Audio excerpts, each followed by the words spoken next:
Yo, everybody, good to see you. Hope you're all having a good day. Hi, my name is Lampy, small town illustrator, football size moth. I do a lot of drawing streams, occasional gaming streams. Peach Salt 50. I hope everyone has had a reason to smile today. Thank you for the 50. Yeah, thank you for the bits there, Sherbert. I greatly appreciate it. Save your money. Now, what was I saying? Oh, yeah. I do a lot of drawing streams, occasional gaming streams, and sometimes some live to de-rigging streams. And today is one of those drawn streams. Today, I'm taking a bit of a lighter day today because my brain is absolutely fried. I woke up earlier. Okay, actually, let me rephrase that. It's not so much that I woke up earlier, it was that I was woken up earlier than I was supposed to be awake. I was supposed to be awake around 5 or 6 or so. I got woken up around 4 in the afternoon. I know that sounds bad, but hear me out. I usually work at nights. But yeah, I was woken up a bit too early, so now my brain is kind of... So, we're gonna work with what we got today. And I hope you all enjoy. And I hope you all enjoy your day, I hope you all enjoy your stay, and I hope everybody's having a great week. Good to see you there, Ryu, Sherbert, Lunar, Eberron, Forge. How y'all be? Let's give a shout out to Sherbert. If you haven't checked out Sherbert, I highly recommend that you do. They do a lot of art and streams. If you're a fan of No Man's Sky, this is a good place to go. They played that. They do art. They do phenomenal art, by the way, if you haven't checked that out. But yeah, overall, just a really great time over there. Really great people. Go show them support. And let's also give a shout out to Lacuna Lunar, formerly known as Astral. Go check them out as well. They haven't started streaming yet, but they are in the works on preparing for that sort of thing. So go check them out for when the time arrives when they start doing that. Also, folks, if you like the little drive model that you see on the screen, it is available on the vgen page as a model service.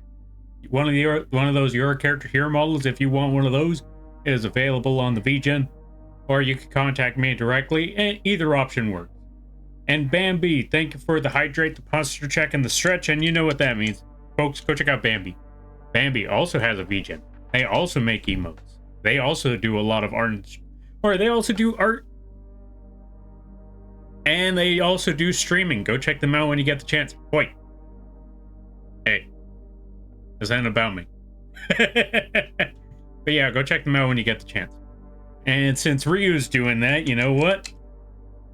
We're just gonna Uno reverse card them. Ryu doesn't stream, but I think this is funny. Alright. So, you're probably thinking, okay, Lampy, what's the sudden change? Let me tell you. Well, I already told you that part, but here was the original idea. The original idea was that I was going to work on the sketch, or I was going to start working on the second half of the sketch for this thing, which was a wing model for a not evil control freak. They requested adding wings with braces on them. And I was going to try to simplify and, simplify the design a bit, but my brain isn't there right now. Maybe later today. And I thought, you know what? Okay, since I don't have the brain power for that one, maybe I could just work on this one instead. Work on the wings for the bird. Maybe that might work. Yeah, no, my brain ain't there either. So I was like, okay, you know what? Let me just go back to the, Let me just go back to this card here. Let me go back to this art piece. And I went back and forth on the idea. Like, do I work on the wings? Do I work on the commission? Don't worry, I will be working on the commission this week, by the way. But yeah, my brain just isn't there at the moment. Chances are I'll probably work on it tomorrow because I just can't think. I'm gonna need to take an entire day to just like and come back later. So yeah. So But for now, I thought, you know what? Let me see. What should I go with? And I realized a live 2D, like live 2D art right now, like the art layers, not a good idea to work on when your brain is completely fried, because I've said it before and I'll say it again. The rigging isn't the difficult part when it comes, for me personally, rigging isn't the difficult part when it comes to live 2D. It's more so the conceptualizing of layers. Like trying to figure out, how do I want these layers to work and how should I draw them in order for that to work? Of course, if you use a standard model design, that part isn't too difficult. Nose, mouth, teeth, all of that.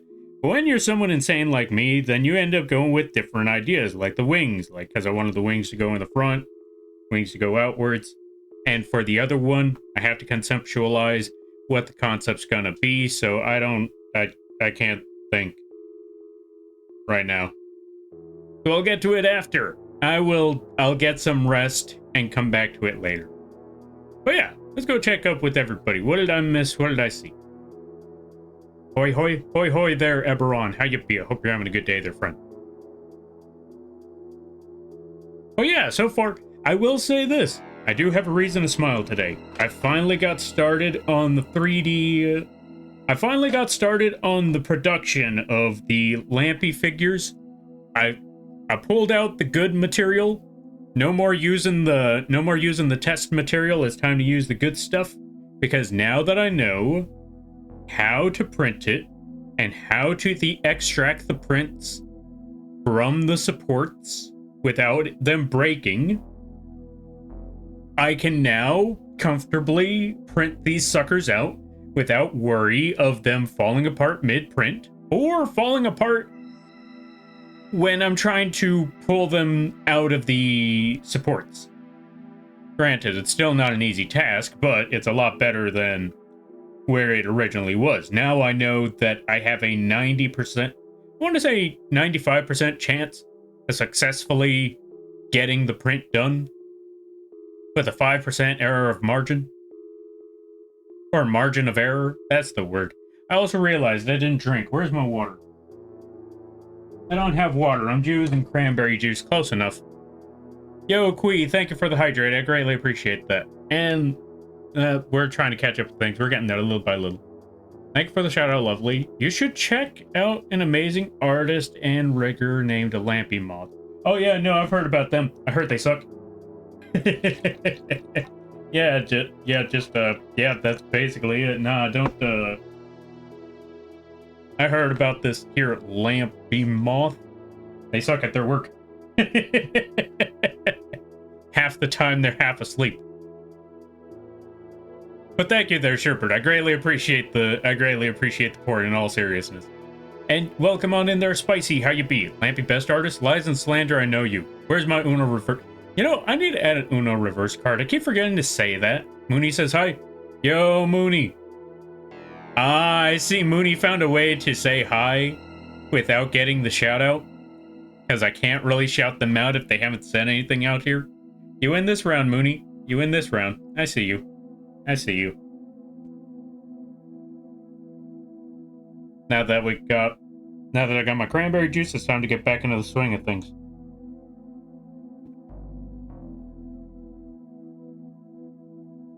Also, I just realized that the drive models, they kind of expose when I'm falling asleep. Because you could tell that my eyes have gotten heavy because of how the model works. I should get rid of these drive emotes so you can't see that. Whew, we're getting there little by little. Also, let's give a shout out to Quee. Quee is playing the Night Reigns. As a matter of fact, Quee is playing Night Reigns right about now. Go check out Quee. Go support Quee. Pay the crow tax. Yeah. Alright, we're getting there. You should have an option when someone buys them where they can buy with the support still on, since it will make shipping... Oh, since it will make shipping better on longer transports. didn't consider that. Do people want them with the supports on? I mean, I could do that. I guess I'll leave it. You know what? You make a good point. I'll leave it as an option. You didn't finish the message. Now suffer the consequences. What consequences? Have you heard of the latest Yu-Gi-Oh news? What's the latest Yu-Gi-Oh news? What did I miss? What did I see? Still anxious about the waiver for joining the army, but what about you, Lampy? Ah, fair. Understandable. You got this, though, I believe. Little by little. I believe in you on that. You got this. Also, let's see. There's a Lampy figure? Yeah, there's a Lampy figure and a Lampy plushie, but the figure isn't out yet. The figure ain't out yet. The plushie is currently out, but the figure, I'm currently working on printing those at the moment.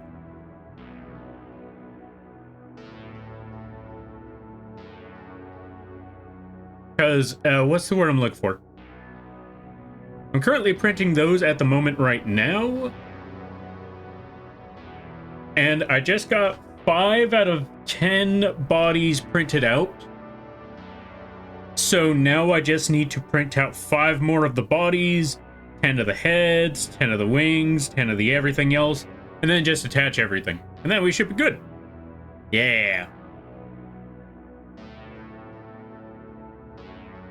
Death Battle has announced their upcoming season finale match between Ash Ketchum and Yugi Muto. Oh, you already know their fan bases are going to be, you know, just spewing all sorts of venom at one another. Like, without fail, because, okay, I will say this. When it comes to Yu-Gi-Oh! Or Pokemon, actually for both, when it comes to Pokemon, you cannot criticize it at all whatsoever, or their fan bases will come at you with white-hot fire. And when it comes to Yu-Gi-Oh!, they're just salty about everything. How do I know? I play Yu-Gi-Oh! And I hate it. I play Yu-Gi-Oh! I hate it, but I still play the game. And anyone who criticizes how the game works... Okay, so you also, with Yu-Gi-Oh!, you also have two camps.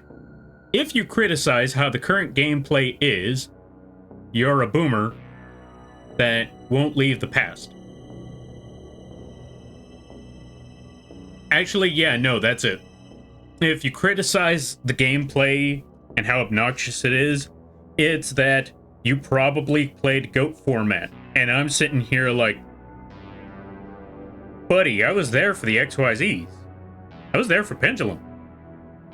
I was even there just a little bit for Lynx until I saw how obnoxious that was. I was even there until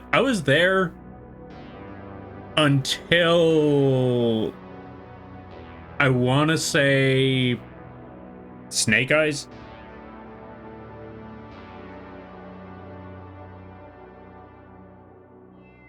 Actually, no, I take it back. I kind of... Actually... Okay, competitively, I gave up on it around...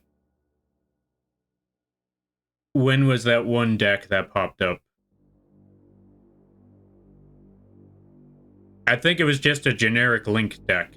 When a generic Link deck came out where they had Firewall and all the others in it, I kind of gave up on the game competitively. No, I take that back, because I was still there when Phoenix Enforcer was around. Destroyer Phoenix Enforcer specifically. So I was there for that. I wasn't too big of a fan of how the game was, but I was still there for that. And a bit of Blue Eyes. Actually, no, I take it back. I saw the Blue Eyes deck, but I wasn't there for the game around that time, because I kind of gave up around... When did I give up? I think I officially gave up around Snake Eyes. Because even in Master Duel, I at least played here and there, but as soon as Snake Eyes popped up, I was like, okay. Alright, okay. I'm okay with losing. I'm not okay with sitting here for God knows how long just to lose. Or whether I win or whether I lose, I am not okay with sitting here watching this turn go by for God knows how long. Even if I could just one-shot them, I don't care. This is taking too long. This is too much. So yeah, that's when I kind of gave up on the game. But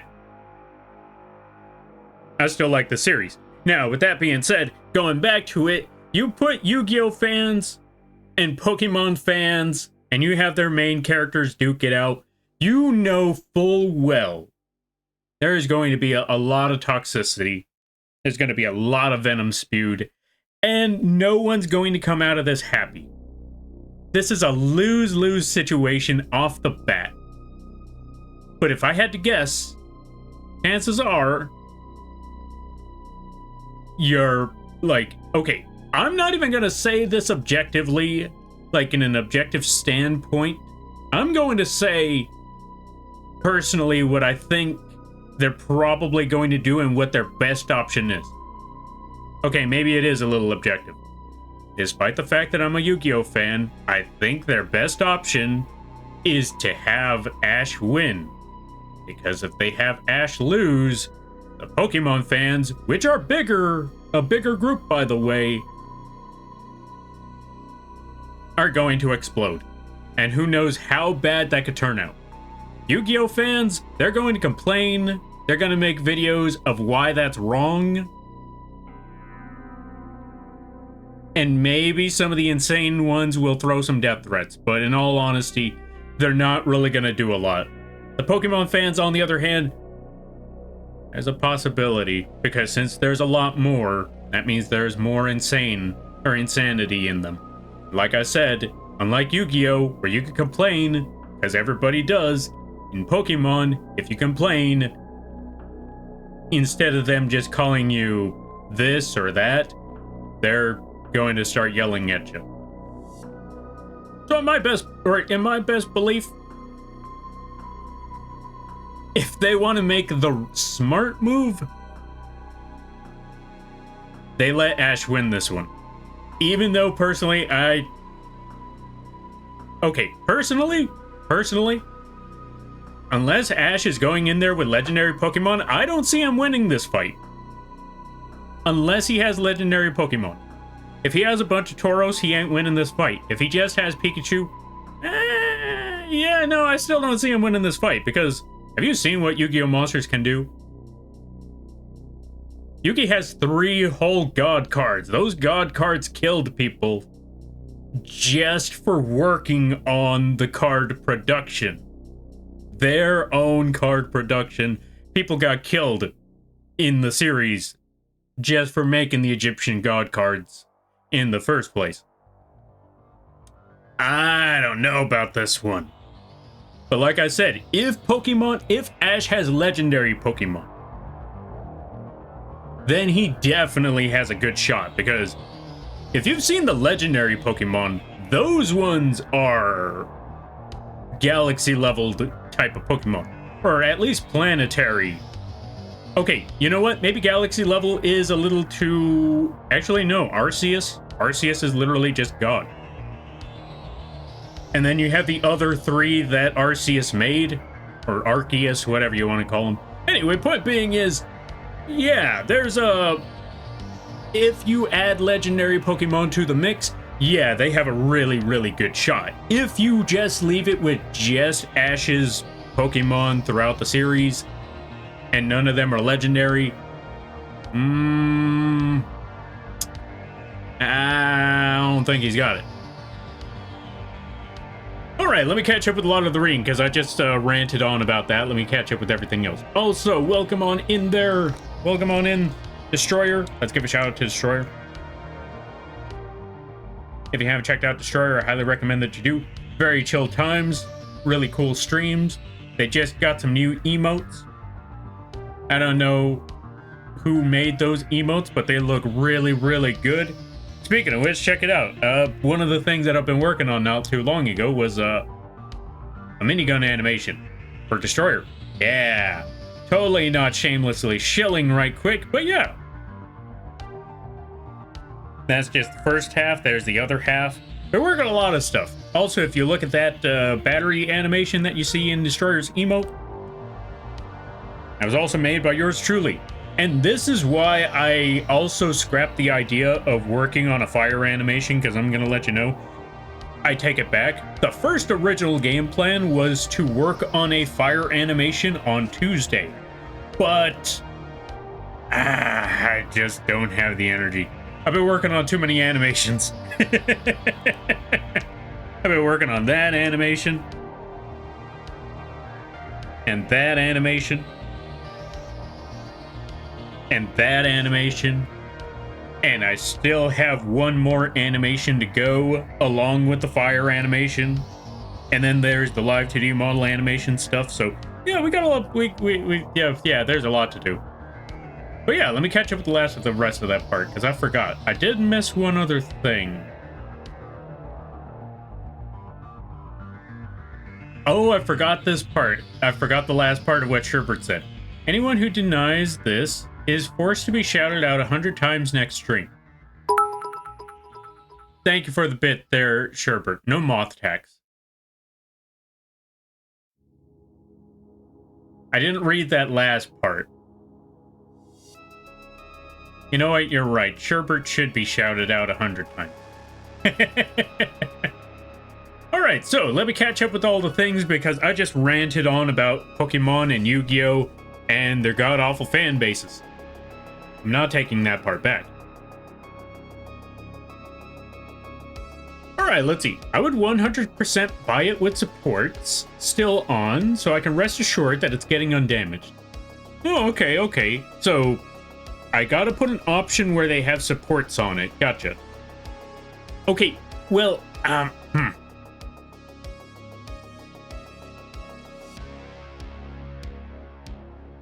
That part might be a little tricky, because some parts are still separated. Like, I mean, if you want to glue... Okay, I can make the option where the supports are still on it, but I might not be able to have everything attached. Like, for example, the wings might be separate, the head might be separate, and the head I have to manually glue everything on, so that might be a little bit trickier. The gun shouldn't be a problem. Like, the gun arm, that one, manually, you have to, like, just tack it in there anyway, so that one doesn't really need any outside materials to tack on the arm, so that part should be good. It's just the head and the wings that you would have to manually glue on, and I think that part might be where the issue lies. I know they will use Ash's anime feats of being superhuman to be able to lift excessive weights and throw hands. As we've seen, both Yugi and Atem don't have that hand-to-hand combat feat. True, but Yugi has magic. Also, you're not wrong, because technically they already did that once with Pokemon versus Digimon, and last I checked, Ash technically, yeah, Ash won that fight because in Digimon, because Ash could actually throw hands. And I think he punched the dude's head clean off because, you know, the anime feats again. But, like I said, Yugi has magic. And we've seen Yugi use that magic to deflect fire. So, like I said, outside of that, you might have a... Okay, outside of the fact that you gotta appease the bigger fan base, Yugi probably has a pretty good shot, I'm not gonna lie. Unless legendary Pokemon are involved, like I said. Alright, let's see. Yu-Gi-Oh! Is a beautiful card game. It's also one I regret coming back to within 3 games of trying it again. Yeah. I honestly don't blame you. I know a lot of people that remember Yu-Gi-Oh! Like, oh, I remember playing this back in the day. I remember playing this with my friends long ago. Let me try getting back into this game. Is Blue Eyes still good? Oh yeah, it's good, all right. It's just not, I don't think it's gonna be your cup of tea. Yeah. Yeah.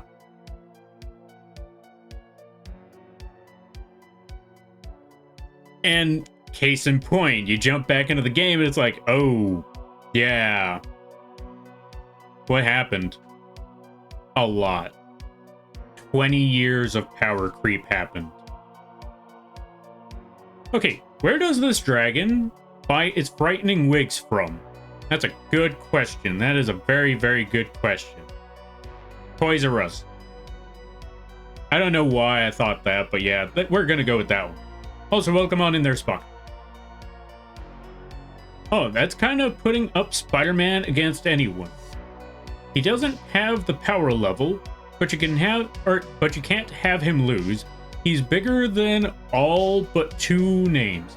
Yeah, basically. And they already had him beat Batman, so the only one you can't really have him lose to is...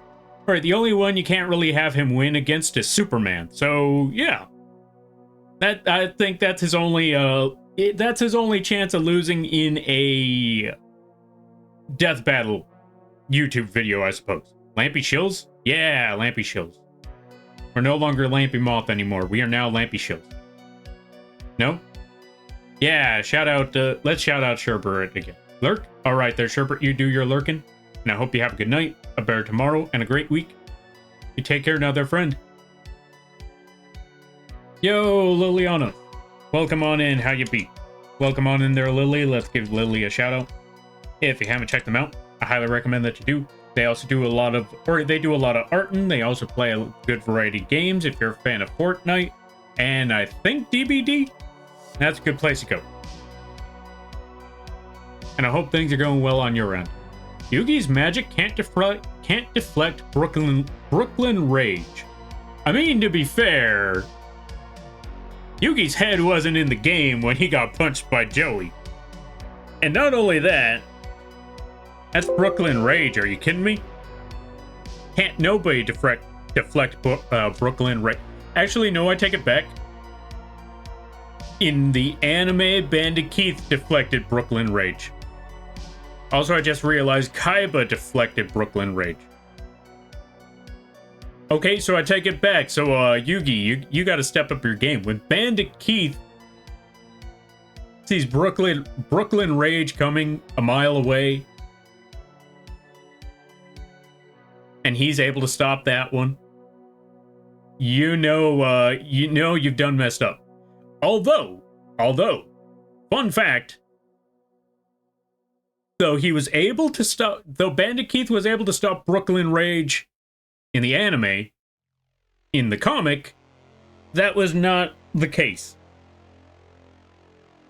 He got mollywopped in the comic. In the manga, whatever you want to call it.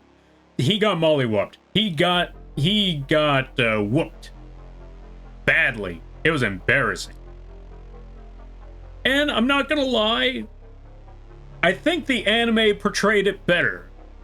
Because if you see the villain that your character is supposed to face, and your character physically whooped him badly before the actual duel begins,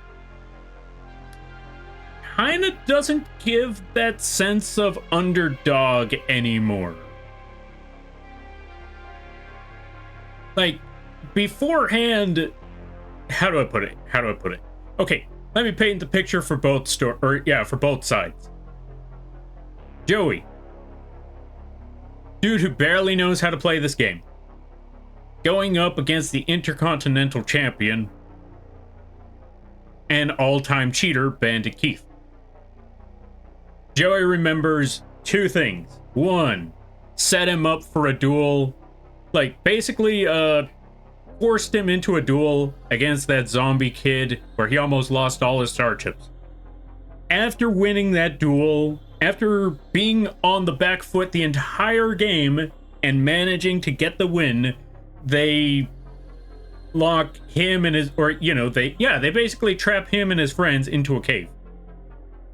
So Joey finally shows up, finds Bandit Keith at the top, and is ready to whoop him. only for Bandicoot to stop every single punch that he throws. So he can't best him physically, but their duel is coming up. And you want to see Joey win that duel because Bandicoot has been a menace the entire season ever since he was introduced. So when that duel pops up and Bandicoot is throwing everything that he's got and Joey is struggling, well, I wouldn't even say struggling. This is a back and forth. They're literally going blow to blow. Sometimes it looks like Bandicoot's got the upper hand. Other times Joey turns it around only for Bandicoot to bring it right back around. And, you know, it just, like I said, it literally goes back and forth. But you want to see Joey win because Joey has been, you know, Bandicoot's been the one on top ever since they were, you know, ever since they crossed paths. So you want to see Joey drop him off that pedestal.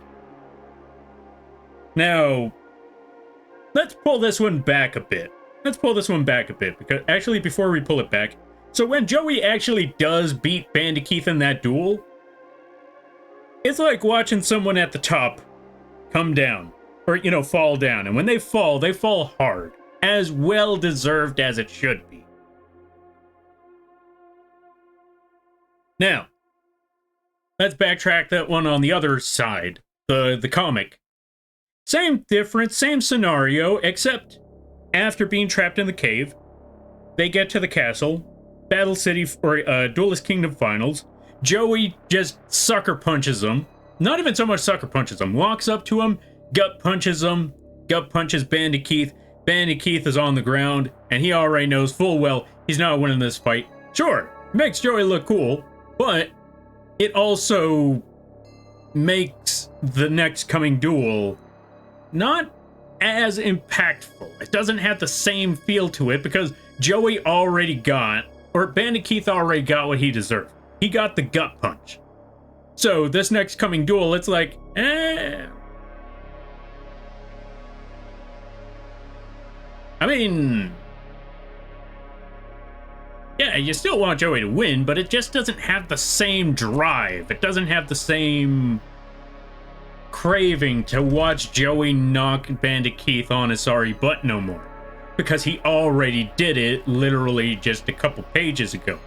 Or not a couple pages, but a couple issues ago. So it doesn't have the same impact because Bandicoot already got knocked down. You're just knocking him down again, but since he's no longer up on that pedestal, the impact isn't as strong. So it's just like, yeah, okay, cool. That's a win. Whatever. I ain't here for this no more. I honestly don't care. Where's Pegasus? Because Pegasus is still the one on that pedestal because unlike Bandicoot, Bandicoot already got knocked down before the duel even began. Pegasus, on the other hand, has been on a ruthless streak. I want to see Pegasus get knocked off that pedestal. So yeah, I want to say, though there's a lot of praise to be given to the comic, I will definitely say that the anime definitely did things better in certain places. And that was one of those places where they didn't let Joey just whoop Bandicoot right there on the spot. They let him whoop him in the duel because it made the situation much more satisfying. Yo, Reina, thank you for the raid. I greatly appreciate it. Let's give a shout out. What were you doing? Hope things were well. I hope you're having a good day. How was Resident Evil? Folks, go check them out. They just debuted a new model not long ago. Go watch their streams. I highly recommend it. Really chill times, really fun people. I highly recommend it. And everybody stopping by from Rhino Streams. Hi, my name is Lampy, small-time illustrator, football-sized moth. Yes, the bug is the streamer. I do a lot of drawing streams, occasional gaming streams, and sometimes live to rigging streams. And today is one of those drawing streams. Technically, I haven't drawn anything yet, but we're currently working on the Yu-Gi-Oh! Art piece right here. It's based off of one of my favorite Yu-Gi-Oh! Monsters, the Berserk Dragon over here. And I hope you all enjoy your day. I hope you all enjoy your stay. And if you got to take care of things, go take care of those things. Never feel bad about raiding and running, because that's what raids are all about. But if you decide to stick around, I greatly appreciate that. I hope you enjoy your stay. Yes, Panda Keith. Yeah. I was talking about how in the comic, Joey whooped him first time. Like, not even in the duel, like, just physically whooped him.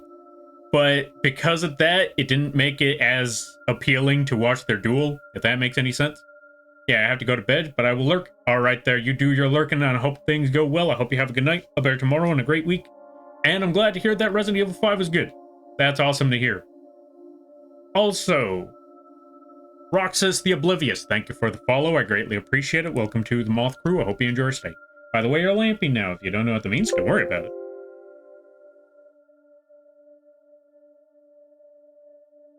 Whew. All right, let me catch up some things. No, I barely be streaming. Ah, fair. Barely or not, you still deserve support. Spider-Man handles Brooklyn Rage twice a week minimum. You know what? You're not wrong. You're not wrong. Spider-Man does deal with Brooklyn Rage on a daily basis. Or, 2 weeks minimum. You're not wrong. He literally lives in the... He lives in ground zero of Brooklyn Rage. You make a good point there. I want Yugi to win. I just know Death Battle's formula to give the other character a win by doing a huge mental gymnastics for their reasoning. Oh yeah, without fail. Except for Superman. Without fail, you already know they're gonna full on do that. Like Black Panther versus Batman. Or Batman versus Captain America. I mean, well, Okay, actually, you know what? I take it back, because you're not wrong, because anytime Batman is in a fight, in a death battle, you can't have Batman in death battle. Unless it's... what is his name? Unless it's Thomas Wayne and not Bruce. If you're gonna have Batman in death battle, it's gotta be Thomas Wayne. Now, I know not a lot of people will know who Thomas Wayne is. For those of you that don't know, that's an alternate timeline where instead of Bruce's parents getting shot, it's actually Bruce that gets shot, and his parents have to cope with the situation, where both his parents go insane, but in different ways, where Bruce's dad, or Batman's dad, ends up putting on the Bat costume, and his mom turns into a crazy clown. I'm not even joking.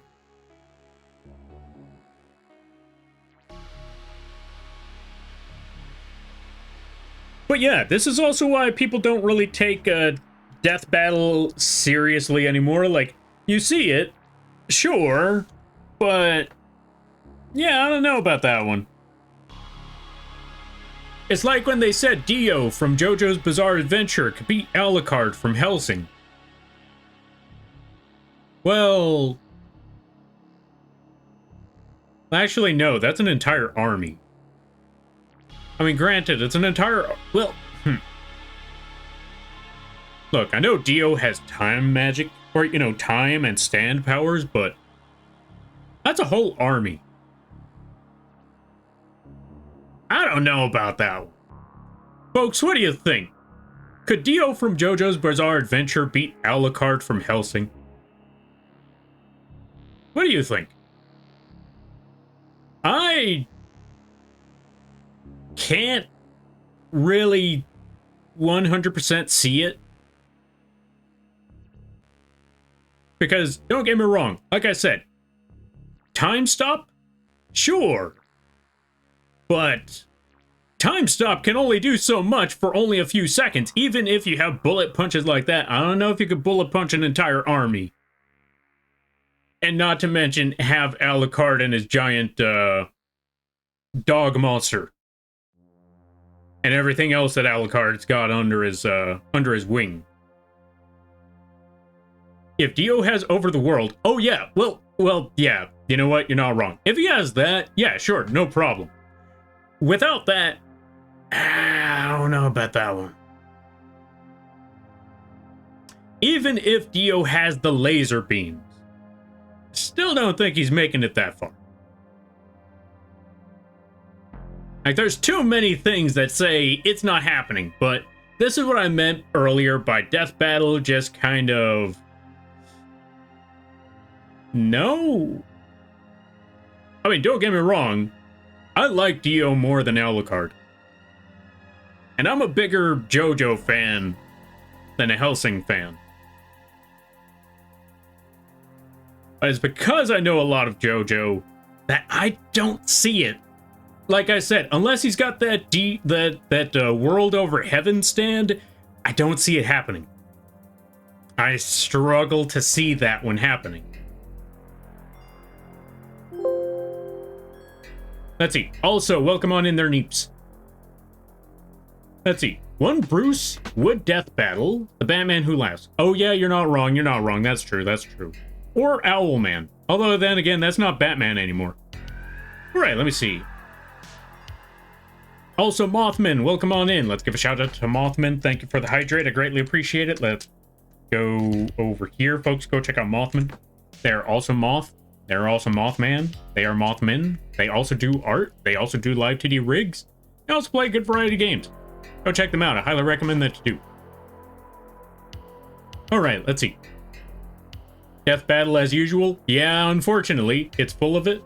Yeah. This is what I was talking about earlier. Or, yeah, that's what we were talking about earlier, where Death Battle tends to, as Ryu said, it tends to do a lot of mental gymnastics just to justify their win.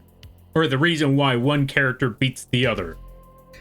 Without actually using actual logic sometimes. Sometimes they just,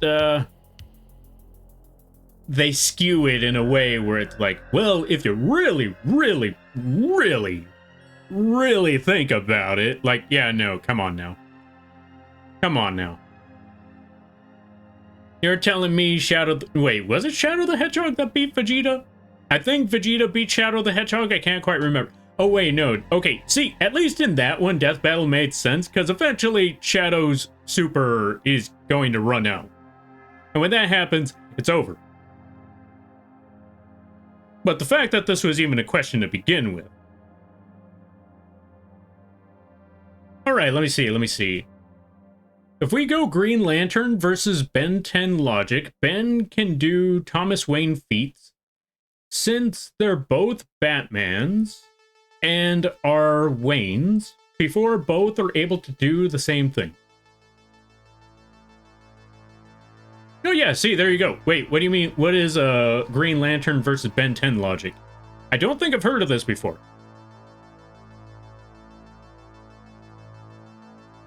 Understand this with Alucard. His blood army is centuries old. Yeah, exactly. That's what I'm saying. Like, he's got a whole army. It's not even a squad. He's got a literal army.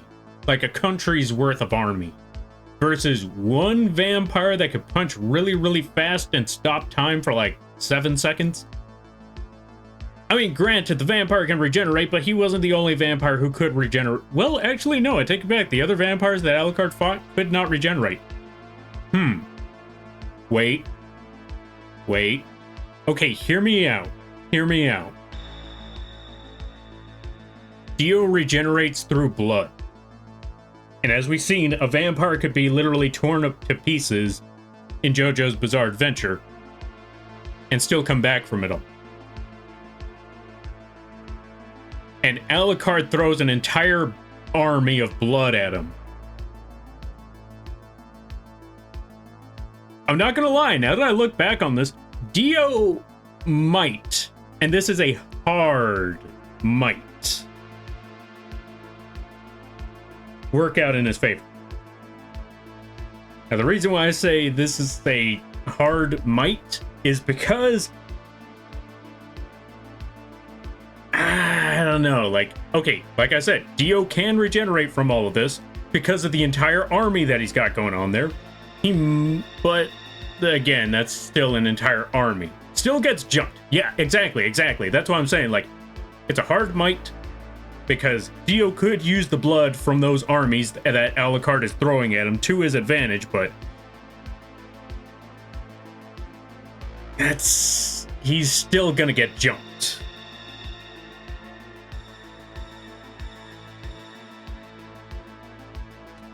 So, yeah. It's yeah, I don't know. Like I said, he has a shot, is what I will say. That's the best I could say, is that he has a shot. However, that's still a lot of people.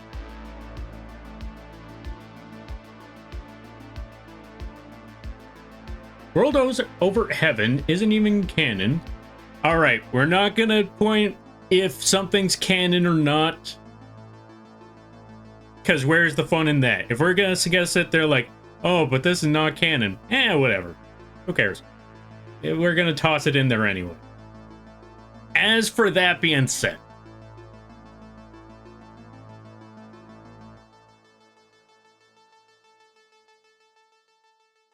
not only that, but let's be honest, we got to use everything that's available. If it's there, it's there. That's the best we could really say. If it's there, gotta use it. Canon or not, if it's official... Okay, I will only say this. If it is official stuff, official material from the actual franchise, and when I say official, I mean the franchise itself actually sold this, canon or not. For example, the Dragon Ball movies. We all knew Broly wasn't canon. We didn't care. Broly was still in the game. Cooler's brother, or Frieza's brother Cooler, he wasn't canon. Most people didn't care. He was still in the games. And people still considered how strong was Cooler. Even if he wasn't canon, we didn't care.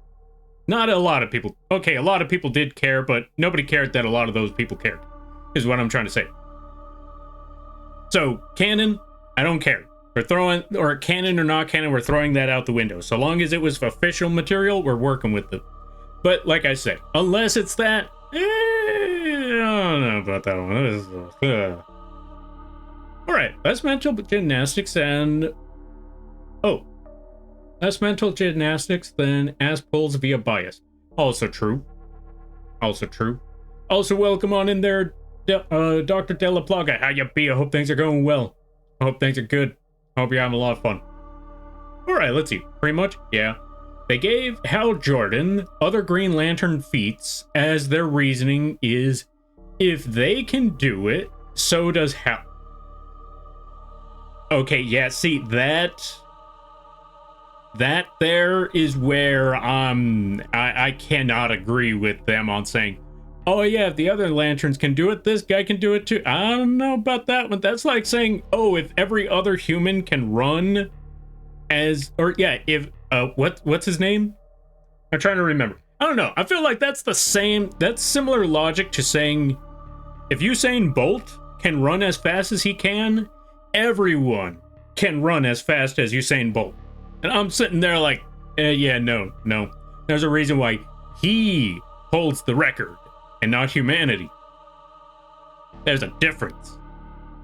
It's like saying, who was that guy? There was this one Olympic medalist was winning, like this Olympic medalist. He was a swimmer. He was winning all sorts of swimming racing records and competitions. And when you knew that he was in the Olympics, you knew full well he's getting first place. I forgot his name. He was a swimmer of some sort. Either way, point being is that logic is very, very flawed in my personal opinion. The vampire is not made under his wife's blood. Wait, what are we talking about?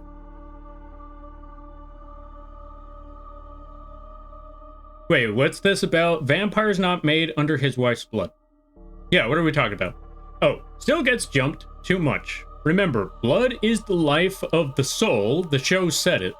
Okay, you're gonna need to explain that part a little bit more. What do you mean about the life, or blood is the life soul? Because, yes, that's true, but like I said, Dio does absorb a lot of blood. He heals through blood, and if Alucard's throwing a whole bunch of blood at him, that's kind of like throwing a heal. That's like throwing a med pack at him. Like I said, He's also throwing a lot of spears at him. But at the same time, it's shown that Dio could survive decapitation and come right back from this by grafting himself onto other things. So, like I said, there's a possibility. He can't take that much blood, but who's to say he's supposed to take all of it at once? That's what I'm saying. Like, he has a shot. Doesn't mean he ain't gonna get jumped. It doesn't mean he's not gonna lose. But it means he has a shot. As for how far he could take that, that's the real question.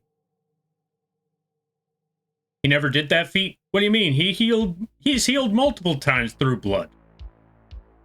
He's reattached his own limbs through blood. He took Jonathan's body through, he took Jonathan's body through grafting.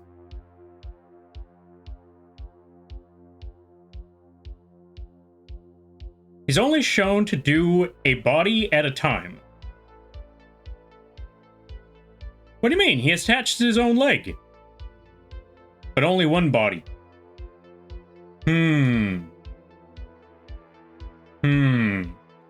True, but we've also seen how quickly he can regenerate, and that's literally in seconds. Like, his head got split in half, and he was able to just, like, plop that back right up. Or, just, literally just stick it back together within that whole conversation. This is what I'm saying. He has a shot. Because of all the blood that's around him, he has a shot. But, I will say this. I will say,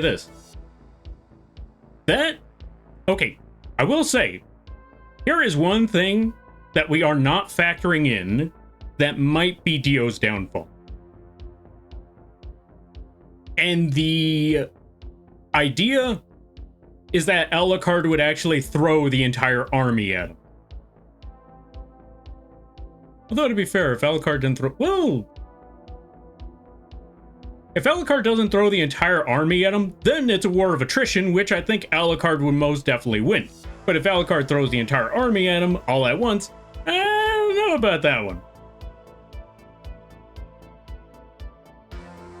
Alright, let me catch up with the reading on this one. Let me see all here.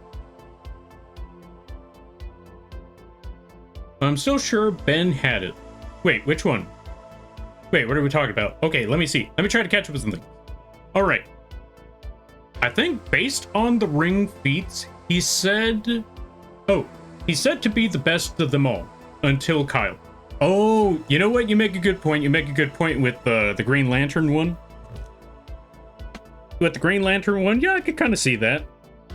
If he seems to be the best one, then yeah, chances are he does have better chances of doing what all the other lanterns can do.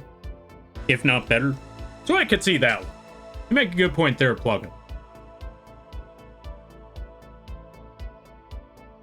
Alright, let's see.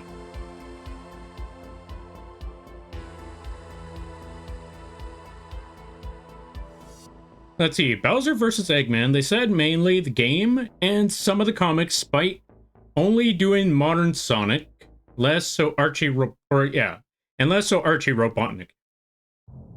Okay, see, that's the thing. Death Battle doesn't do that. Okay, yeah, you know what? You make a good point. Death Battle doesn't do that. But we're doing that. I don't care what Death Battle does or doesn't do. I'm rolling with it with the idea that I have. That's, I'm gonna be biased about it. In Broly DBD, I think they used movie feats. I think. I don't remember. Oh, yeah. Also, thank you for the hydrate there, Lily. I greatly appreciate it.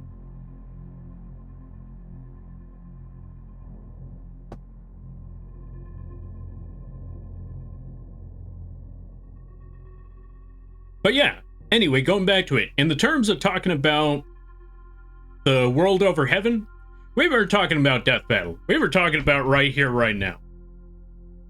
We were talking about right here, right now on that one. Alright, let's see. Playing devil's advocate here, I think the same reasoning as thinking if Wally West is the fastest Flash, then... and they compare other Flash's feats and gave it to him since he's supposed to be better than them.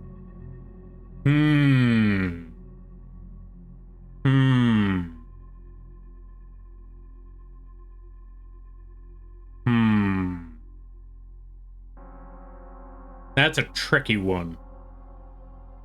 That is definitely a tricky one, because on one hand, since Wally West wasn't the one that did it, I have trouble saying that that would be his, you know, his accomplishments and that therefore he's capable of doing so. But if he's the best one out of it and the other ones are able to do similar feats, who's to say? Then it goes back to that. That's a tricky one. I don't know. That's a tough one. Also, ad start in a minute. All right.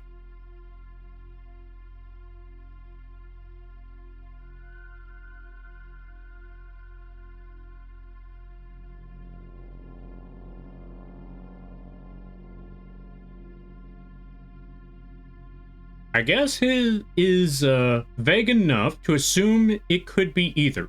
You know what? Fair enough. Let's see.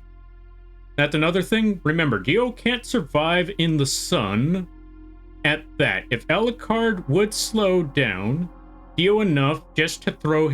let's see. Remember, Dio can't survive in the sun at all. If Alucard would slow down Dio... if Alucard would slow down Dio enough to throw his army. Okay, now we're getting into semantics there about the sun part. Like, we're talking about, like, can they beat each other in a fight? If we're throwing the sun in there, that's an entirely different feat. That's an entirely different issue right there. Although, considering that one, I guess Alucard could stall for time, but I don't know if Alucard would stall for time. Well, actually, you know what? We're not taking that one into account about would he or wouldn't he. Let's say that is a possibility. Then yeah, Alucard's definitely got that one. But let's say the sun isn't a factor. Let's say they're fighting this one only in the night. That's what I'm looking at right there. And that's why I'm saying, like I said, going back to it, I don't think Dio is going to absorb all of that blood, because obviously he only needs to absorb as much that he needs and then, you know, get back into the fight and continue from there. But let's say Alucard doesn't throw an entire army at him and just uses, you know, uses bits and pieces when he needs it, you know, like throws, how do I put it?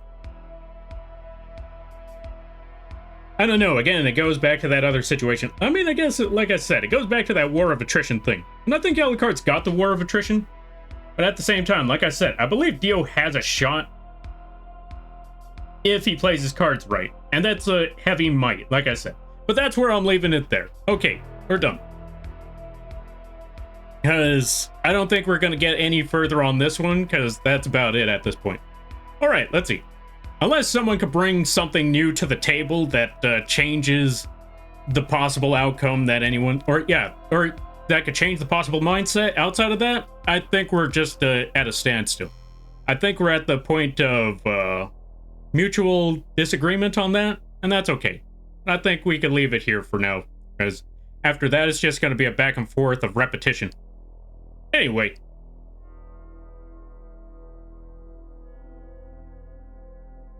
Also, Brisket, welcome on in. How you be? I hope you're having a good day there, buddy. We talk about nerd stuff? Yes, indeed we are. We were talking about, could Dio beat Alucard in a fight? Dio from JoJo's Bizarre Adventure versus Alucard from Hellsing. Could they win in a fight? Hard to say. Let's see. I haven't put any stock in Death Battle in ages. That's also fair because, honestly, meh.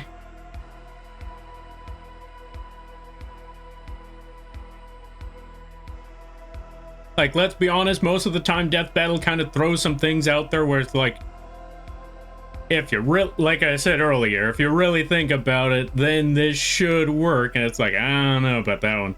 That just sounds like a new TV show or movie came out and you just decided, okay, let's toss these two against each other because something new from this franchise came out. Like how they did with, actually, for a lot of characters. Sonic, a lot of Marvel characters. And I think that's why they have Yugi versus Pokemon or Ash, because the new Pokemon game came out. So you probably know which direction this one's going to go.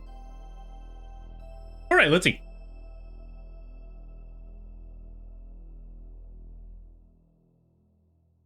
If we're talking as polls, JoJo's has way crazier than Hellsing, if you ask me. Also true. Maybe not to the same power level, but they definitely... Actually, no, I take it back. I was going to say, probably not to the same power level, but then I remembered... You have a guy going back in time multiple times, and you have a guy that accelerated time so much that it reset the universe. Twice. So, yeah. I don't know what to say past that point. Just for one, or let's see, just for fun, I want Lampy Moth State Board to see his feats and power scaling. We haven't done enough well, I guess there's enough comics to see power scaling. It's not a lot of power, but it's still there. Kinda. Alright, let's see. A major problem with that fight, outside of them getting stuff wrong, is battle of attrition or not. Wait, what do you mean? Let's see. Hello, driving guys. Is it easy to set up with controller, so when you are playing a racing game, it goes in the direction? I believe so. I just have to test that out first, because I do know that I have something that sets up which direction the steering wheel can go. I have a specific toggle where the steering wheel goes in one direction or another.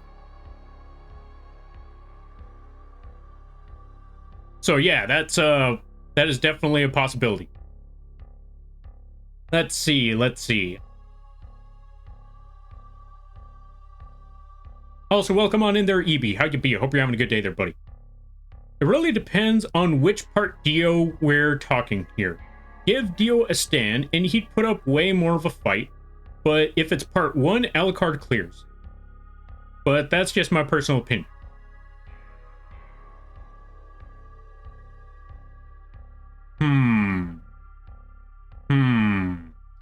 Okay. As crazy as it sounds, hear me out there, Brisket, hear me out. I think Dio might actually have... well... Okay. Hear me out. This is the part where I feel like this one's a little trickier too, because when it comes to part 1 Dio compared to part 3 Dio, if I'm correct, part 1 Dio has a much better healing factor in comparison to part 3. Part 3 still has a phenomenal healing factor, but he kind of needs more of that blood. Where in part 1, he could just slap himself back together. He doesn't need as much blood, but he still needs blood. Whereas part 3 Dio, he definitely needs more blood to reattach himself a little bit better. Oh, you know what? You know what? That still kind of goes back to what I was saying before. I was going to say, you know what? That might have cinched it, but then I remembered Alucard's throwing a lot of blood at him. This is what I was talking about earlier. If Alucard doesn't throw an entire blood army at him and just starts shooting him up, especially if it's part 3 Dio, then I think Dio does not stand much of a chance, because 1, Dio has to get up close and personal. I mean, granted, I think Dio could get up close and personal if he stops time, but even then, even if he did get up close and personal, he still has to do that millions or hundreds of thousands of times. So that really isn't going to change much. And Alucard could just riddle him with bullets. Pull out a couple of the stooges that he's eaten over the years. Bring out the giant dog.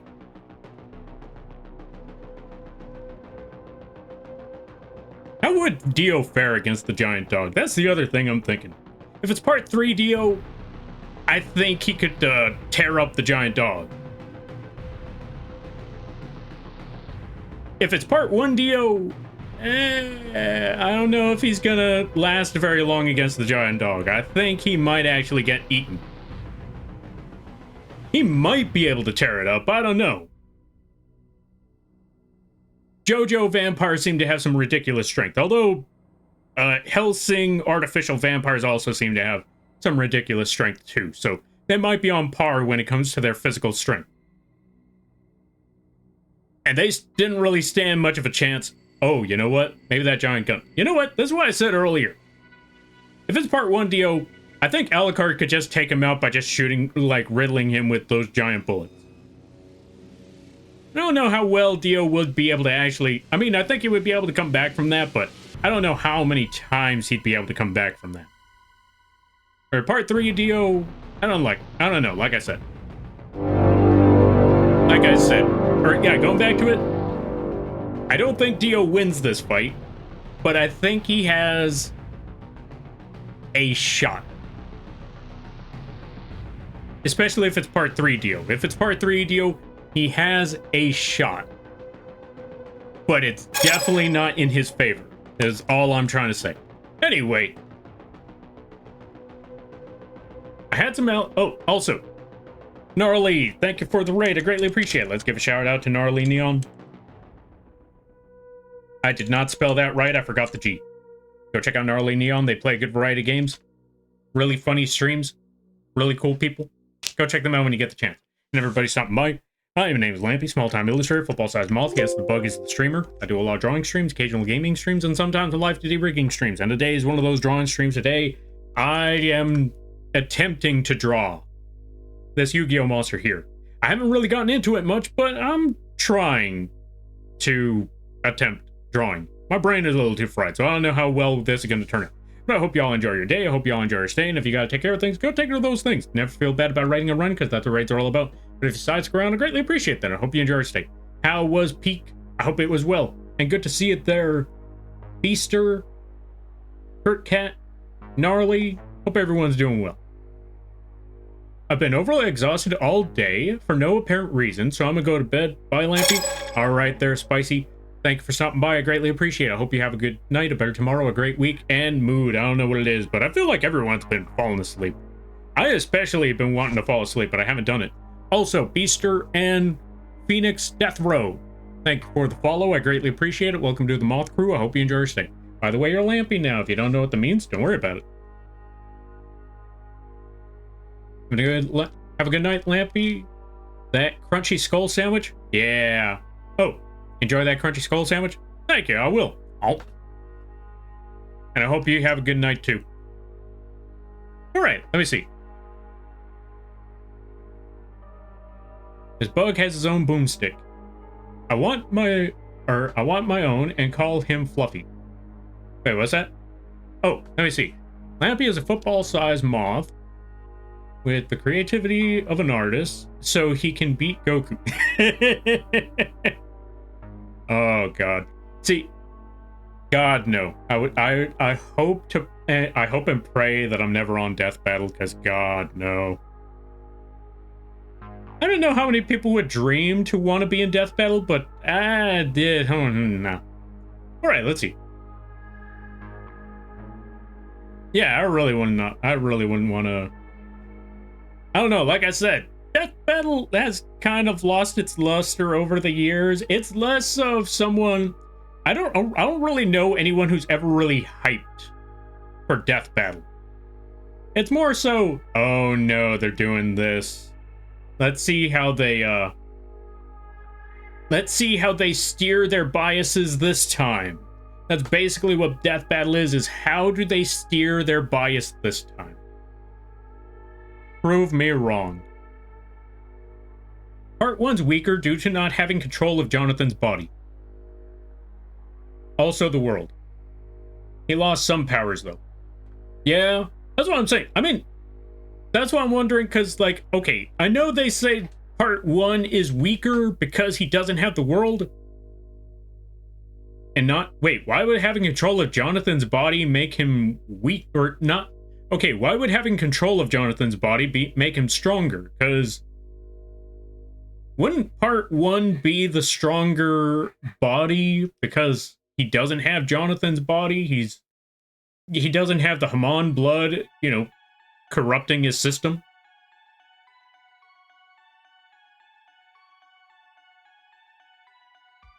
Okay, unless we're talking about like last form Dio when he gets Joseph's blood, then I guess yeah, you make a good point. Like if we're talking about pre-power up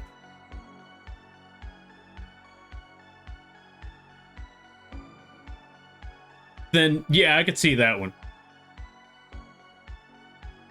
Lampy can be a bunny? Wait, can I? Why? What happened? Why are we talking about bunnies? Also, welcome on in there, Emmy. Let's give Emmy a shout out. I'm never gonna draw today. You know what? I'm okay with that. But yeah, go check out Emmy. If you're a fan of ASMR and you're a fan of art and all that sort of stuff, go check them out. I highly recommend it. Really cool streams for really chill time. All right, let's see. Some people are gonna make a parody of making VTubers fight to the death. I could see that. I could see that. Eventually it'll happen. Like once this, like, how do I put this? Yeah, eventually someone's gonna see the opportunity, see that this is an opportunity. Yeah, I feel like, well, yeah, I think there's enough people that are enough fans of bigger VTubers where they'll know what all the big ones are. So if you actually try to make a death battle video sequence between them all, I think you could actually get away with this one. I think you could actually make that one work. And as messed up as this sounds, if you really want traction, you gotta throw in a controversial one. You gotta throw in a controversial VTuber. You don't have to. But if you really want traction, that's one way you could do so. And yes, I will say, and I will agree, it's a messed up tactic. But it would work. Alright, let me see. At least the animation is great. That's why I see. You know what? Fair, fair, fair. You know what? You're not wrong on that. You're not wrong. I agree with that, though, in their Plaga. Their animation quality has been going up since, you know, since the beginning stages. At this point, he has the world and is more experienced. Okay, true, true, true. Wait, let me see, let me go back to that one right quick. Okay. Okay, but you said that he had, he was weaker because he didn't have control of Jonathan's body? Yeah, that's the part I'm looking at. You said he was weaker because he didn't have control of Jonathan's body. Are we sure about that? Because, sure, if you put experience and stand power in there, although, would he have gotten his stand without Jonathan's body?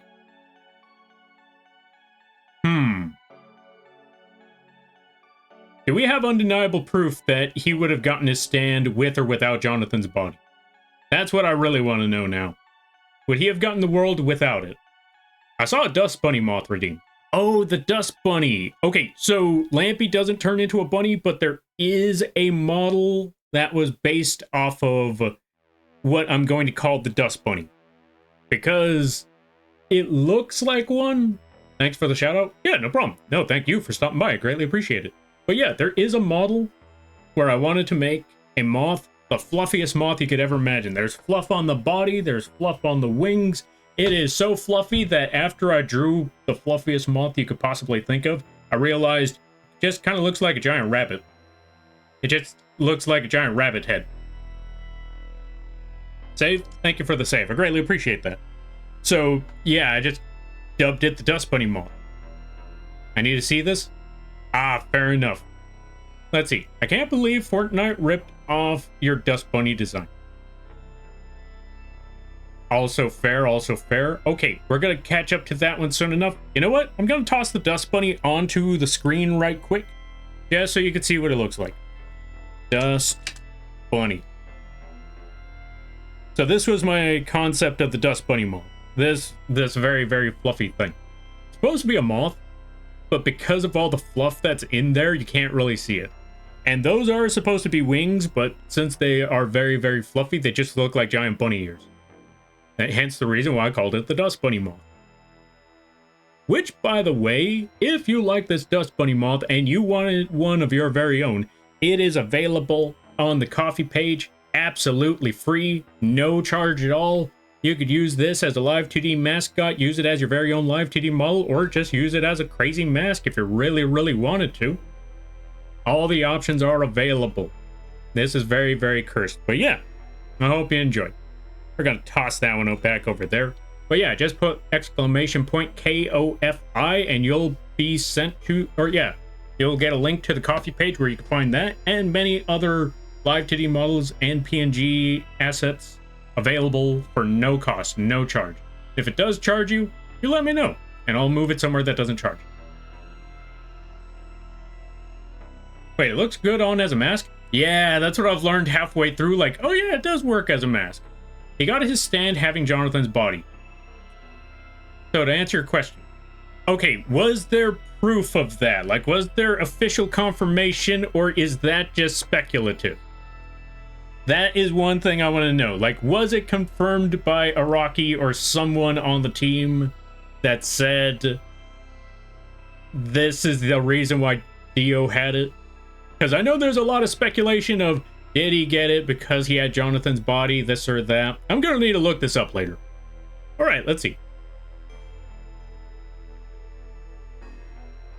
New Part 3 was stronger than 1, but for your sake, here's some information from a search. All right, let's see. Dio is generally considered to be stronger than Part 1 Dio, due to his enhanced abilities and powers after obtaining Jonathan's body and the blood of Joseph Joestar. Okay, fair. Now, are we talking about when he gets Joseph's blood? Because we're talking about Joseph's blood, sure. I agree with that one 100%. If he's got Jonathan's body and Joseph's blood, then yes. But, well, let me read the rest of it. Which significantly boosts... Okay, so it's not going beyond before that point, because I know... Oh, it's generally considered to be weaker. Wait. Are we talking about... what's it called? That's if Enya the Hag has the stand arrow to stab Dio with.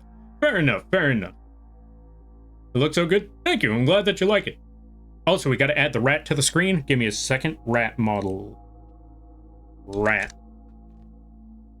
Although I won't deny, like, the Dust Bunny Moth model, sometimes I use it as a... What's the word I'm looking for? Sometimes I try to make a funny where I just use it as a mask, just toss it on a Lampy's face, and then boom. Now Lampy has fluff that everyone's been talking about. Like, see? Now it's a fluffy moth. There you go.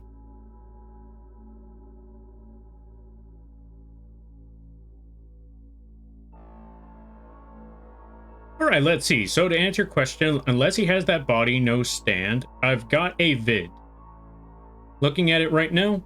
Okay, if we have a video, that's one thing, but I want official confirmation from the actual source. Like, did Araki say it?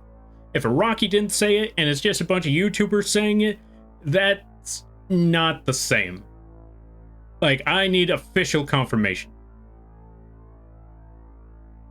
No stand? Are we sure about this? Like, are we sure that Dio does not get a stand without Jonathan's body? That's the one thing I want to know. Like, do we have official confirmation that he does not get a stand because... Or that he only gets a stand because he has Jonathan's body? Let's see. I think Dio said his body is resisting. Fair enough. I remember that part, but does that mean he gets the stand? Or... Okay. Like I said. Do we have official confirmation?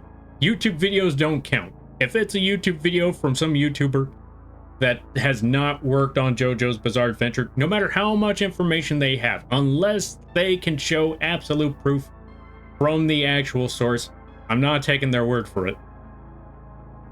This is one of those rare occasions where I'm not going to look in and say, I'm going to take their word for it. Like, no, no, no, no, no. I want to see absolute 100% confirmation and a source to said confirmation. If we have an official source, then yeah, okay. Because I won't deny, this is one thing that I've always questioned. Like, does Dio get their stand? I know they get their stand from the arrow. But is it because of Jonathan's body that they get the world? And if that's the case, what would they have gotten if it wasn't for that?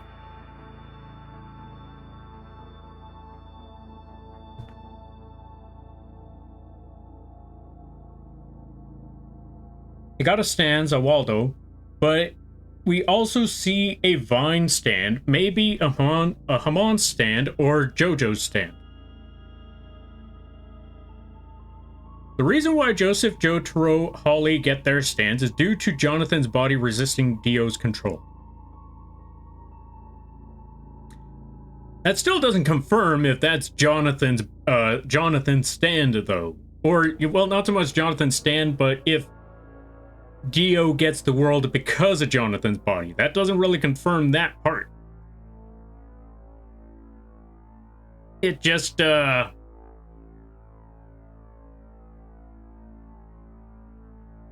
although, it is a weird shockwave thing. Again, this is why there's a lot of speculation, but I want official confirmation. That's the other thing. Like, we could speculate and we could theorize all we want, and that is a strong theory, I won't deny, but that's not confirmation.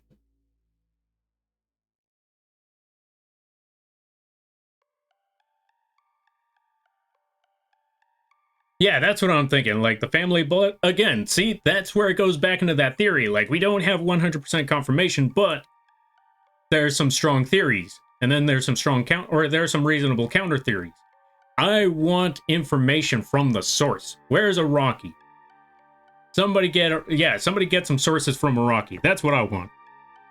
That's why Jotaro knew Jolene would get a stand when she got cut with the stand arrow. Also fair. I want pictures of Spider-Man. Lampy Jonah Jameson Moth. Oh, then you just call it Lampy Jonah Jamemoth. Or Jamoth? Jamoth. Lampy Jonah Jamoth. There we go. Jamothson. There it is. There we go. It's Lampy Jonah Jamothson. But yes, I want official confirmation from Rocky, and I want pictures of Spider-Man. There we go. That's the best way to put it.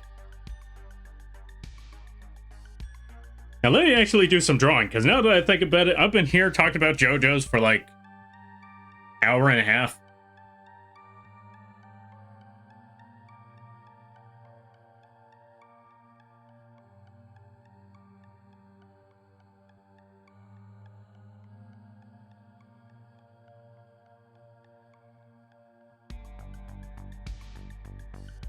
Oh, we already, what's it called? We already expanded the, what's the words I'm looking for?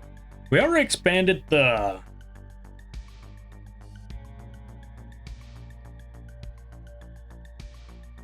selection tool. That's the one. We already expanded the selection, so let's make a new layer. We don't even need to name this layer. We just need to make sure that this is behind the line art. We also need to rename tail to line, so I know which one it is. Now we go back over here, and we just put a color tone for this. Wrong one. Flip that over. Color tone there. Not gonna lie, I really like the silhouette.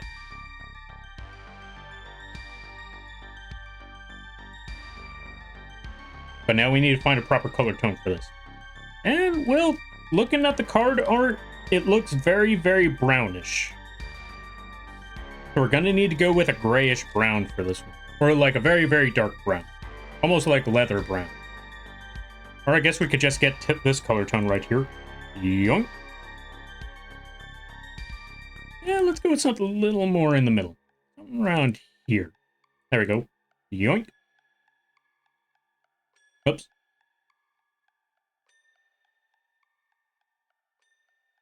There we go. Now let's zoom out. Go or put a transparency lock right quick. Fill that in. Remove that transparency lock because now we need to check the corners. I got to make sure that everything was filled in properly.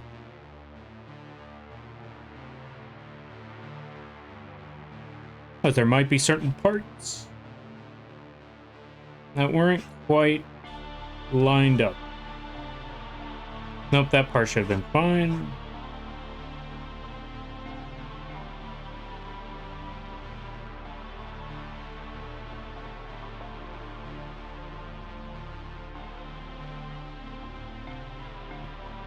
Like, maybe this.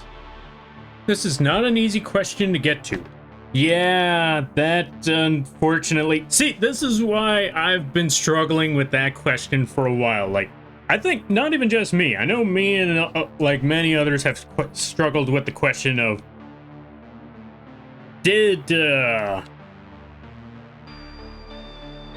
Is it because of Jonathan's body that Dio got the stand, or would Dio have always gotten the stand? Because, you know, the other thing that also doesn't have a solid backing, or, okay, I want to say it has a solid backing, but still doesn't confirm anything.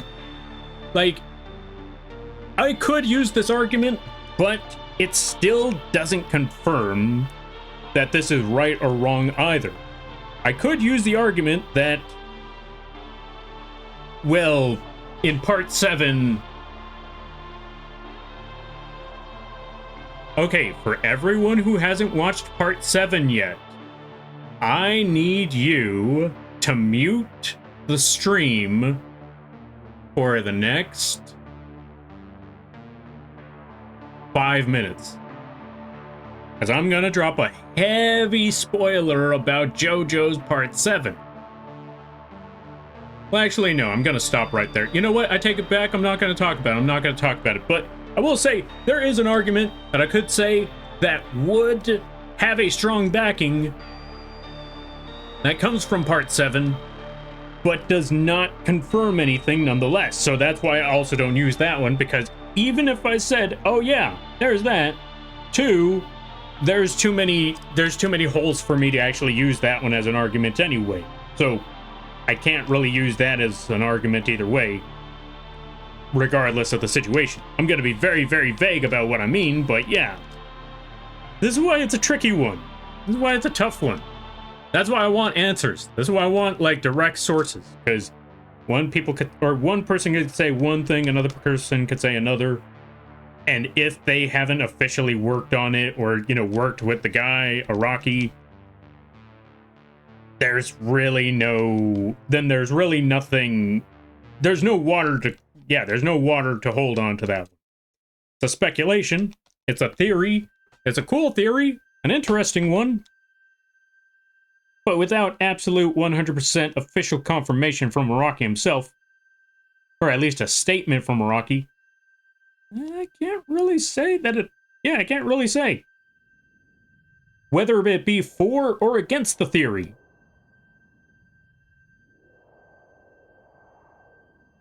That's why I'm not even saying, like... that's honestly why I'm not even saying, like, or, you know, arguing against it. It's more so that I want to know the source, instead of saying, oh, it's this or it's that. Like, this is why you're not even hearing me say, oh yeah, well, how do I put it? This is why you're not even hearing me say, you know, arguing for Dio getting his stand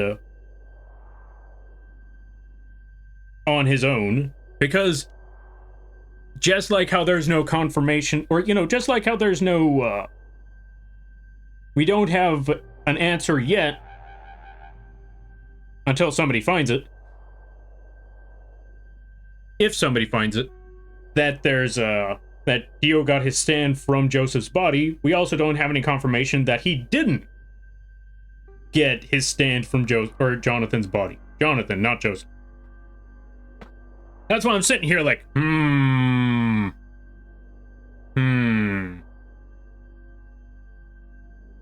Because I'm not even against the theory. It's just that I want to know if there's an official source on that one, because I haven't heard anything official to it, just a lot of theories.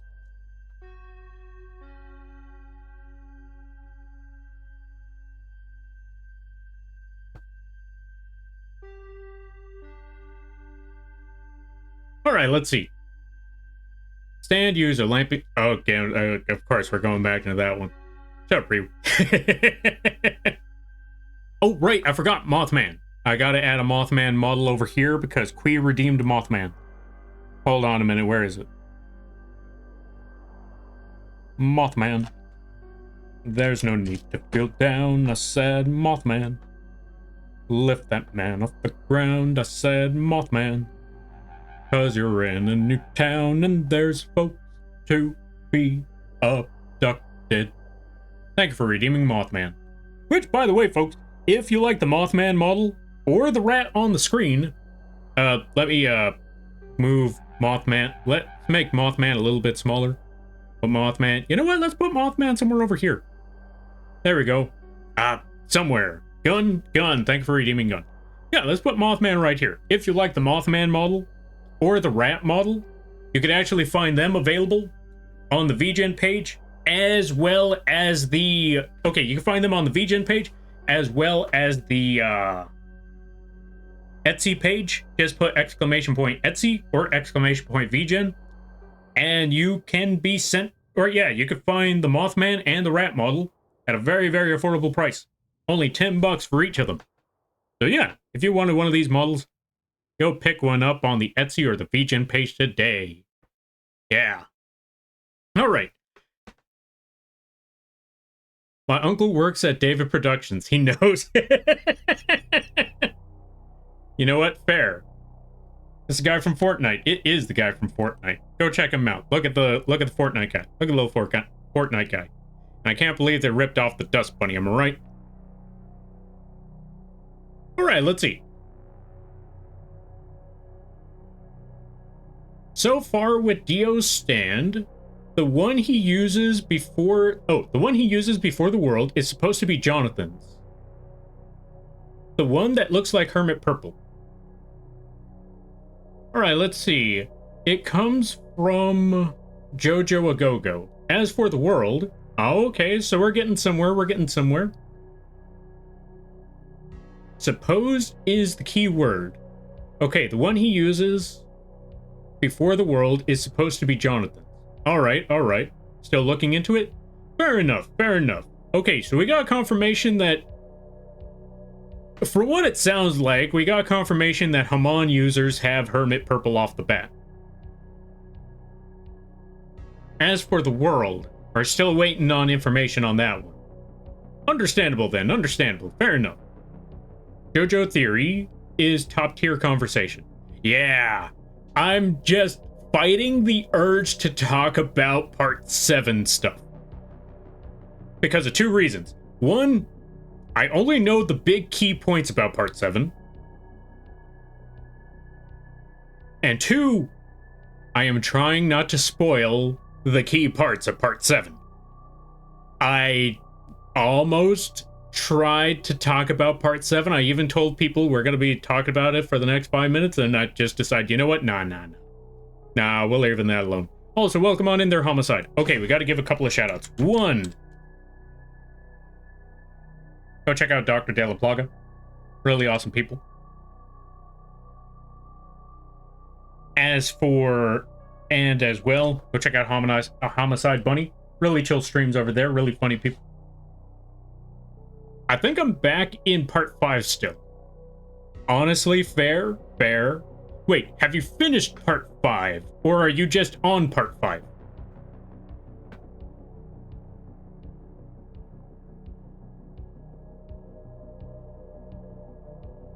Like I said, I need to... Well, actually, you know what? I'm going to have another dedicated stream after Part 7 is finished. Not when it releases, when it's finished.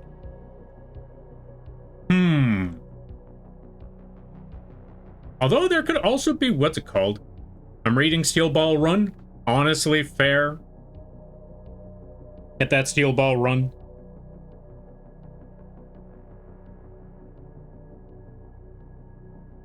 Get that Steel Ball Run, get them shows, get that reading in. Because I've also heard that there are some parts where certain things get changed halfway. I think I'm midway. Also fair and reasonable. Then I won't say anything. as much as I want to talk about now that you mentioned part 5, I'm looking at it like, there's so many things to mention about part 5, but I'm gonna leave that alone.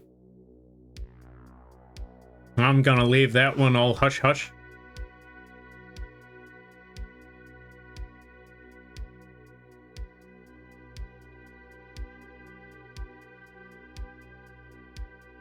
Okay, I also know that it's supposed to be villain of the week thing, but I always wondered with part 5, why did they only just send one guy after the other instead of sending the entire squad? Like, you had the assassination group, like, why not send everybody? I mean, I guess you didn't want to have them all exposed, maybe. Maybe that's the reason. I mean, they were still dealing with the Mafia, so... I mean, technically, they were still part of the Mafia when dealing with La Squadra, so maybe that's the reason why they didn't go that far into it, but... I don't know.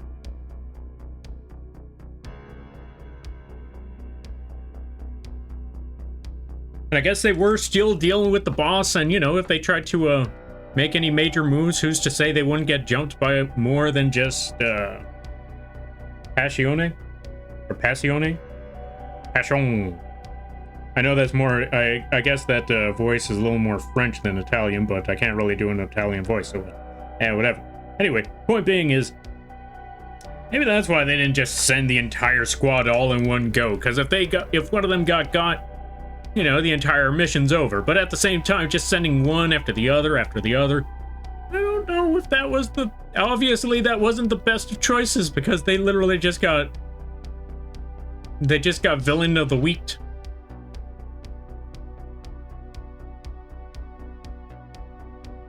I know so many spoilers up to part 7. Fair enough. Same. But I know a lot of people didn't watch part 7 yet, mostly because, you know, I know there are some folks that are anime watchers, and I don't blame you. Like I said a long time ago, there's a lot of things.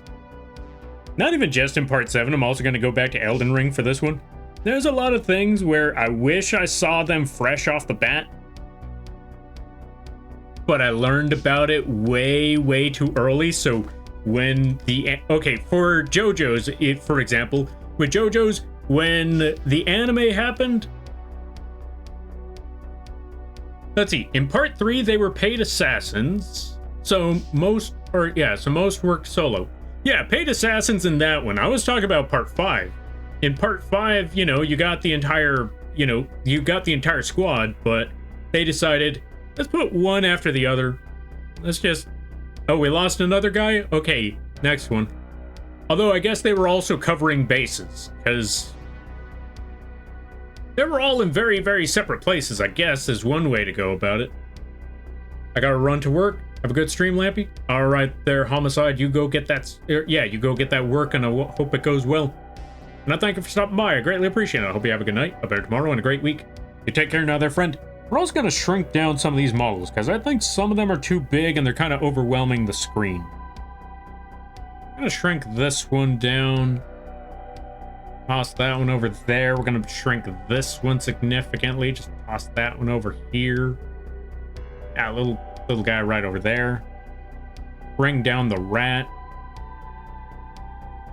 Put rat over there. Mothman, I think, is fun. Mothman's okay over there. Yeah, I think this works a little bit better. Maybe drop the wings for a minute. There we go. Just kind of clean up the area a little bit. And we're all set.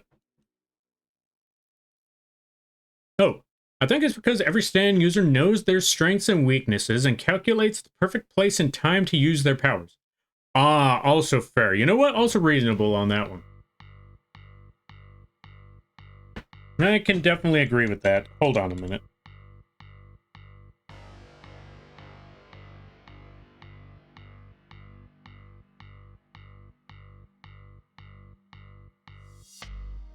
I guess if we want regular rat, the bird's wings gotta go up.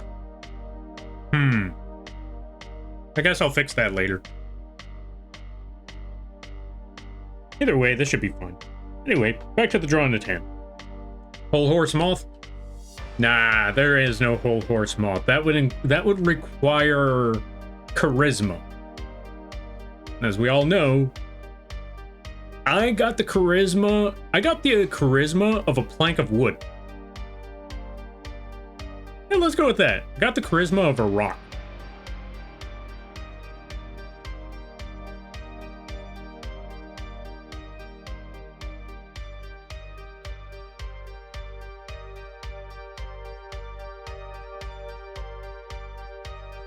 Let's see. Seems the only thing that can be said is Enya is why Dio got the world.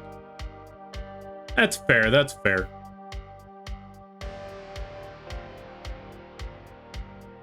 I won't say anything else past that point because, like I said, we have no confirmation on whether A or B. Yeah, we only have the, yeah, I guess, like you said, we only have the confirmation that Enya is the reason Dio has the world. Outside of that, it's heads or tails past that point. It's up to speculation. Because again, like I said before, just because we don't have confirmation that...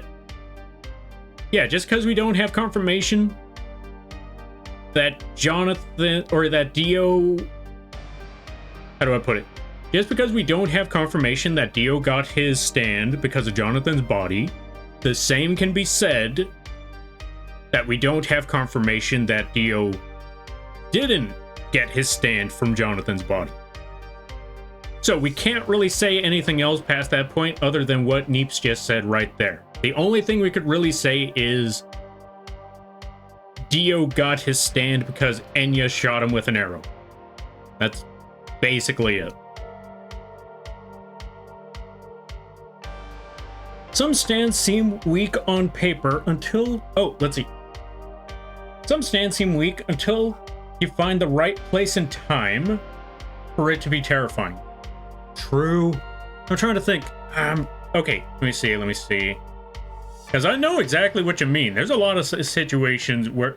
Well, that's what part 4, 5... Yeah, everything past part 4 and up. That's basically what the rest of the franchise became after part 3. Stands just being broken in specific situations. Like, they may seem like garbage, but find the right circumstance, and then boom, they just, they go ham. But those are very, very specific circumstances. And then you have, what's it called? What's that one stand? Heaven's Door? That kind of got a little dumb right there. I mean, again, how do you end up... Okay, the stand was fairly balanced until he became a mainstay. As soon as Rohan became a mainstay character and Rocky's favorite, maybe he was always a Rocky's favorite. I don't care how many times the Rocky says otherwise. I don't know. The evidence piling against, or yeah, the evidence piling for that argument of that being a Rocky's favorite and self-insert character, the evidence really piled up. I know I just said earlier, unless we get confirmation or otherwise, then it doesn't work. And I'm gonna have to still agree with that, like, unless we get confirmation, and he did confirm that, no, that's not his favorite character. No, that's not a self-insert. Can't deny, the evidence is really piling up. But if he says it's not, I guess it's not. That's the best I can really say. But we all know. We all know, but we just can't prove it. We all know, but we just can't prove it. Alright, let's see. I don't see any significant information on when he got it on the wiki. Fair enough. Or can cross-search it from a video that states source. Also fair. Wonder of You is always broken. Also true. Like, okay, that's one of those very, very rare cases where a stand is broken on all circumstances. Like, there are some stands where you need a very specific situation. Wonder of You doesn't need a situation. It's just broken. Like, the only thing it requires for you is for someone to pursue you. and it goes off. Like, what? How are you supposed to catch someone without wanting to catch someone? How are you supposed to look for someone without wanting to look for someone? That's busted. It's broken just because of conceptual ideas. Also true. Exactly. Like, the idea activates it. And you can't act without the idea. Instinctual or not, the idea is still there, and therefore it just goes off. So, yeah, it's busted. It's broken.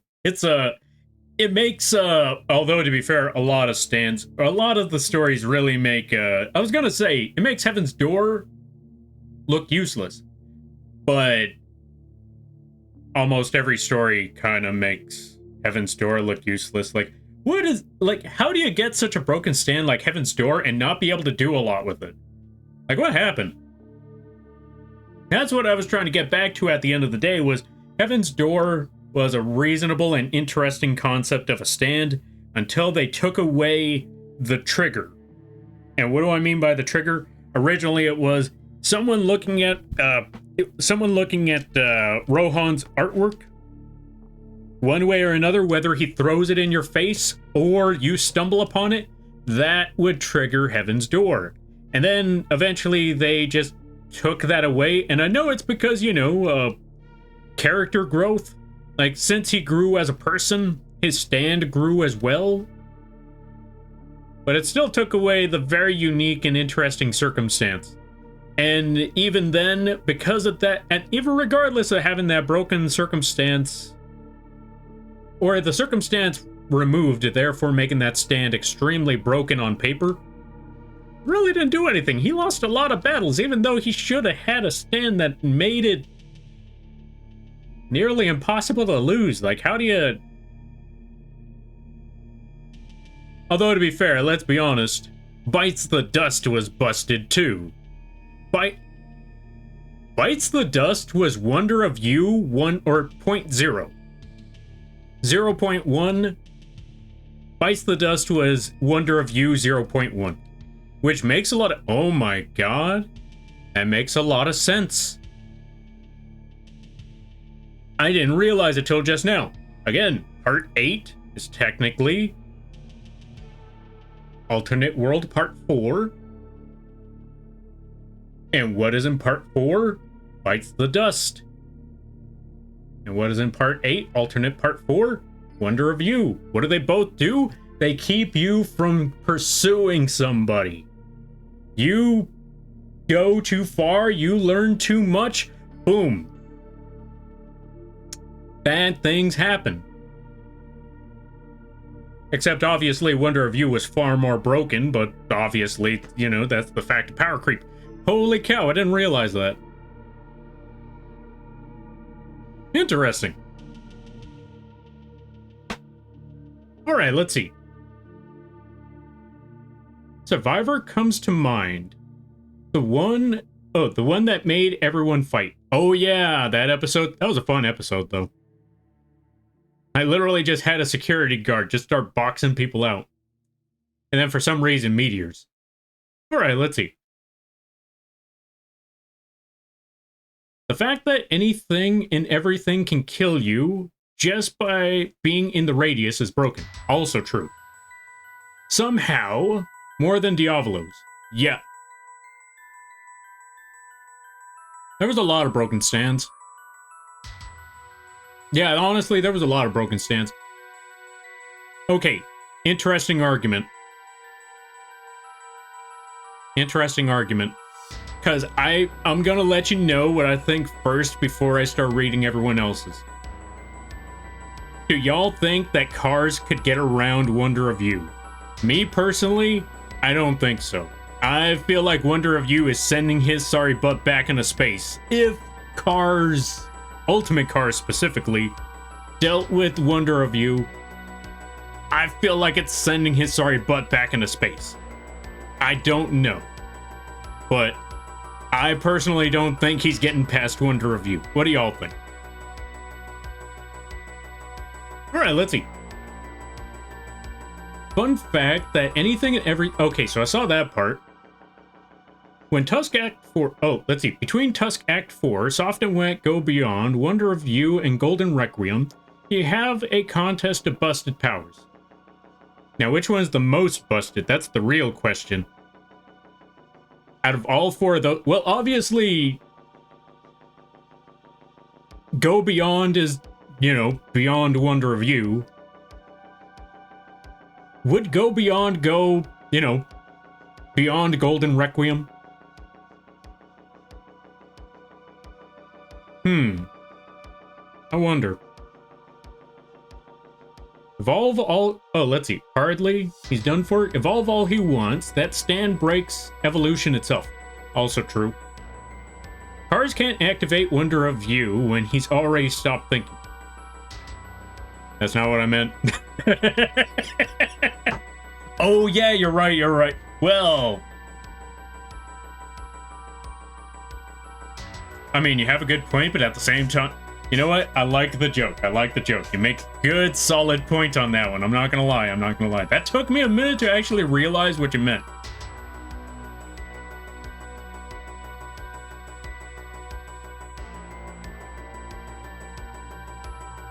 You know what? Cars has a... Okay, I'm gonna say it. I'm gonna say it now. He has a very, very, very rare shot. But that is only on the very, very, very off chance that somehow, some way, miraculously, his meteorite comes back to the ground and lands on the stand user. But that is a 1 in a trillion chance of actually happening, and that's the only way Cars is besting Wonder of View, as far as I know. But like I said, you have to have multiple circumstances go down. 1, Cars has to not be thinking while he's landing on Earth. 2, he has to actually land pinpoint on that spot where that person is there. Let's see. Again, the very conceptual idea of Wonder of You is too terrifying for the ultimate life form. The universe was rest at that point. Okay, explain that one. Okay, I want you to explain that one a little bit, because saying the conceptual idea is too terrifying for the ultimate life form. The point we're going is, let's say Cars can't think. And off that rare, very, very rare off chance that he somehow, some way gravitates back towards the Earth, lands squarely on the stand user as a meteor. Could Wonder of You actually stop that? That's what I want to know. Because Cars ain't thinking. We're putting this concept right there. Cars is not thinking. There's no thought in his head. He is literally, for essentially what we're talking about, he's just a rock. He's just a giant rock. He's a rock human. Shout out to anyone who gets that. But anyway, he's just a rock human that just lands on Earth, lands straight down on Toru. And like I said, this is the rare off chance, 1 in a trillion chance of this actually happening, which we all know is never happening, but okay, I won't say never, because let's say it does happen. Let's say the possibility is there. And Wonder of You stop the meteor from landing on Toru. Alright, let's see. I love technicalities. Death Battle should hire me.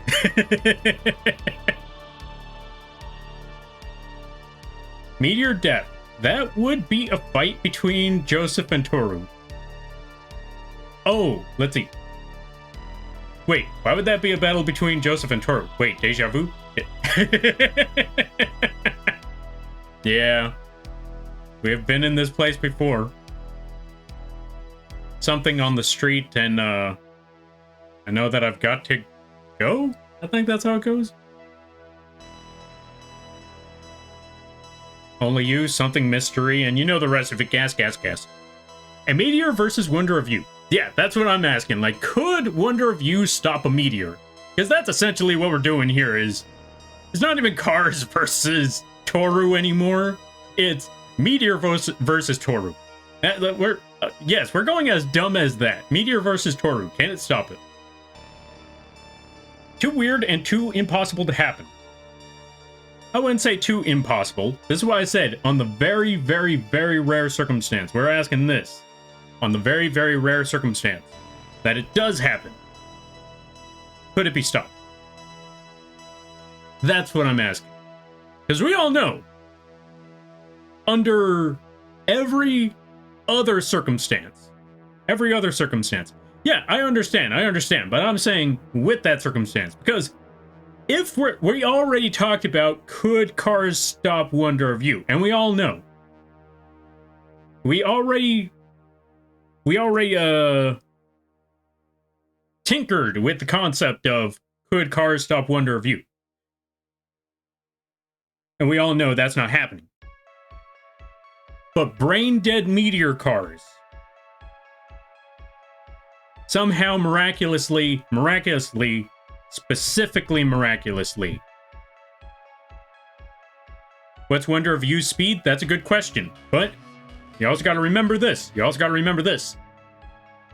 Cars isn't thinking. Cars has no thought. He is literally just a rock. Could Wonder of You stop a literal meteor? No thoughts, head empty, just meteor. That's what I want to know. And that's also a good question. What is Wonder of You speed? Oh, Joseph kind of fight? Oh, yeah. That's Joseph and meteors for you. I just thought we had this debate here before. We might have. Wait. Did we have this debate about Wonder of You and a meteor? Because I feel like this is the first time I've ever asked this question. Rock has no intentions. Exactly. Trying to understand the speed of Wonder of You. That's a good question. But that's what I mean. Would Wonder of You activate if there's no intention and it's just a freak accident?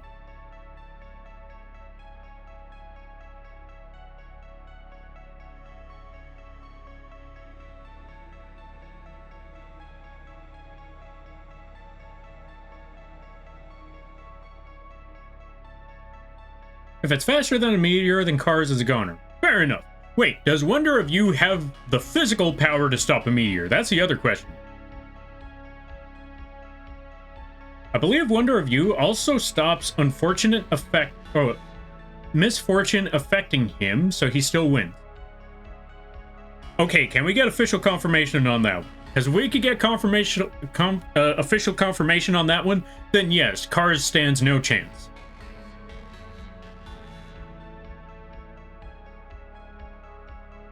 Do we have confirmation? Yeah, do we have official confirmation that Wonder of You stops misfortune? Because I know what's it called? Love Train, I think it was called? D4C Love Train or something like that? I know that one stops misfortune. I just don't know if Wonder of You stops misfortune.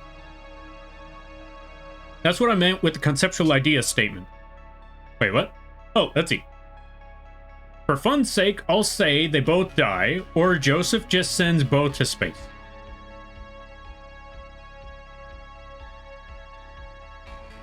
The guy's anti-calamity? Is he? I gotta read part 8 again. I just remember that he does calamity stuff when people pursue him. Or have the intention of pursuing him, but I don't know if he stops misfortune. While causing misfortune on others.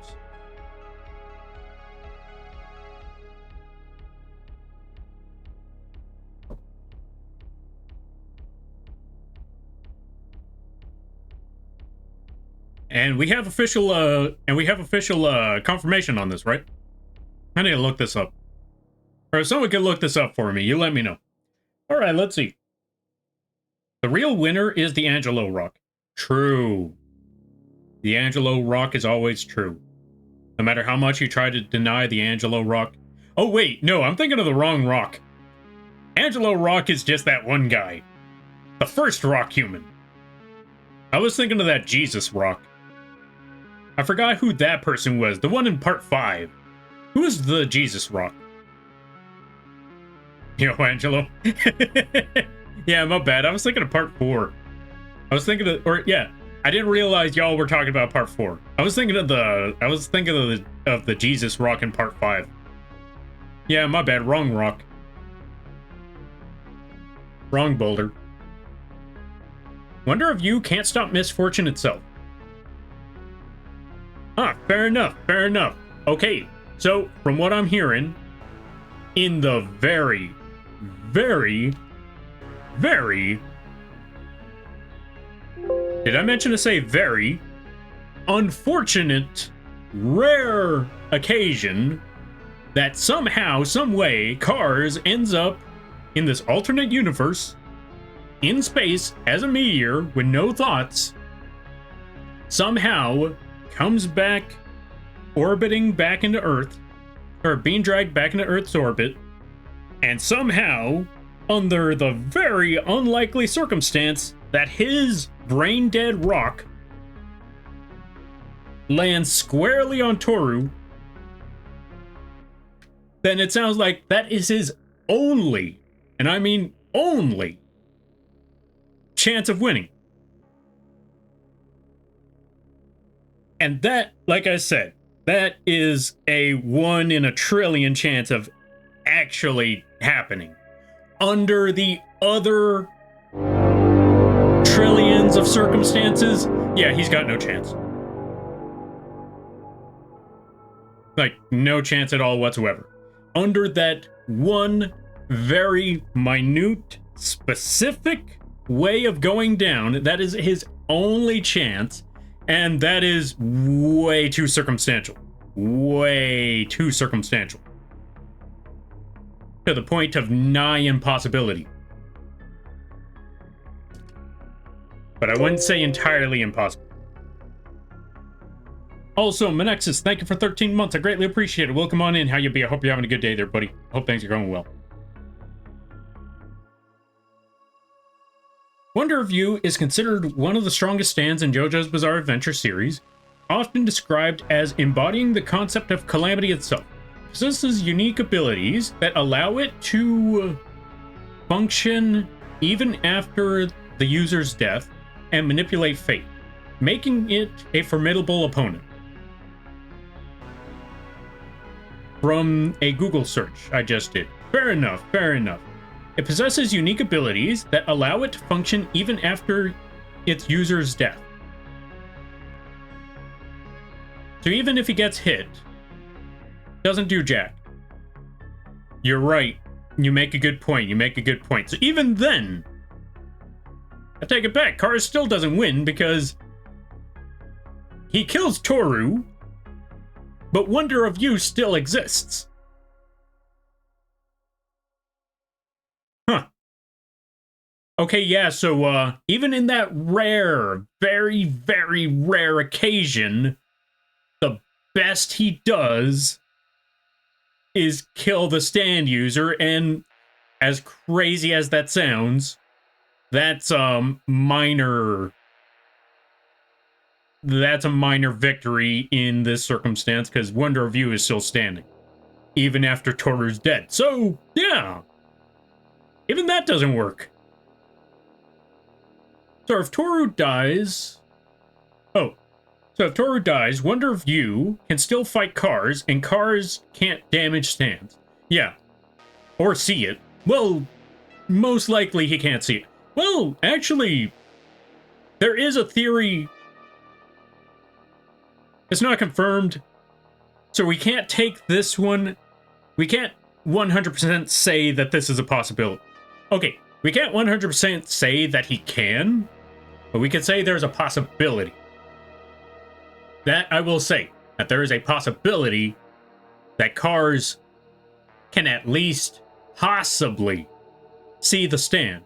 Because every Hamon user, as far as we know, possibly. Okay, actually, no, I take it back. I'm not even going to say every Hamon user. There's a possibility that Hamon users have Hermit Purple. And if that possibility is true, then that would mean that Cars, Ultimate Cars, might have Hermit Purple. but we can't 100% confirm that. So, like I said, that's a possibility. That's a crackpot theory. But as far as we've learned, under every circumstance, the best that Cars could actually do is just miraculously kill Toru. But that's under a very, very rare situational circumstance. And even then, that doesn't really do a lot, is what we're getting from this. So yeah, Cars has no chance against beating, Cars has no chance against, beating Wonder of You. Even if he was somehow a mindless rock that somehow miraculously lands on Toru, he still doesn't win that fight, which is crazy to think about, because you would think killing the stand user, GG. But no, not with Wonder of You. That's why that stand is busted. You actually don't beat that stand.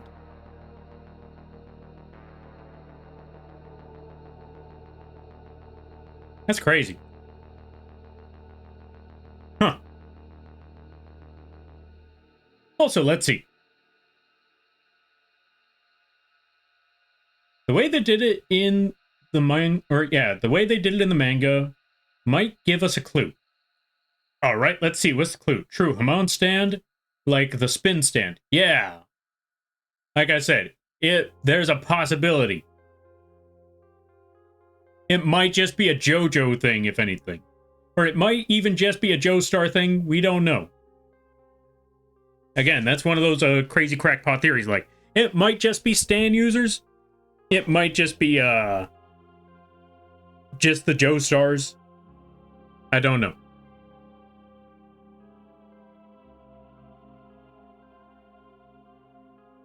Or what did I mean?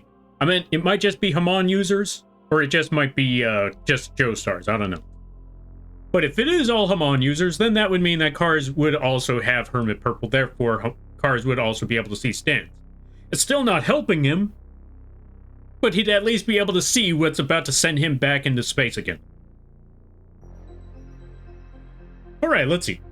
Also, let's add a Karibo to the screen somewhere. Let me see. We're never going to get any drawing done today.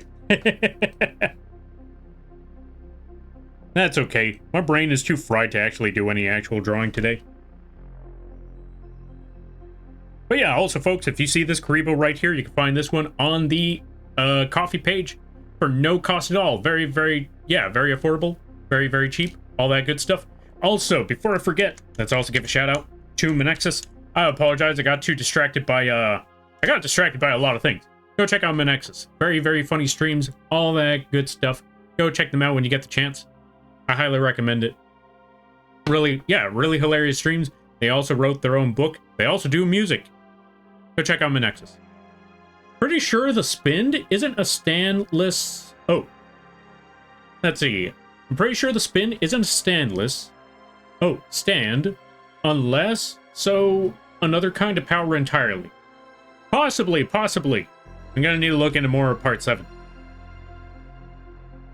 Yo, Fortune, welcome on in. How you be? I hope you're having a good day there, buddy. Hope things are going well. I hope things are good. Whew. Although, not gonna lie, I don't feel like I'm falling asleep anymore. This was a good talk. Alright, new layer. We're gonna select all of that.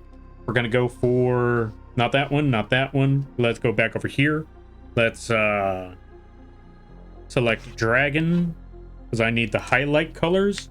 Well, not the entire highlight color. We need something not entirely the brightest part. We do need this lighter shade of gray, almost purple. You know what's crazy? That shade of brown that I thought was brown was actually a very bright purple. That's wild to think about. All right, I'll roll with it. All right, let's see. So far, so good. Nice. I'm glad to hear that things are going well. That's always good to know. Now, what layer is this? All right, we're going to take this new layer. We're going to put that as a clipping mask so it stays within the layer itself. We're also going to put the brush at 30% opacity. Put the sharpness to 50. Let's go with 50 on the sharpness. Actually, you know what? Let's go with a bit of a solid 70 75. I like 75. That's a solid number.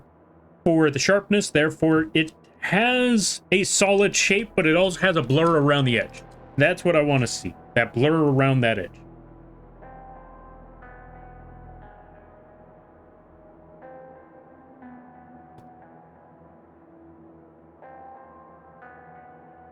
Killer Queen already touched the drawing tablet. I wish I had an explosion animation. I might need to add that later. Just have a whole full-on explosion. I think that would be funny to add. But yeah, here's the reason why we put it at, or as I've mentioned before, here's the reason why we put it at 30% opacity on the brush and not the layer. This way, we could just have that brush just overlap on things. If we want that blur or that gradient, just go one after the other. Just keep on piling it on until you got the bright enough shade that you're looking for. And then we could do something like that. The spin in that universe version... Oh, the spin in that universe's version of Haman. So would Haman count as giving them a stand, or would... Well, I guess, again, that goes back to that question that we were trying to figure out earlier. Does all Haman users get a stand? Or, yeah, is Haman a stand in that universe? Or is it just the Joestars that get the stand? Like, was that one ever confirmed? Like, because I know that Hermit Purple is a result of Haman. But I don't know if Haman is a result, or how do I put it? I don't know if all Haman users get Hermit Purple. That's another bigger question. Because it might be the same way, like, if that's the case, it might also be the similar to, that also begs the question about the spin. Does every spin user get a stand? Or is it just the rare occasions? I mean, to be fair, although Gyro... Yeah, does Gyro get a stand because he knows how to use the spin? Or is that just a coincidental circumstance? Kind of late for me, gotta go. Good night, Lampy. All right there, Dr. Della Plaga, thank you for stopping by. I greatly appreciate it. You go get that sleep, you go get that rest, and I hope you have a good night, a better tomorrow, and a great week. You take care now there, friend. I mean, both Joseph and Jonathan had vines. So did Holly, but she couldn't handle it. Although they were different kind of vines. Yeah. But that's what I was saying, like, would it have been a Joestar thing? I mean, I guess in the original universe, would it just been a Joestar thing? Or is it all Haman users? But in the Steel Ball Run universe, Gyro isn't a Joestar, but he has a stand. But would that stand have came from the spin, or would he be utilizing both the spin and the stand together? I don't know, I'm gonna have to look into that more. Let's see. Here's the weird thing about stands. They themselves have, in some way, two origins. One of them is spiritual, others is arrows. Yeah, that is very, very true. Because if I'm correct, what's his name? Avdol didn't get his stand from an arrow? He was just born with it? And then again, you got the Haman users where they always had Hermit Purple. Maybe. I wonder, which other characters got it without the stand arrow? The only one I could think of at the moment was definitely Avdol. And I know there are probably others, but I don't know who else. Oh, sand users were psychics? Oh yeah, true. Stands also manifest by having huge willpower too. Kind of feels like Araki seemed to have retconned that part for setup. Yeah, wait, which part are we talking about? How... Oh, I think I see what you mean, like the organic part. Weather control is organic stand?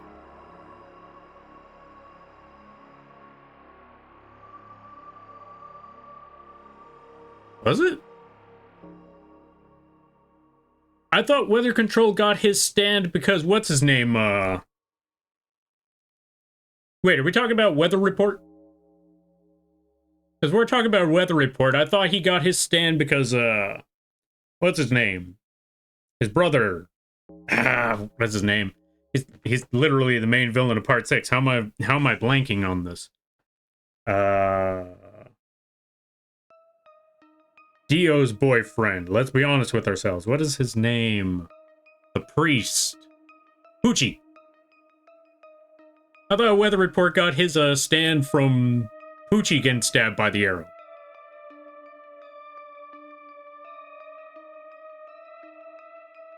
Let's see. Stand arrows were not part of Part 3. Oh.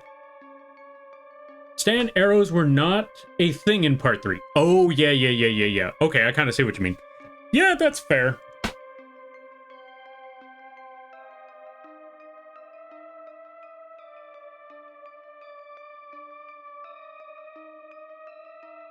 Kinda. And you had them? Also retcon?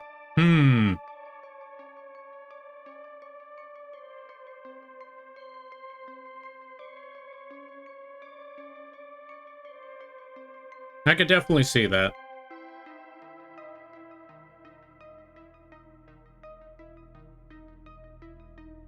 So there goes two origins, unless...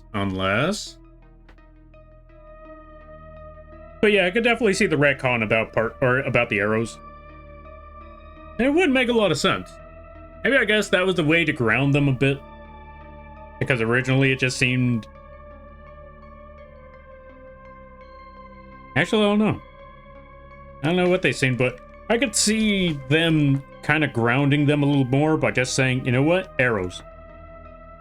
And then later on, just adding on to them saying, oh yeah, aliens. You can't see the hand gestures, but aliens. Oh my god, they just pulled a Star Wars, now that I think about it. Like, originally it was just like some sort of weird spiritual stuff. Like, we don't know how this works. It's the fighting spirit of a person's willpower. Like the Force. And then at the end of it all, like, oh, well, actually, yeah, I know we did say that it was a fighting spiritual power from a person's will, but actually, it's microscopic bacteria that gives you superpowers. Prove me wrong.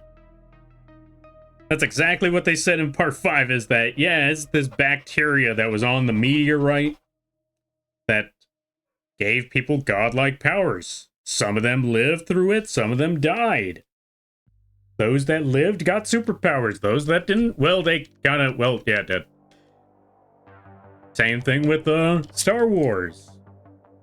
So power of the Force is this all-powerful entity that we don't know much about it. We just know that it exists.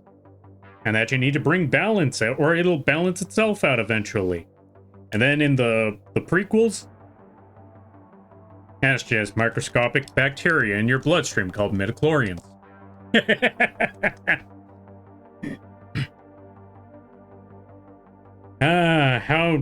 How some series go. The wildness of it all. I wonder why all the spiritual ones just always just lead back to, yeah, about the spirituality. It's just bacteria.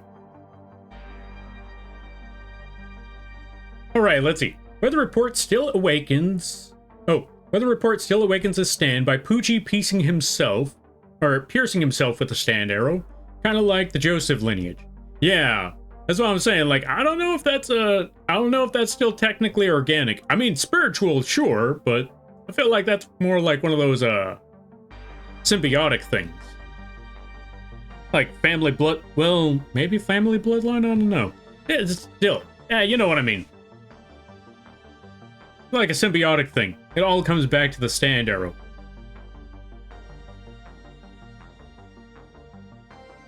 Alright, let's see. Aliens, because the rock came from space. So, aliens might have stand powers. Oh yeah, most definitely. Still tied within Part 4's canon. Wait, what are we talking about? The aliens? I'm pointing a possibility. Oh yeah, let me see. All right, let me see. Let me go back to that one right quick. Unless people that are born with them are descendants of people that had stands from the arrow. Could be aliens because... Oh, let's see. Could be.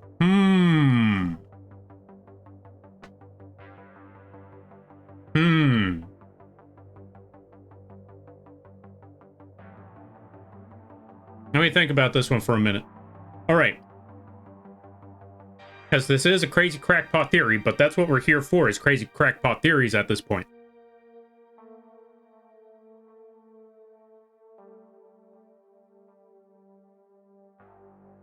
Let's see. Also true. So let's try rereading this again. Also true. So there goes two origins, unless people that are born with them are descendants of people that had stands from the arrows. Could be could be aliens, the rock, space. Oh, the rock came from space.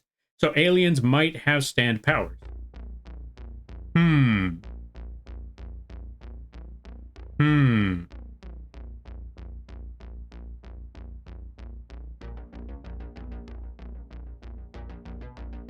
We're definitely chalking that one up as a crazy crackpot theory because, again, without official confirmation, we can't really say anything otherwise.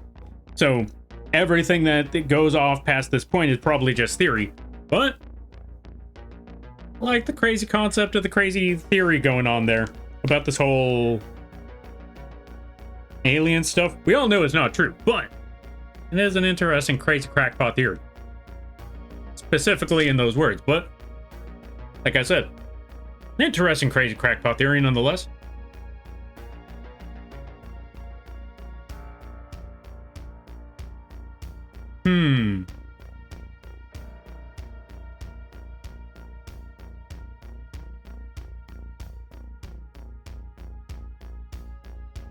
I'm trying to think about that one. I'm honestly trying to process that. Okay, so the theory that Plaga is, or yeah, Della Plaga is bringing up here is that what if all the stand users who got stands naturally, quote unquote naturally, or just ancestors or descendants of people who got the stands from meteorites?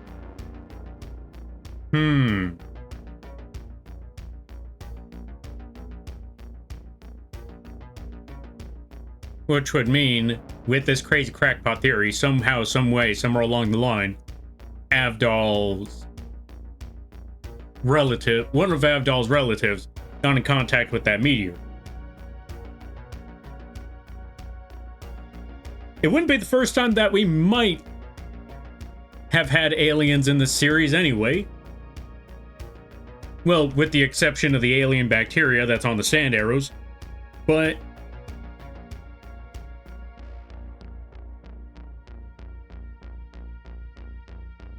since you bring up aliens, it also comes in a question about that Mickey Taka Mickey Taka? I think that's how you pronounce his name? I don't remember. The quote-unquote alien dude that will never get information.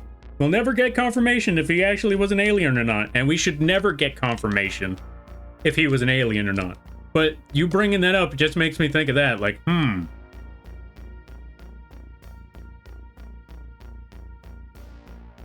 Crazy crackpot theory is just making me think about the alien dude for a minute. I don't know why, but I really got nothing to say past that point either. I'll be honest.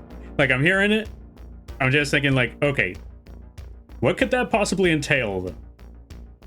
Because like I said, most characters, considering the retcon, most of the characters, let's say that they did, let's say that there were some that actually got it well, yeah, we did get some that got it spiritually. Would that be able to tie into the rest of the series? Because most of the time, most of them usually get it from Arrow, 20 Arrow stuff. So, there's not really much else to say past that point. Unless you want to go with the crazy crackpot theory that what if Amon is like an alien technique? Yo, Timo, thank you for the bits. I greatly appreciate it. And welcome on in. How you be? I hope you're having a good day there, buddy. Let's give a shout out to Timo. My brain is fried. I can't keep up with anything today. All right, let me see. I wouldn't go that far. About which part? The stand arrows and, or yeah, the stand arrows and the midichlorians, or something else? No, we're here for this. Then go away. All right, let's see. The way Jolene didn't have, well, let's see. The way Jolene didn't have one, but was able to get one, or she might get one by sheer willpower. You think the guy from part 4 is actually an alien or not?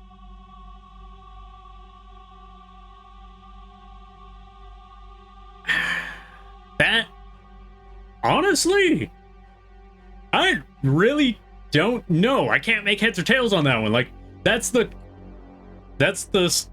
crazy part. Like, we got ghosts. And we got arrows that give superpowers because of bacteria that were on meteors. So it's not out of the realm of possibility that that dude actually is an alien. However, obviously, we have no confirmation of whether he is or isn't. And I hope that we never do. Because he could just be insane. Or just likes the idea of people believing he's an alien. Because we got people out there that will actually believe, we got actual people out in the real world that will wholeheartedly believe in something, regardless of whether it is true or not. They will legitimately try to get the rest of the world to believe this is the case. And it's not out of the realm of possibility that maybe that dude knows he's not an alien, but because of his powers, no one can prove otherwise. But they can't prove that he is either. And so, it's just up in the air. As it always should be. I gotta go close the window right quick, because there's a helicopter literally just hovering in the neighborhood. I don't know if anyone else could hear it, but it is just... It is practically... Oh, wait, there it goes.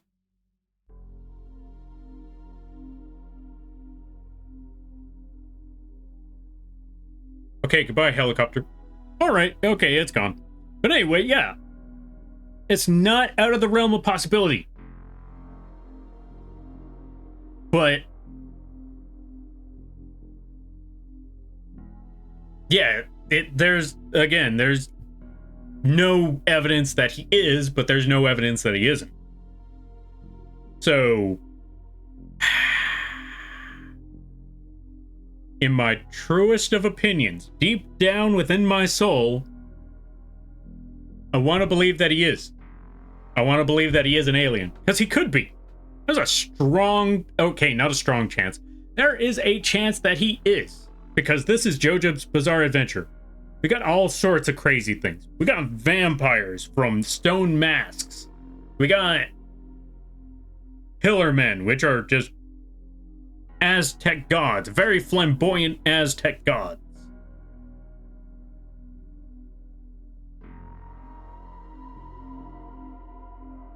We got time travel somehow. Alternate universes. Ghosts. An actual afterlife. Anything's possible. At this point, anything is possible. So, I'm legit... oh, living plankton. Well, not living plankton, how do I put it? Sentient plankton mass. Although, granted, that's because of a stand arrow somehow. How? How do you pierce plankton? Wait.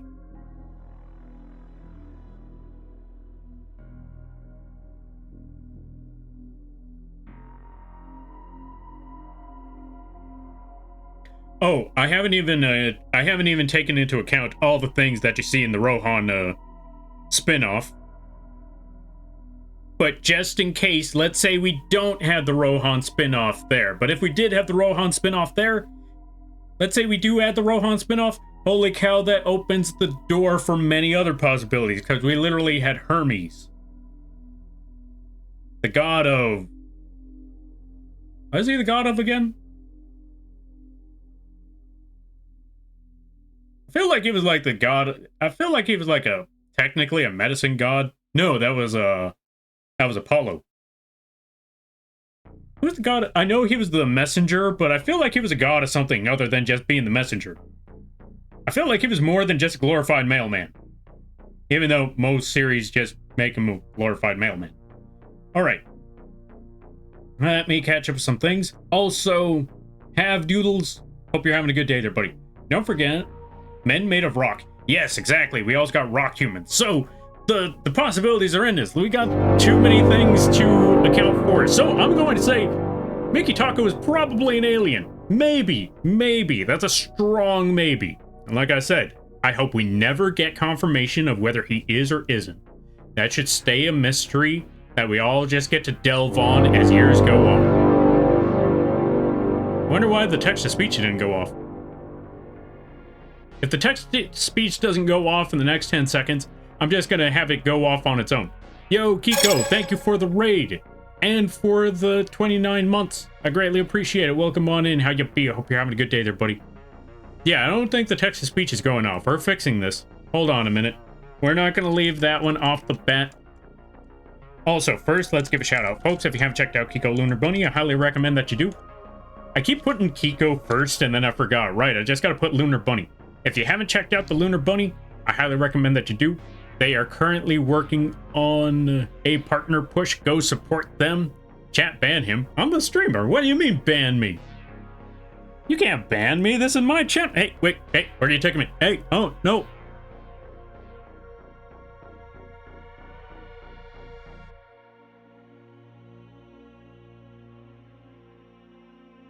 Well, I guess this is a driving stream now. Hey, everybody. My name is Joe. Joe Drive? No, wait. My name is Ryan Gosling. I drive. And today we're doing a drawing stream. Today we are drawing a car, I suppose. Let's go drive a car. I mean, let's go draw a car. You know what? Forget this. We're playing Mario Kart. Welcome on in, everybody. Oh, wait. The moth got free. I don't know what's going on, but they brought a gun. Okay, we got problems now. You know what? I was never here. Anyway, and I'm back. So let's add the text-to-speech. Since it didn't work properly, we're doing this the right way. Wait, why is it disabled? Yeah, why was it disabled? Hello, Father greater than. There we go, greater than. I know that's supposed to be a mad face, but they just put greater than for some reason. But yeah, welcome on in. Everybody stopping by. Hi, my name is Lampy, small-time illustrator, football-sized moth. I do a lot of drawing streams, occasional gaming streams, and sometimes a live 2D rigging streams. And today is one of those drawing streams. I'm taking a chill day because my brain is kind of fried, so we're just drawing Berserk Dragon and talk about JoJo's Bizarre Adventure. I hope you all enjoy your day. I hope you all enjoy your stay. And if you gotta take care of things, go take care of those things. Never feel bad about writing and running because that's what raids are all about. But if you decide to go around, I greatly appreciate that. I hope you enjoy your stay. Hermes is the god of a lot of stuff. True, there's a lot of gods that are a lot of things. You make a good point there, Have. All right, let's see. Let's see. Good to see it there. Definitely Big Chungus, Absalon, Kiko, JP. Let's see. Rohan called it the god of muscles. Oh yeah, he was the god of muscles in the JoJo series. Dark Leo, Blobby, or probably. How y'all be? Zarin. We're catching up with everything. Karibo? Yeah, we got a Karibo, which is free on the coffee page if you would like one. Just put ! coffee and then boom, there you go. Buddy, I'm your child? What? You can't call your own kid buddy? I do not want to live in a country where you can't call your kid your buddy.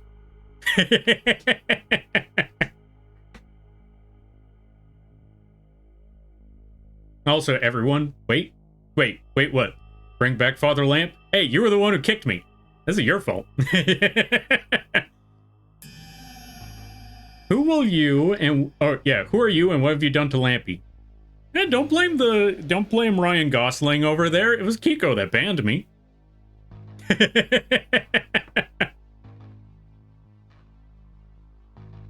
All right, let's see.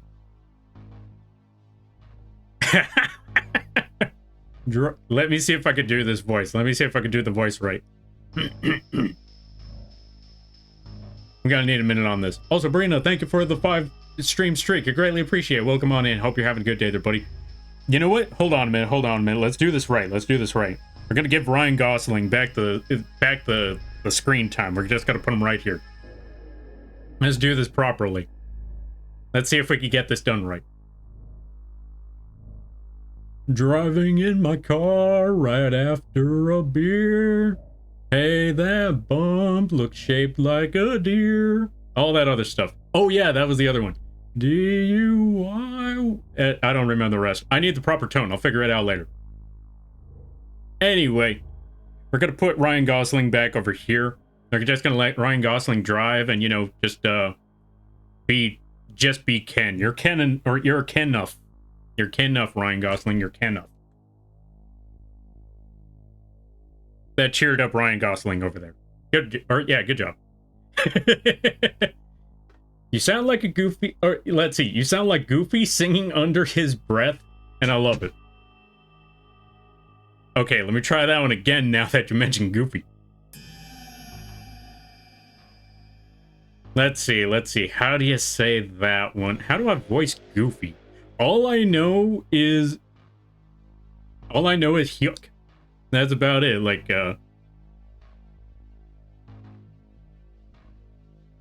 I'm trying to figure out how would you go about that. I'm trying to figure out how to add Hyuk into the song Driving in My Car. There's really no place that I could really add Hyuk in there. You win this round, Goofy. You win this round. I'll figure out the voicing later.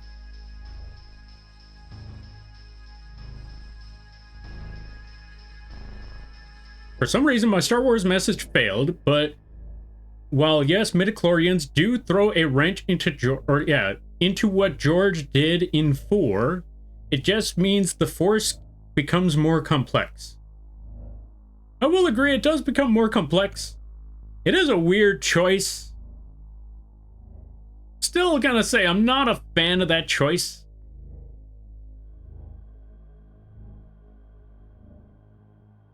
Because I rather preferred the whole spiritual being out there rather than a bunch of bacteria.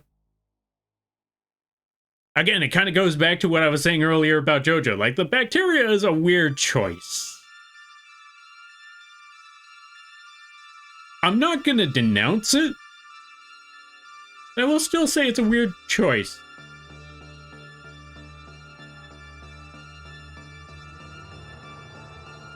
Oh, that's where you would add it. Now, can I even pull... Okay, I'm not gonna lie. I don't know if I could pull off a Goofy voice purposely. Because I will definitely tell you, I was not trying to pull off a Goofy voice earlier.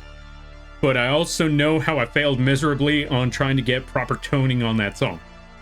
I don't know what it is about the way the song goes, but it, like, trying to get the voice right. I don't know. It's a very difficult one now that I think about it. Maybe I need more practice. Either way. Yugioh. I don't know how to go about the rest of it. How do you make a Goofy voice purposely? I guess only one way to find out. You kind of have to try it now, don't you? All right, let's see. Yugioh. Okay. I keep stopping myself, but it's also because whenever I hear Yugioh, instead of thinking of Goofy, I think of the guy from Banjo and Kazooie. I guess his name is Banjo. So I guess it's not the right one. I need to practice that one more. I'll practice it later. Tell you what, I'll come back to this another time, and I'll practice it properly, and I will see if I can pull off either a Goofy voice, or if I could actually get that song tone properly. We'll figure it out. We'll figure it out someday. Anyway, point being is, glad that you liked the attempt. That's the best I could say. All right. Still spiritual, or a still spiritual being, just now the cosmic force. Wait, wasn't it always the cosmic force? Like I said, it's just the bacteria thing. Like, I don't know if you needed the bacteria. Like, that's the one thing I always looked at. Like, does the bacteria need to be there? So why the Berserk Dragon? Because it was one of those cards that I really liked back in the day. I thought it was really, really cool. And I used to play the card back in the day. So I just wanted to draw one of my favorite cards. Oh, that's what I mean? Oh, let's see. Wait, I missed a lot of other stuff. Evening Lampy. Right, let's also give a shout out. We gotta give a shout out to Rena Belladonna. If you haven't checked them out, I highly recommend that you do. I'm trying to remember, what were you playing? Are you playing Marvel Rivals? I think you were playing Marvel Rivals. Let's find out. Also, Icy, welcome on in. How you be? Thank you for the posture check, the stretch, and the hydrate. I greatly appreciate that. I was gonna make sure that I get soda before the end of the night, because I know my brothers are gonna just drink it all. Okay, let's see.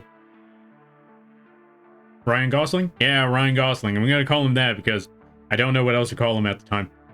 I was going to call him John something, and then once I called him John Drive, I just realized, no wait, that's just Ryan Gosling. He's the guy from Drive. So yeah, it's basically just him. It's just Ryan Gosling. The universe can be made up of the Force, but midichlorians add a layer to why people can use the Force. Could you elaborate a little more? Because again, like I said, I don't really feel like the bacteria is really necessary to say anything. Well, how do I use it? How do I say it? I don't know. It doesn't really feel like the bacteria is necessary to explain why people could use it. I mean, again, the spiritual thing, like, I don't know. I feel like just adding a layer to explanation just kind of makes it too technical, and then it just kind of goes a little off. The bacteria just explains how people can use the Force. I mean, that's what I mean. Like, you don't really need the bacteria to explain, you know, spiritual powers. Like, there's a lot of series that use spiritual powers that don't really need bacteria involved. It's just a spiritual thing. Some people get it through training. I mean, heck, even in I was gonna say real life, but let's be honest, we don't really have any actual sound proof on that, but I don't know, I don't hear no Tibetan monks talking about bacteria. And again, they're Tibetan monks. I don't know. Anyway, that's a completely different situation, but I don't know, I feel like like I said, I just feel like the bacteria part's a little unnecessary. It's not really... It doesn't really add anything, is what I'm personally saying. Like, you could still have the powers. You could just say it's a spiritual thing. Afterlife stuff. A cosmic power that we can't really comprehend. The moment you try to, like I said, it's not even so much like it's a bad thing. It's just not necessary. Either way, the Force is the Force. Exactly. That's what I'm arguing, is that the Force is the Force at the end of the day. The bacteria doesn't really do anything. It's just kind of, hey, fun fact. That's about it. That's essentially what I'm trying to say, is that the bacteria part, the midichlorian part, it's just kind of there. Not really essential. Like, you could literally have the entire story with or without it, is what I'm trying to say. The tiny organism, like, yeah. If it were not for that one tiny organism, none of them would have their power in the Force. That's what I mean. Like, you could still have the entire story and not have it revolve around a tiny organism, is what I'm trying to say. Midichlorians make power scaling easier. As we know, Anakin's high midichlorian... Oh my god. See, that's what I'm saying. Like, all it does is really just say, oh yeah, this guy's strong. How do we know? They got a big number. But as Dragon Ball has established, the numbers don't matter. You could have the entire story without the number. That's also what I'm getting into. That's what I mean. Like, there are many stories where you don't have a number. You don't need the number. The number is just kind of there. DBZ is different? Okay, explain.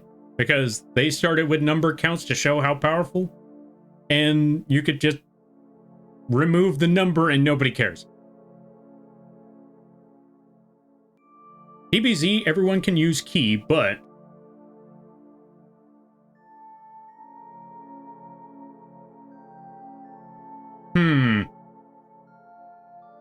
again, that goes back to the retcon of that other thing, because I know, like, didn't they show with the Force that, you know, you can learn it, you can train with it, something along those lines? Okay, let's see. The numbers never mattered in OG.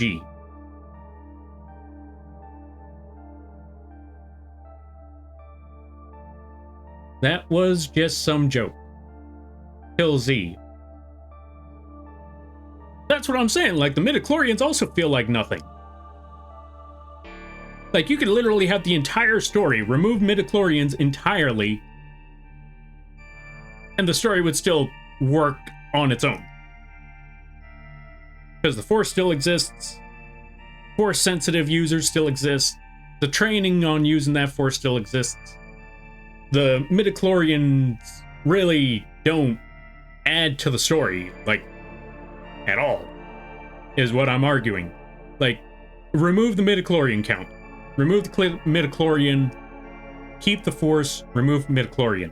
What does it change? What does it change? That is what I'm arguing. Because you can technically say, oh yeah, it's because of the midichlorians that, no, because we didn't have them in the original trilogy. Not an utterance of midichlorian was mentioned in the trilogy. And we still had it. Remove midichlorian. Heck, I wouldn't be surprised if most people saw the prequels and still didn't realize, yeah, midichlorian is a thing. So it really doesn't add anything at all. This is what I'm saying, the midichlorian thing, we could literally remove it and nothing would change. Except with the technicality. But technically speaking, narrative stand-wise, remove it from the story, nothing changes.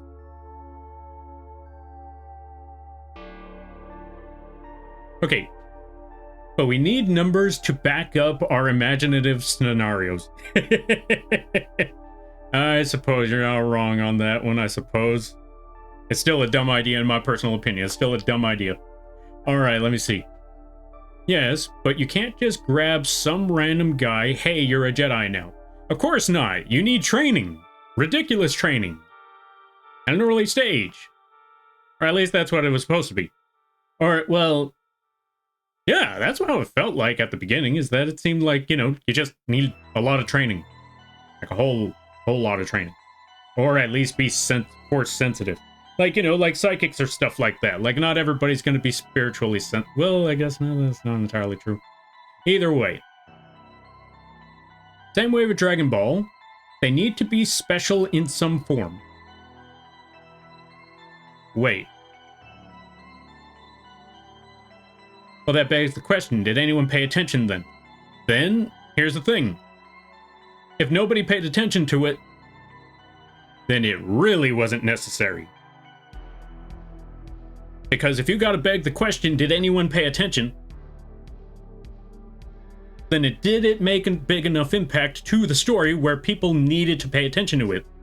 If people didn't need to pay attention to really see the entire story through its end, then you really know it wasn't necessary. And this is what I mean, like, this is what I mean about the midichlorians. If most people didn't know about it, if most people didn't realize it throughout the entire... we're only going to go with episodes 1 through 6 on this one. Heck, you know what? You can even go with episodes 1 through 9. All 9 episodes. Let's go with that. All 9 episodes. If you didn't realize midichlorians were there in the first place, and it begs the question how many people paid attention, then that is how you know full well that that was not necessary, narratively speaking, and it wasn't really important to the story. All right, let me see. That's where those in a way come in. Oh, that's where those in a way come in. Have a lot of this count. Oh. That's where... oh. That's where those in a way come in. Have a lot... oh, have a lot of this count. You need training to become this. Yet, we are talking about it right now, so... it's not that important. that goes back to my argument about the midichlorians. If we're just going to say, oh yeah, you need this in order to be that, but you had this long before they even existed in the actual story itself, then they were unimportant. That is what I'm arguing about the midichlorians. They were not important. They are not essential to the story. They were essentially, they were... Okay, as harsh as this sounds... Of course the helicopter... Oh no. The nerds have come. The nerds have arrived. They're after me. Anyway, going back to the argument. The argument that I'm trying to point is... They were a useless, as harsh as it sounds, they were a useless addition. Because they don't add anything to the story. Like, at all. That's what I mean. You can go into the technicalities. You can go into their specific reason why they're there. But at the end of the day, they aren't needed. What's her power level? Stop asking that. Nobody cares anymore. Okay, not sure how else I can say it. I don't know. I just feel like we're not on the same wavelength when it comes to that argument. And that's fair. That's understandable. That's reasonable.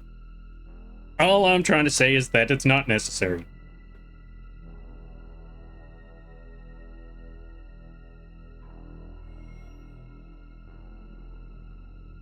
To be fair, people can just say the Force is just space magic and not care. That's what I mean. That is what I mean. Like, people can say that, and it would still make sense.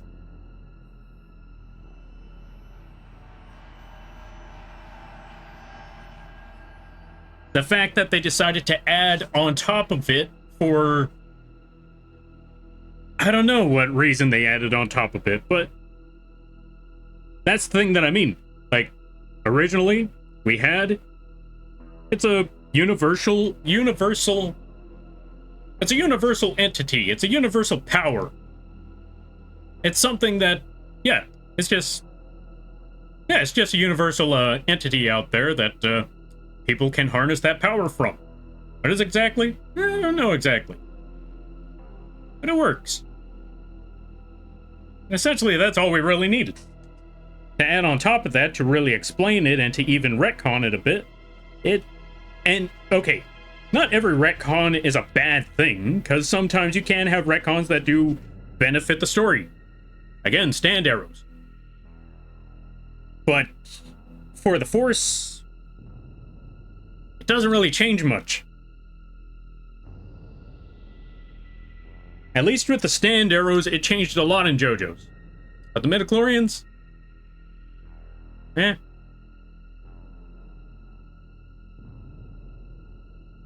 I will say that, again, going back to... I will say the same argument about the stand arrows' origin and bacteria from the stand arrows.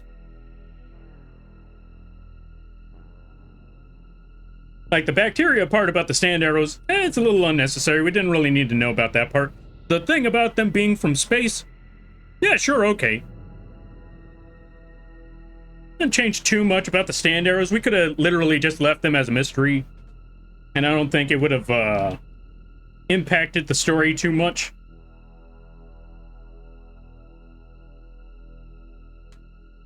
But yeah, when it comes to the midichlorians, not.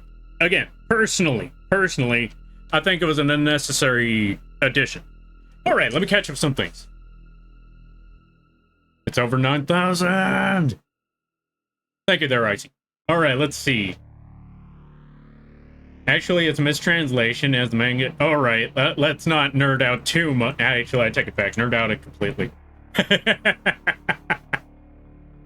don't know about DBZ that much. I just know that one line. Honestly, fair. That's fair and reasonable. I'm gonna close that window because that helicopter's back. That helicopter heard me talking smack about Star Wars.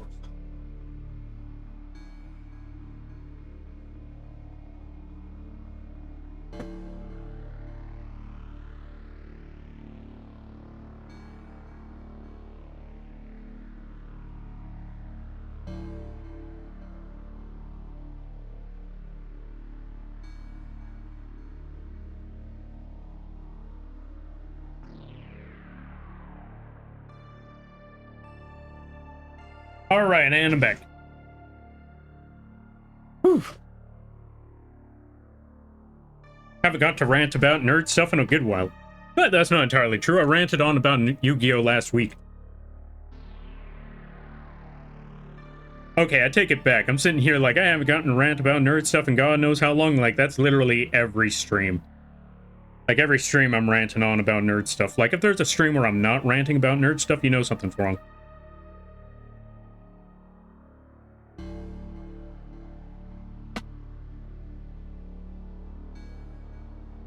But yeah, how was everybody's weekend? I forgot to ask that. Hope y'all had a good weekend. I know it's Wednesday, but I haven't been here since Sunday, so how's everybody's weekend? I hope it went well. Hope y'all had a lot of fun. Or I hope y'all had a very, very chill day today.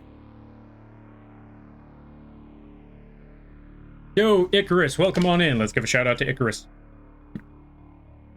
I hope you're having a good day there, buddy. Hope things are going well.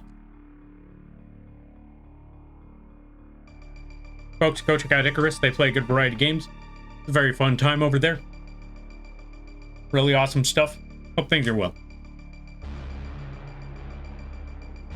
But yeah, right now we're just drawn. We were ranting on about JoJo's, then we were ranting on about Star Wars. We were also ranting on about Death Battle.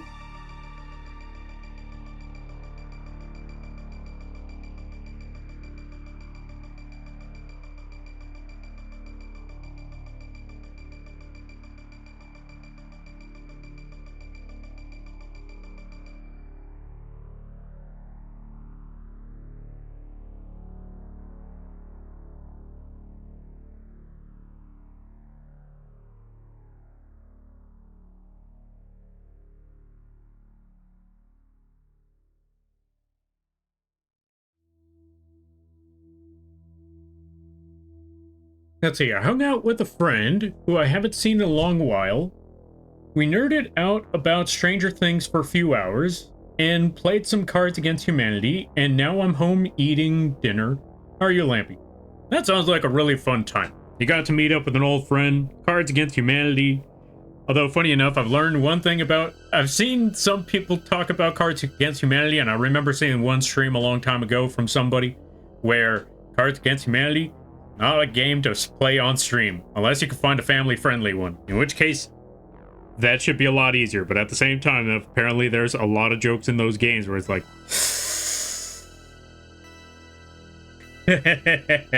I definitely remember seeing Cards Against Humanity a while back. I want to say it was like around... 2020? No, 2019 at some point. God, I remember looking at those cards. They were very, very funny, but in retrospect, I'm looking back on them like, oh yeah, if I ever tried playing Cards Against Humanity, that is not happening on stream. You just, like, you kind of, like, just limit yourself to, like, 70 or 30% of the cards. Alright, let's see. But I'm glad to hear that you had a lot of fun there, Icy. That's always good to hear. That's always awesome. I've been drawing a PNG for one of my friends. Really excited about it. Let me post it in your server. One moment. All right, sounds good. Sounds good. You let me know when you posted it. I'll give it a look. But yeah, I'm glad to hear it. That actually sounds pretty awesome, and I can't wait to see what sort of art you've been making for them. Oh, you saw the Toy Story 5 teaser trailer? Toy Story is still going? I mean, I shouldn't be surprised, but I kind of am. I thought it was finally done. I thought Toy Story 4 was the end of it. I thought it was done. I haven't seen that, but I saw that the new DLC for Elden Ring Night Reign is coming up this month. Can't wait. Or not this month. Next month. December. I can't wait. Christmas time in the city. All that other stuff about the rest of that song. I don't remember the rest of it, but yeah, Christmas time in the city. I can't wait. That's going to be awesome.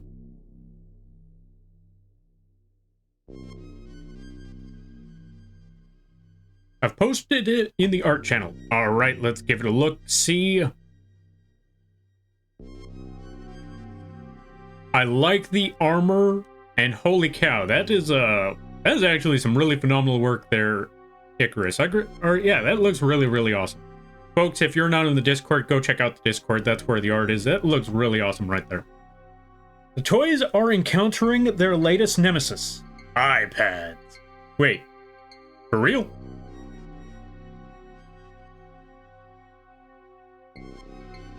Like, is that a real trailer? I gotta look this up.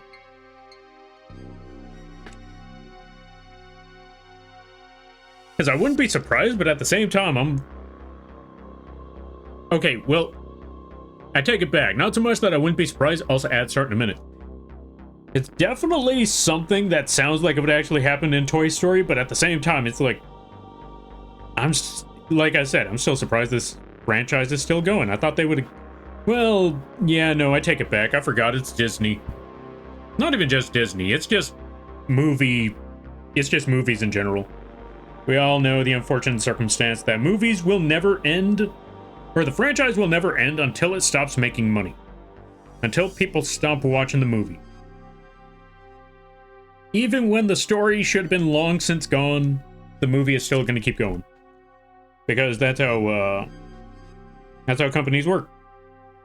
That also reminds me that I forgot, I know of a friend who has a friend, as crazy as that sounds, I know of a friend who has a friend that worked on a book, and they wanted to get that book published, and they almost did.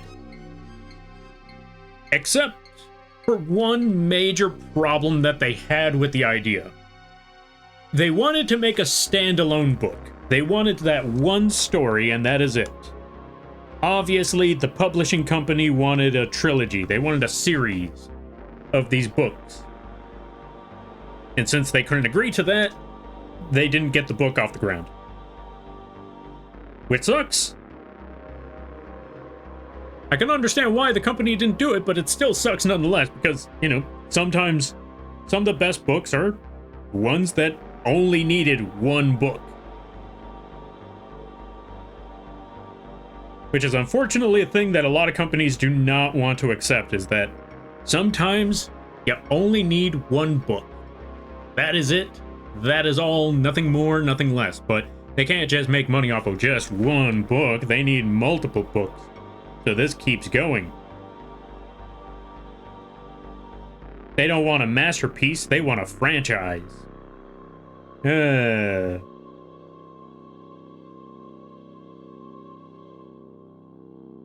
Although, I'm also going to be a hypocrite about this, because Elden Ring looks like a perfect game on its own, but I want a second one. I want a continuation to Elden Ring. I want more. But I know that's probably best for... Well, actually, no. This ain't like Bloodborne, where it could be a standalone and we're done. That's it. We don't need more. But Elden Ring is fine as is, with the exception of just a few other things that we might want. I don't know. I wouldn't mind more Elden Ring.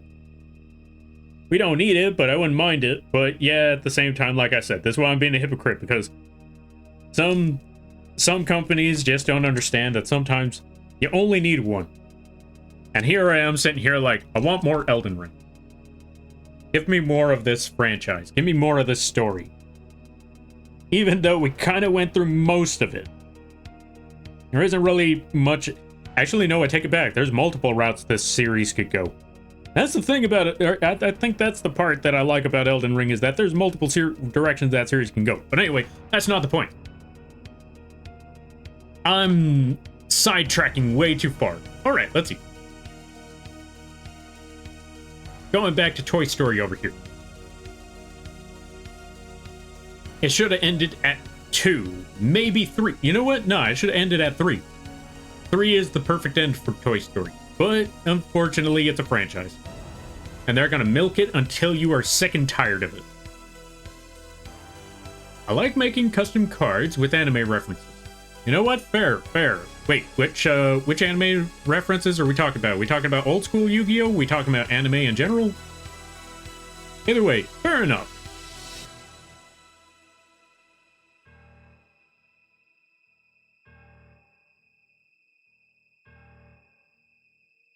Honestly, I don't know why all things... Oh, I don't know why of all things. Why is this piece coming out so good? Ah, fair. I don't know why, of all things, why this piece is coming out so good. Also, I didn't know I could do filigree so well. What's filigree? Is that the... Yeah, what's filigree exactly?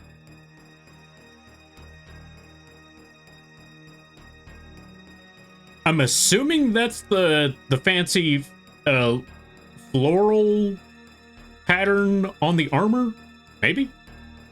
Yep, the human is becoming an iPad kid. Oh. I don't know what the toys are gonna do about that, but, well, best of luck, toys. That's a losing battle right there. I was never a fan of Toy Story. Really? It's the leafy design on the armor. Oh, okay, so that's what filigree is. Gotcha. That's honestly fair. This is the first time I've heard that someone wasn't a fan of Toy Story, but that's honestly reasonable.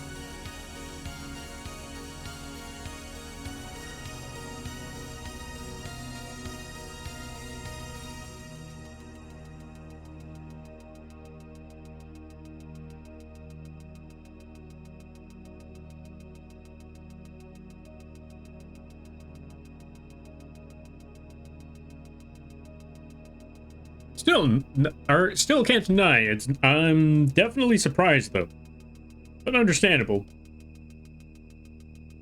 I like the first Toy Story. I definitely like the second one. I finally watched the third one after all these years. I think, when did I watch the third one? I want to say it was like back in 2002, 2003. I want to say 2003. I finally watched Toy Story, or Toy Story 3. And yeah, I could see why everyone, you know, felt very emotional in that last one for multiple reasons. Because if it ended right there, if that was the last Toy Story movie ever, again, I said it before, yeah, after watching that movie, I said it before and I'll say it again. That should have been where it ended. That should have been where they left it. That was the perfect ending for Toy Story. And then they messed it up.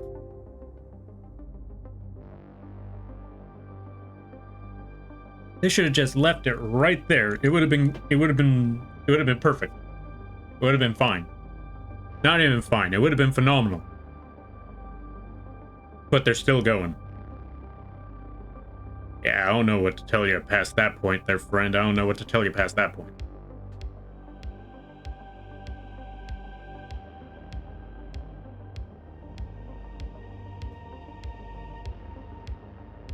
Toy Story came out in 2010. It did, but I didn't watch it till 2022. I didn't watch it till several years later. Okay, no, I take it back. I didn't watch it until a decade later. Sue me.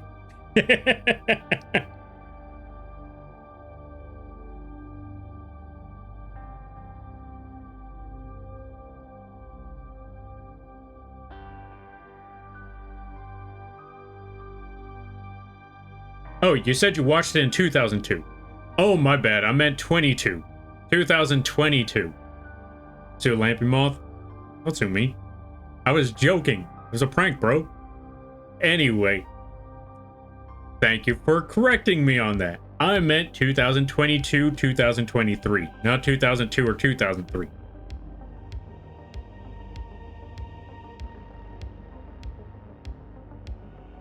When did Toy Story 2 come out? Was that the late 90s or was that the early 2000s?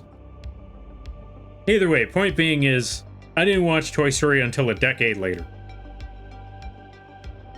And then I finally understood why everybody liked Toy Story 3 so much.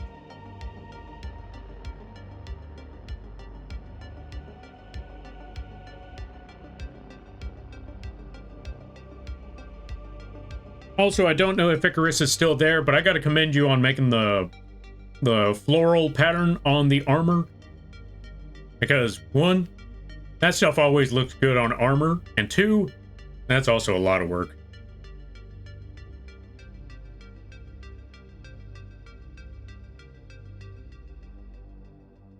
Ah, fantastic. Yeah, I just want to let you know that, like, that's some great work on that one, and I commend you for it, because, yeah, that's a lot of work to do. But it looks like it came out really, really well.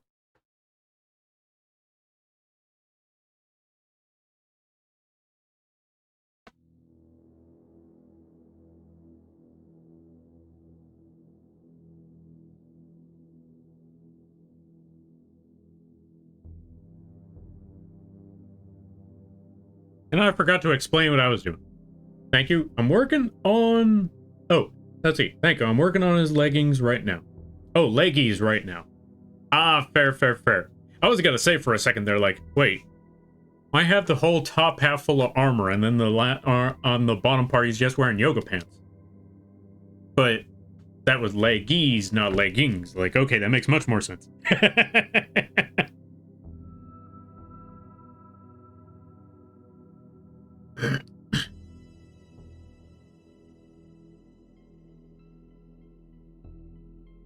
All right, let's zoom out a little bit. Speaking of which, I realized that I was drawing the opposite end. Just been working on rendering the dragon's legs this entire time. And honestly, fair. Do I need to put that much here? Or could I just leave that as a silhouette? I'm gonna be honest with you. I think I may have put too much here in the first place. Or as a matter of fact, let's get the eraser right quick. Take at least that much of it away.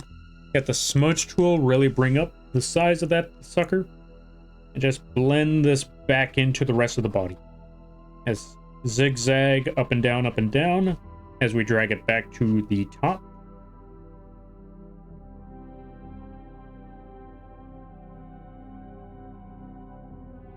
Let's use our smudge tool to just move everything around little by little.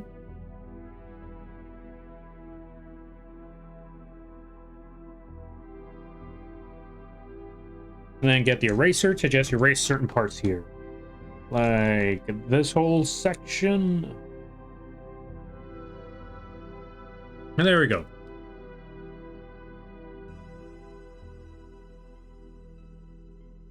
You know what? We may not have gotten a lot of work done, but this was a very, very fun stream. We got a lot of yammering done. In all honesty, that's what matters. We got to chat with folks. We got to blather on about nerd stuff. We got to catch up with everybody. I don't know why I said catch up. Sound Australian. Anyway, we got to catch up with a lot of folks. Got to talk about the things that I'm working on in the background. The things I wanted to work on in the foreground, but my brain was too fried to do so. Considering the energy that I got now, or the fact that, you know, I took a step away from animation for a bit, I think I should be able to get to the fire animation next Friday instead. Okay, so Friday, fire animation. Because I gotta work on that eventually. After that, next Tuesday, cannon. Either the cannon or the wings, I don't know. I'll be working on those ones on the weekend anyway. Or not on the weekend, but this coming week anyway. Thursday and Friday, I'll be working on those. Because they are commissioned, so I still need to take time on screen and off screen to work on those whenever I get the chance. Along with that, yeah, that's about it. Because I need to rig somebody's model this coming weekend. Not entirely, but I need to get back to rigging the model for a Mali this coming weekend. After that, that's about it.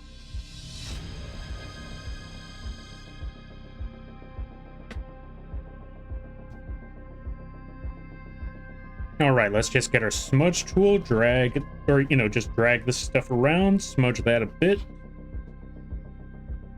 Blend this in.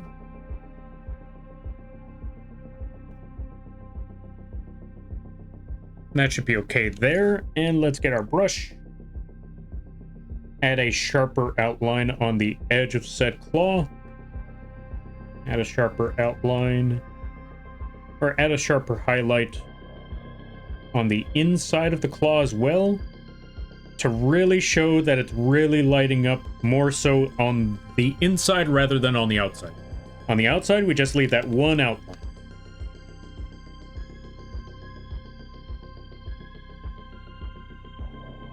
You know what? Let's get our smudge tool and just drag it across once. Just to blend everything in. You know what? One more time. There we go. That part should be good right there. And then let's shrink the size of said smudge tool a little bit. And then blend in this arm. Although, since we're doing it this way, let's actually focus more of the light.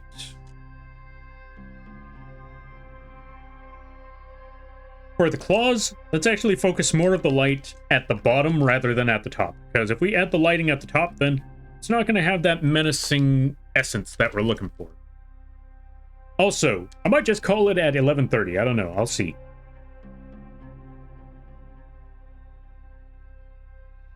I'm not 100% certain just yet. I might either call it at 11, or I might call it at 10. Or 12. I forgot. Can't really call it at 10, or else I'm going to be here for another 12 hours. Technically 8 hours. And yeah, I'm not going to be here for another 8 hours. Nope, nope, nope. I ain't trying to finish this piece off all in one go. Or even stay up for that long. Well, yeah, I mean, I want to stay up for this long because I want to be able to pass out in the morning. Make life a little bit easier for myself. Maybe play a little bit of Night Rain after this.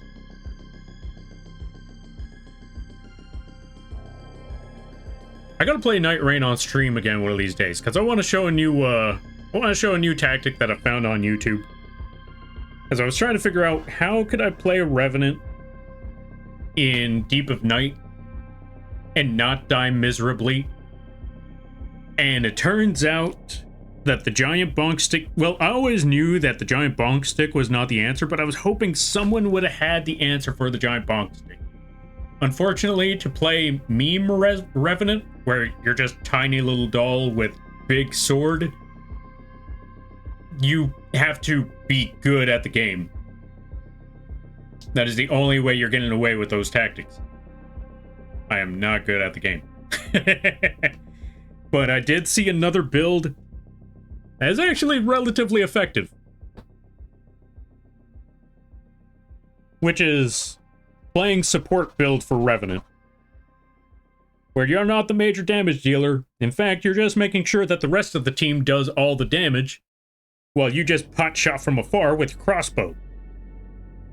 And they just called it Revenant with a gun, and I like that one. The moment I saw Revenant with a gun, I knew, like, okay, I need to click this video.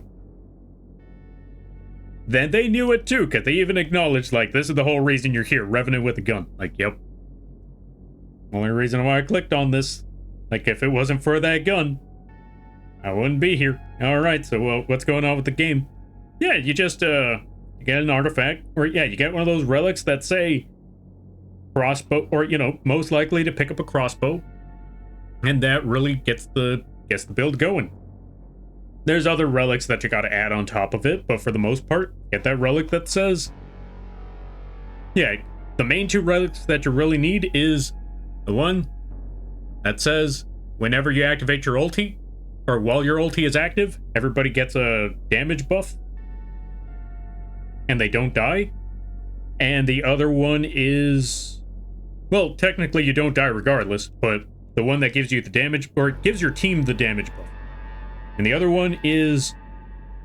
Well, yeah, you get crossbows. They give you the gun. The bang bang. Pew pew. Depending on the situation, I suppose.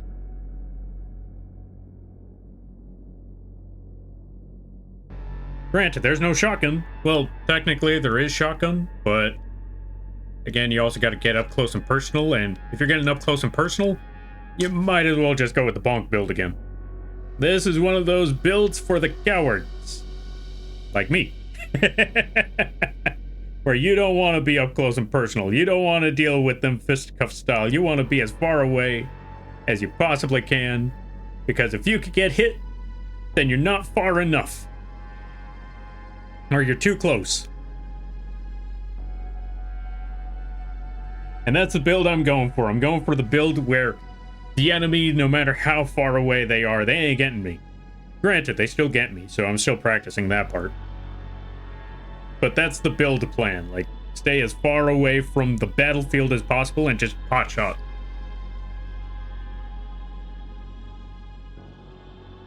Like I said, it doesn't always work, but we'll figure it out. We'll figure it out. Yo, Milky, thank you for the raid. I greatly appreciate it. I didn't know you were up at this hour. Let's give a shout out to Milky Paws. If you haven't checked them out, I highly recommend that you do. They do a lot of drawing. They have some very, very chill streams.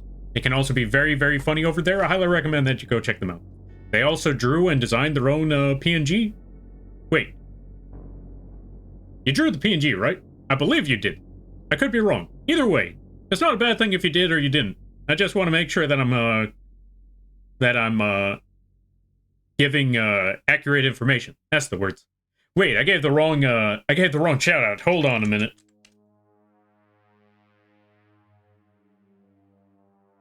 There we go. And everybody stopping by. Hi, my name is Lampy, small-time illustrator, football-sized mouth. I do a lot of drawing streams, occasional gaming streams, and sometimes I like to do rigging streams. And today is one of those drawing streams. I'm taking a chill day to draw one of my favorite Yu-Gi-Oh monsters, the Berserk Dragon. I hope you all enjoy your day. I hope you all enjoy your stay. And if you gotta take care of things, go take care of those things. You never feel bad about writing a rain, because that's what raids are all about. But if you decide to go around, I greatly appreciate that, and I hope you enjoy your stay. How was Petite Planet? And I hope things were going well. Good to see it there, Milky Paws, James, Hakeem.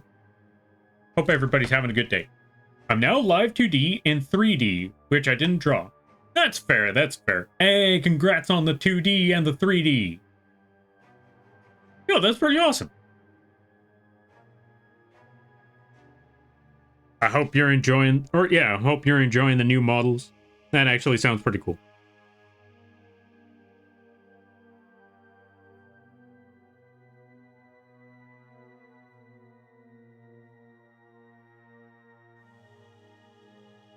Either way, regardless, folks, go check out Milky Paws. Go support them. They still make amazing... Yeah, regardless, they make amazing art. I've seen it before. I've also seen that they made fan art of the bird. That was really awesome stuff to see. Go check them out. I gotta redraw my live 2D to... Oh, let's see. I gotta redraw my live 2D to fit me more. Ah, that's completely fair, in all honesty. I don't think I've ever seen the live 2D model. I'm gonna have to go check that out. I think I saw the 3D. I want to say I saw the 3D. I mostly remember the PNG Plus. Wait, was it a PNG Plus? Or was it just PNG? I remember the PNGs. I don't think I saw the 2D. Has it been that long? Am I ever up at the right time? I need to remember. Oh well, I'll figure it out.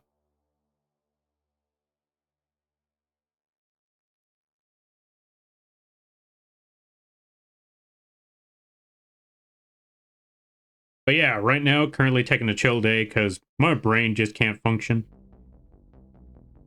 Mostly because I've been working on animations for the past... Yeah, I've been working on animations for about the past week. And so, though I wanted to work on more of them, I didn't wake up at a great time, so yeah, I've just been like,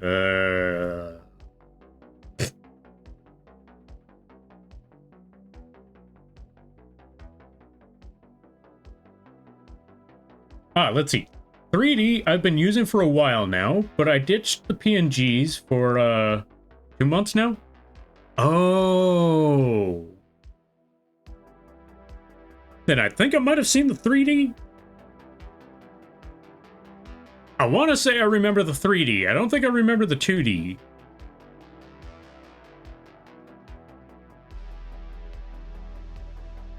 Because I know I saw a recent stream of yours. I want to say sometime this month. It was either sometime this month or sometime late December. Or not December, October? Late October. I want to say I remember seeing some of your recent streams. It might have been the 3D then. Maybe. Either way, I gotta go see this 2D model.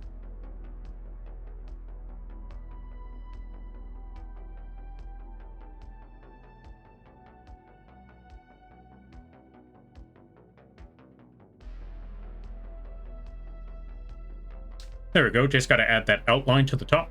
Oh, right, for those of you that don't know what we're doing here. So, the lighting that we're aiming for. We're aiming for the lighting at the bottom, because since this is a very towering... Yeah, since this dragon is going to be a towering behemoth, most of it is going to be shrouded in shadow, specifically at the top, which means the lighting you're going to see is mostly around this area.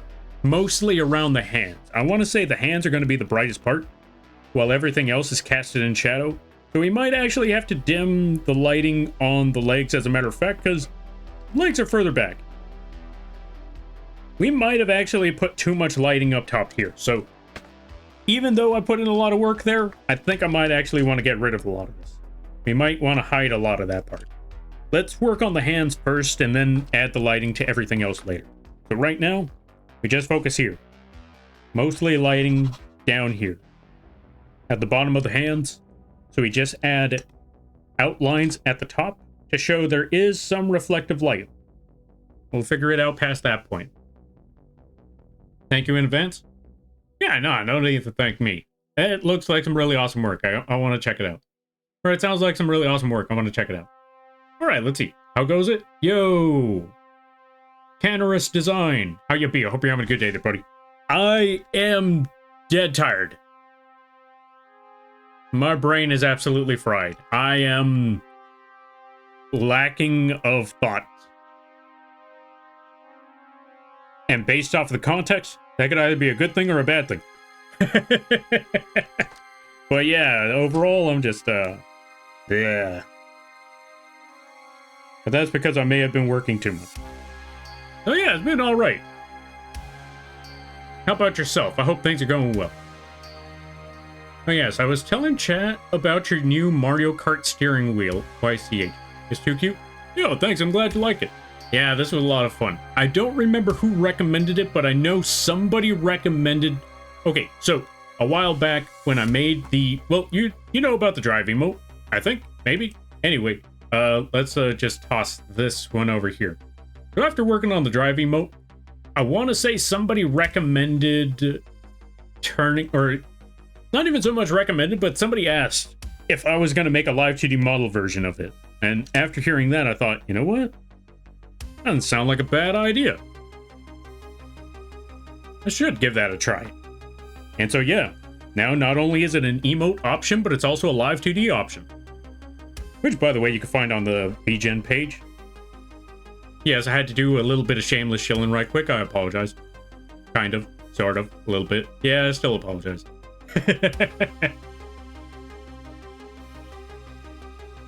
But yeah, thank you. I'm glad that you like it. Man, Story Me sees these days. The Hell Gondola is rocky, but chugging along. How goes the art?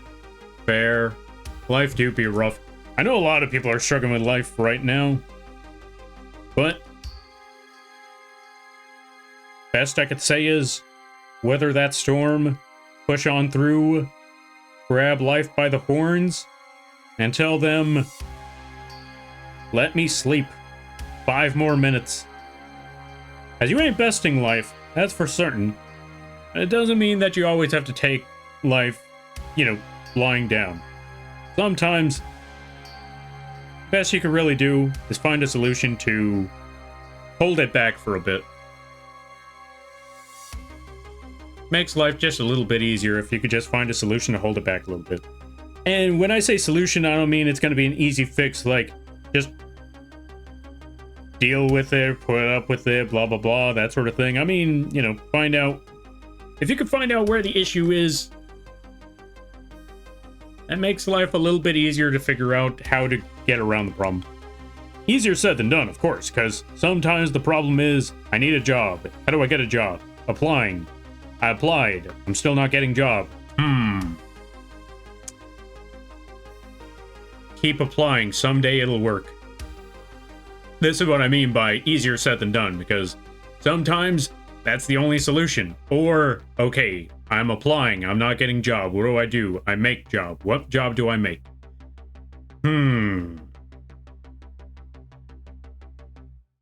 That's what I mean.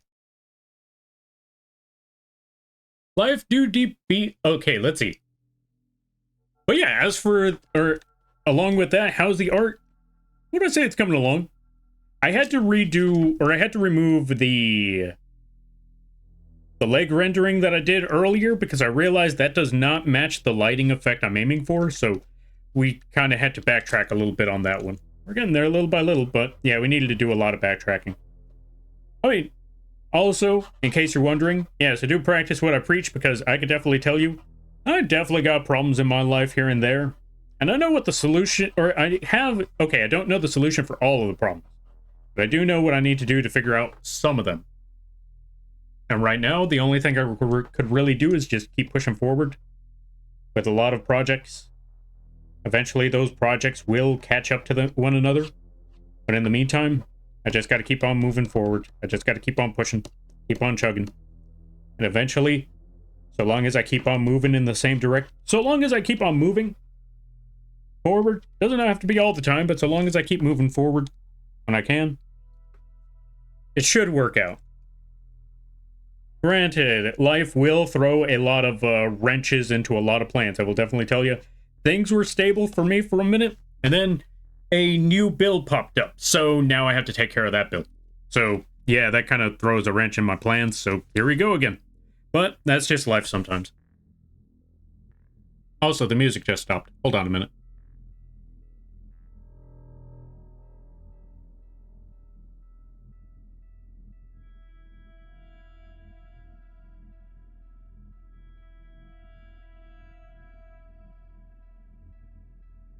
Also, funny enough, the raid target that I was aiming for already disappeared, which I'm not entirely surprised that that happened, but I guess I'll have to find a new raid target. I got an idea, though. So we'll figure that out after. All right, let's see.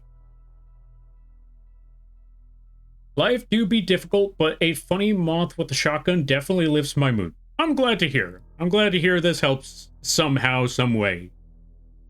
I don't know how, and I don't know why, but regardless, I'm glad to hear that it helps. Because I'm always just looking at, like, why do people like this place? Why do people even show up here? Alright, let's see. I didn't know life was horny. I mean, it has horns. Oh, it had horns. Life is horny in many ways. Sometimes, we're not going to get into the details, but you know what I mean.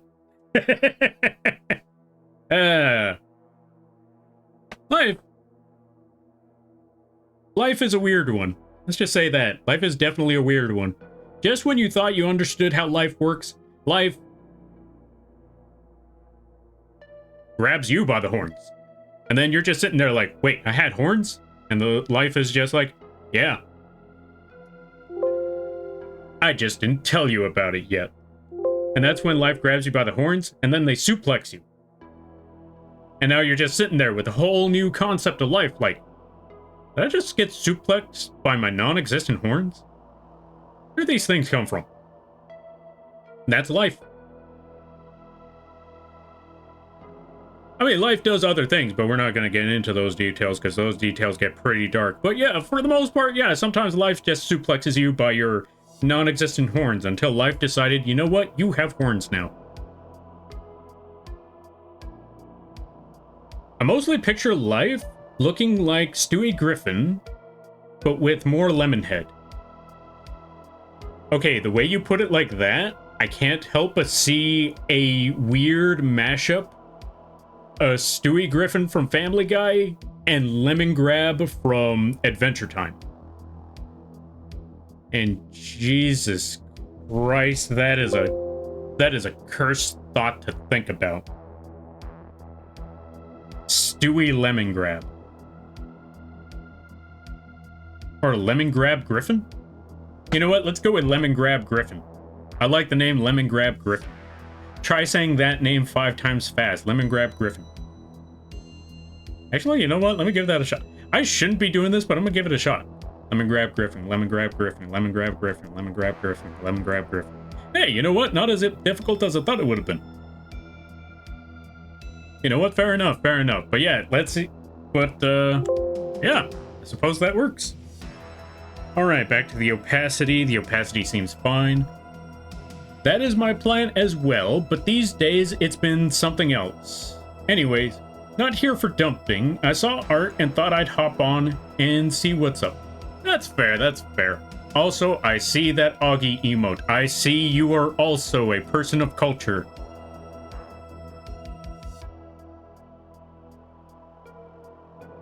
Don't summon that creation into existence. That's it. I'm drawing drawing Lemon Grab Griffin. Well, since I see that you have an Augie emote, I need to tell you something. If you thought this concept was cursed already, never tell Augie about Lemon Grab Griffin. Not gonna end well. Not gonna end well at all. We know how cursed those arts can be. They're amazing arts. Don't get me wrong. Don't let anyone get that twisted. Augie makes amazing art. They also make amazingly cursed art. So if Augie ever hears the phrase or the name Lemon Grab Griffin, I only shudder to think what they will create. Anyway, that's all I wanted to mention.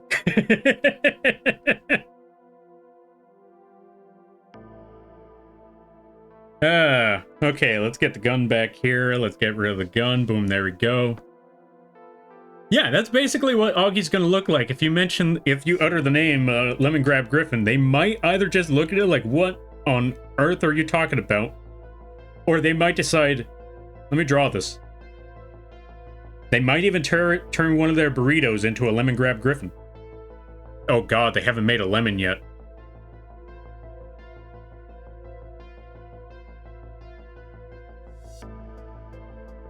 I hope Augie never sees this stream. I hope they never see the VOD. Or else we're all doomed. We'll have to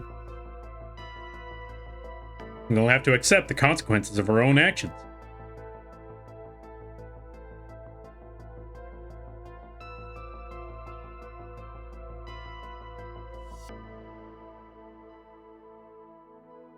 But yeah, right now we're just adding the lighting to the bottom of the palm. And like I mentioned before, for our brush, we went with a 30% opacity, so we could just, instead of getting multiple color tones, we just take the same color tone that we have and just tack it on top. This way we could get multiple color tones through a singular... we could get multiple tones through a single color. Easy peasy. I do miss Augie streams. Me too. Those are some of the funniest of streams. Also, Nazcat, welcome on in. Well, I hope you're having a good day there, buddy. Let's give a shout out to Nazcat. If you haven't checked out Nazcat, they also do art streams. They also play good variety games. Really awesome people over there.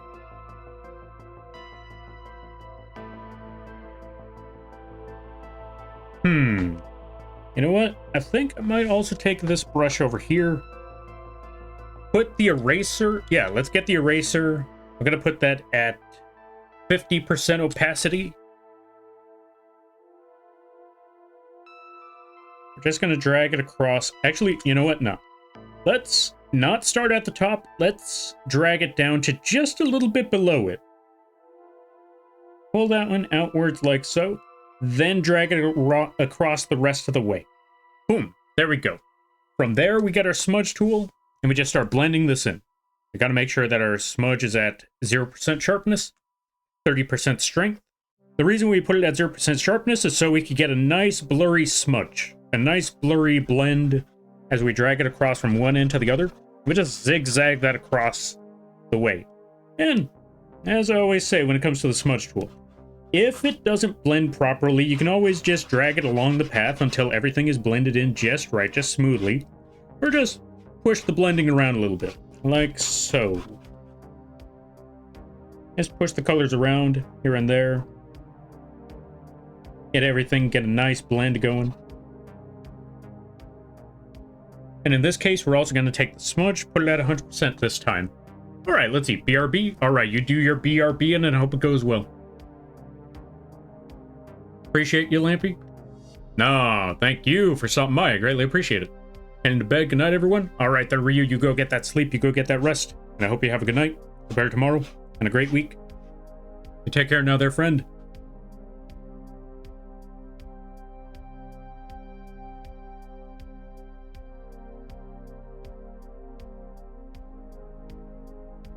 But yeah, we're just going to zigzag from one end to the other, just up and down, up and down, up and down.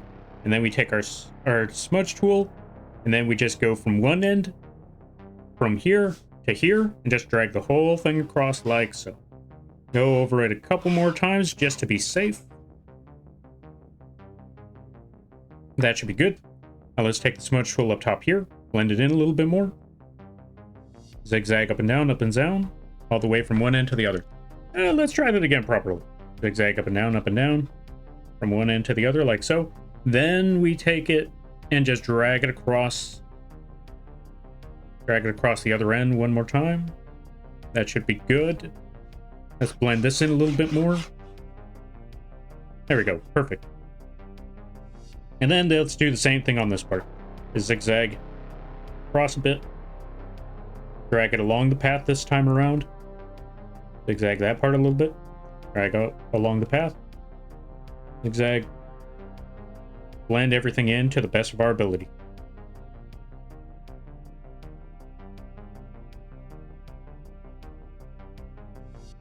And that should be a-okay. Kind of.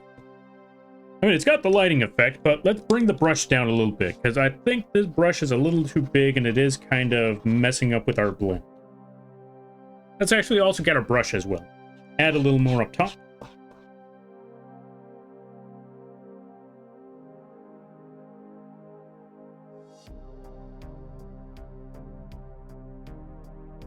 And right there should be good. Let's get that smudge tool and smudge everything back in.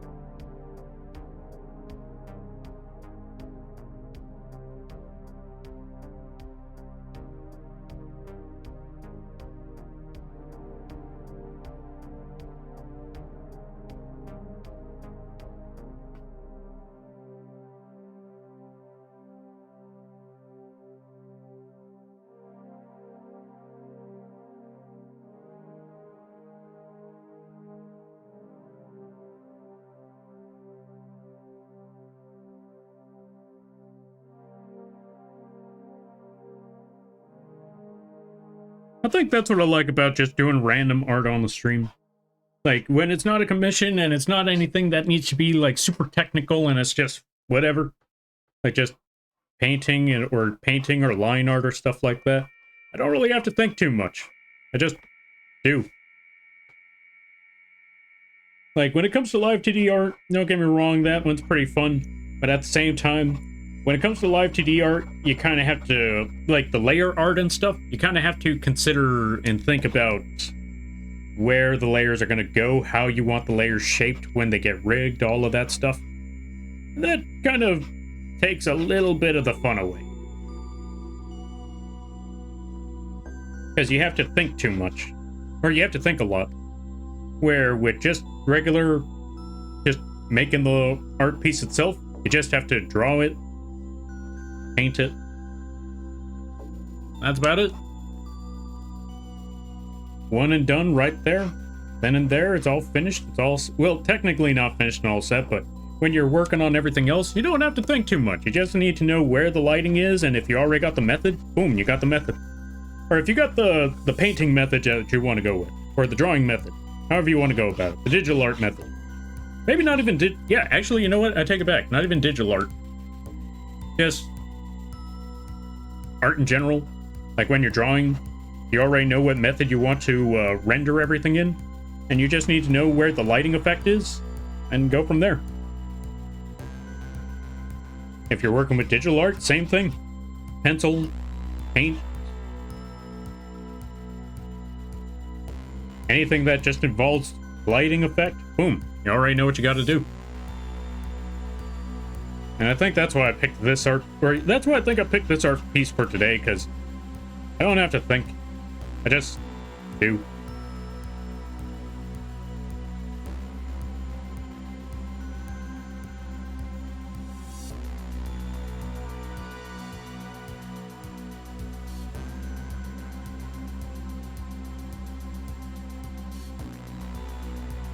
Let's get our brush back.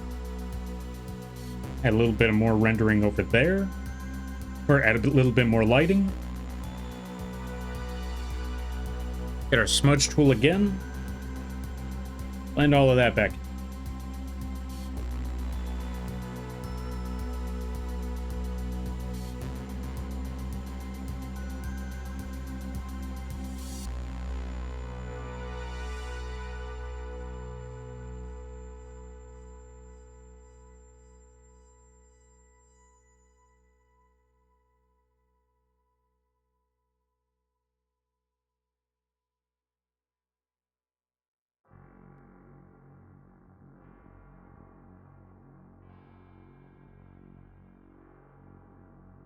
Yeah, I think the lighting effect for that one is good. But I think I realized something else that I should be doing. Here's the game plan. Here's the idea. I want to add the smudge or blend everything in... How do I put it? I want to blend everything within this particular shape. The shape where it ends right here. This last layer... I want to blend everything within the shape of this last layer. That's what I want to do. So we're not going to go past it too much. Going to blend everything in between it. So from one end to the other, like that, like so. And then we add the lighting effect. Or not the lighting effect, but, you know, just blend it in. But we keep that shape. So I want to try something. Let's zoom out a little bit. Yeah, I think that works. Let's blend this part up top, though.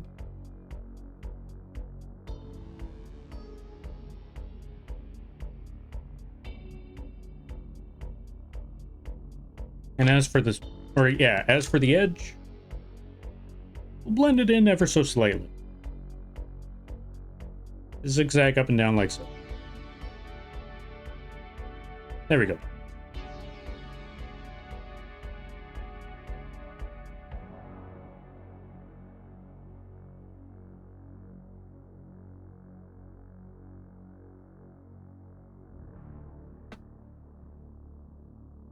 Wait, BRB, I want to see if the northern lights are out.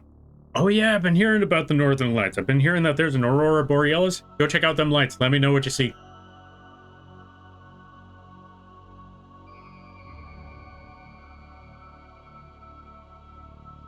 I heard somebody say that the northern lights would be out at this hour, but I don't know where and... yeah, I don't know where it would be visible. I know full well it's not going to be visible in the city that I live in, mostly because it's a city. But in places where there's not too many lights, or at least not too many houses or buildings, basically if it's not a lot of lights around the city or around the area, there's a chance you might be able to see it. I think that's how it works. I could be wrong.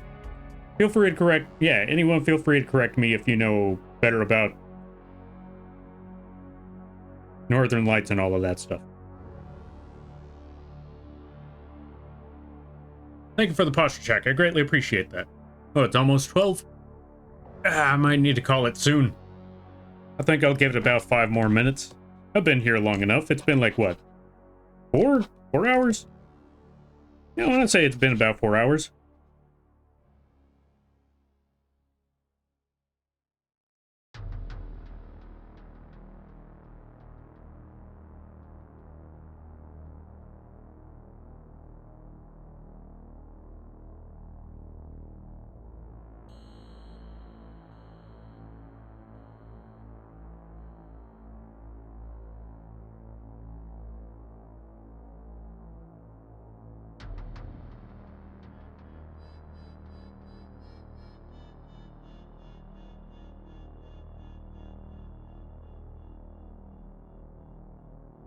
Wait, I forgot. Did I give a shout out to EB? I'm not sure. Let's give a shout out to EB. Go check out EB. They do a lot of amazing art. They sell adoptables. If you want an adoptable character, go check out EB's. You might be able to find something. Yeah, you might be able to find something for a live 2D model design, or maybe even like a mascot design. I highly recommend it.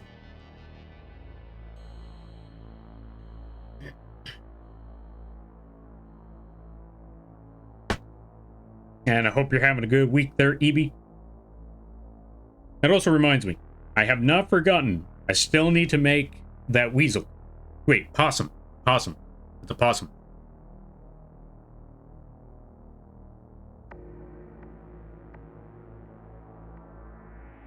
I still need to make that possum. Thank you for the shout out, Lampy. Yeah, no problem. No, thank you for stopping by. I greatly appreciate it.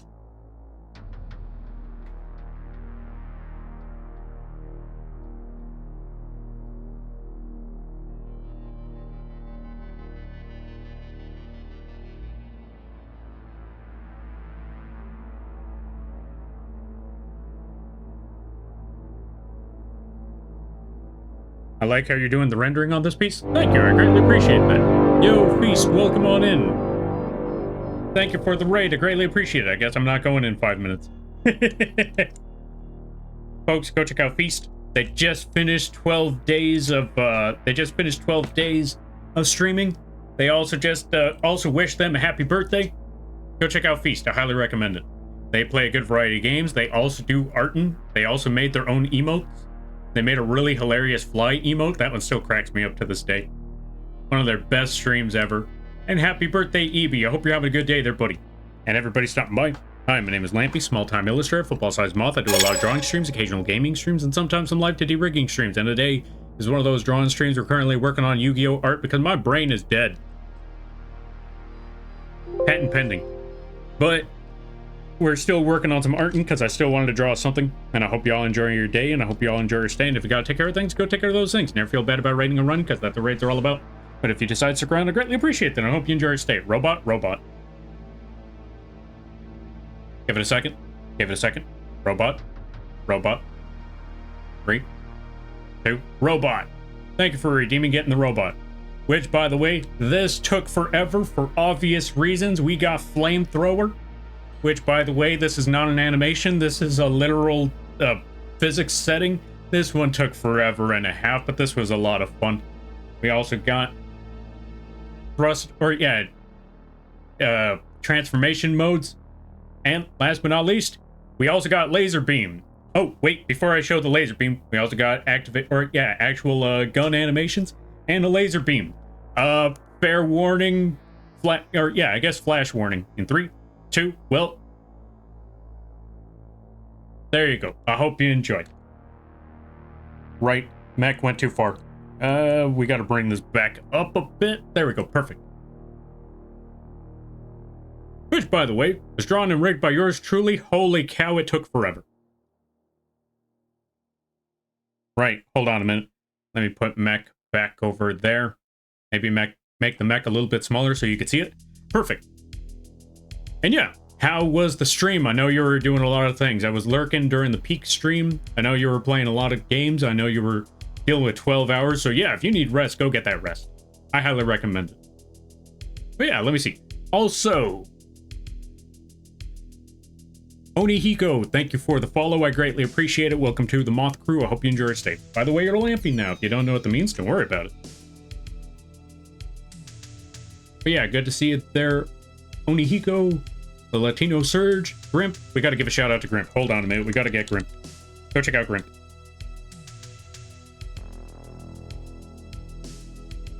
They also do art. Go check out Grimp.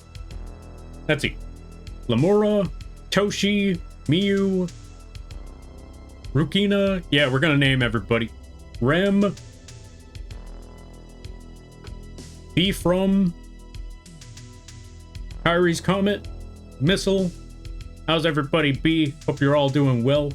You're trapped with us now, Lampy? I'll be free someday. Thank you, Lampy. Sorry to catch you at the end of stream. Nah, no worries. It'll be fine. I'll find something to do in the meantime. I'll yammer on for a bit longer. Welcome on in there, Rem. That's the one. That's the fly. That's one of my favorite emotes that they've made. Like, an amazing emote right there. Gun indeed. Yeah, we got mech gun and we have the little lampy gun as well. That's so cool. All right, that's cool. Yo, thanks. I'm glad that you like it. Yeah, this one was a lot of fun, but it was a lot of pain. Sorry to raid and run, but I hope you have a great stream. Nah, no worries. Like I said, I know you've dealt with like 12 hours and it's pretty late. So yeah, go get that sleep, go get that rest, and I hope you have a good night, a better tomorrow, and a great week. And regardless of how long it's been, streams are fun, but they also take a lot of energy. My eyes? Yeah, sorry there, Toshi. Oh, Toshi's here. You know what I need to do? They also need to do this. We also need to give a shout out to Toshi. Take that, Toshi. We also need to give a shout out to Miu the mermaid. Go check out Miu. They also do amazing art. We're trying to catch everybody. We're gonna be shouting out everybody that I possibly can. All right, let's see. Skeeth, yo, Skeeth, welcome on in. How you be? I hope you're having a good day there, buddy. Oh, thank you. Yeah, no problem. Wait, why? What happened? Also, let's give a shout out to Dilly. I see you, Dilly. You're not getting away either. Shout out to Dilly. All right, let's see. How easy would it be to put a tiny drive model? Oh, how easy would it be to put a tiny driving model lampy into the big mech one?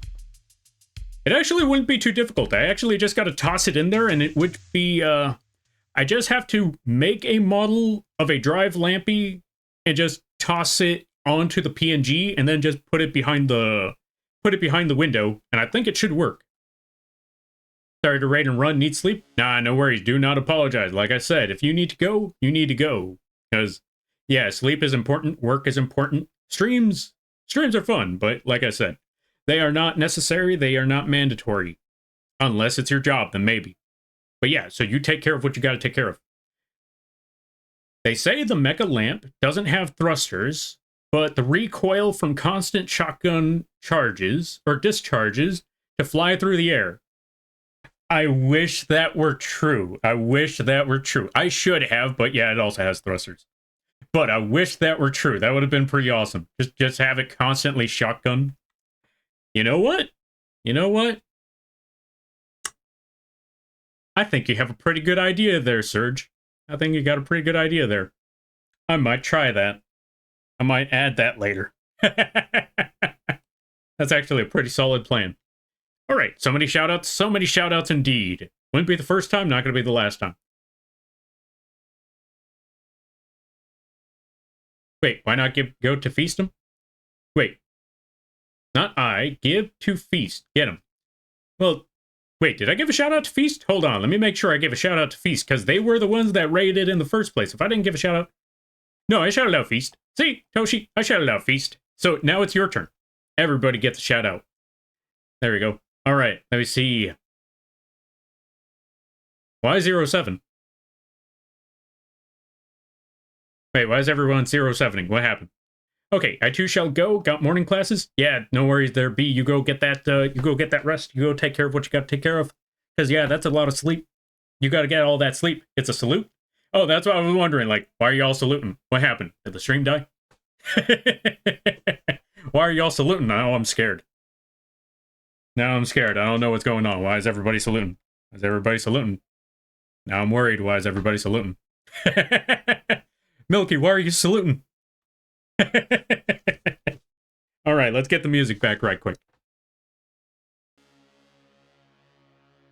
Also, welcome back there, Milky. Back? Welcome back, Beck.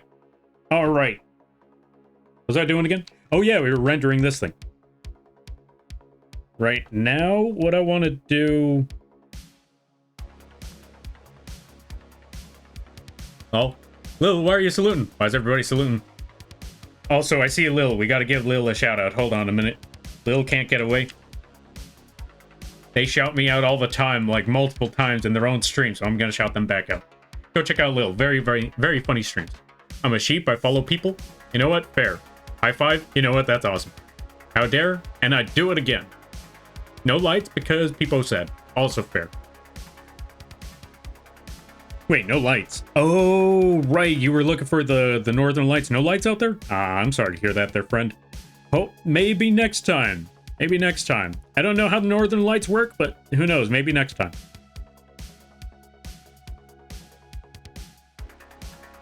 At least there was hope that there was light. I knew full well while I was out here, there was no chance. No, my mods shout you out? Yes, but I know that when your mods aren't there, you shout me out. I've seen it happen before. You can't hide. And neither can I, because the moment I pop up, immediately I'm jumped. I'm jumped with shoutouts. Whether it be Toshi, or Bambi, or Mooney. Why y'all end with E? Wait, I can't talk. I just realized, like, why does everybody's name end with E? Stop ending with E, and then I realized, wait. Lampy. You know what? I should shut up. I was sitting here and talking about that, not realizing there's a Y at the end of my name too. Like, wait. You know what? Don't worry about it. Skeeth Beefy. Yeah, see? There you go. Skeeth Beefy. Everybody's ending with E. And then you have Lil. There's an E in there, but it's not at the end. But it's somewhere there. I think you have to tell Santa to leave them on. The Northern Lights have something to do with factory. Oh, to do with this factory. Oh, I'm not allowed to talk to Santa anymore. Not after that raid from 2002 or 2022. I'm not allowed to talk to Santa anymore.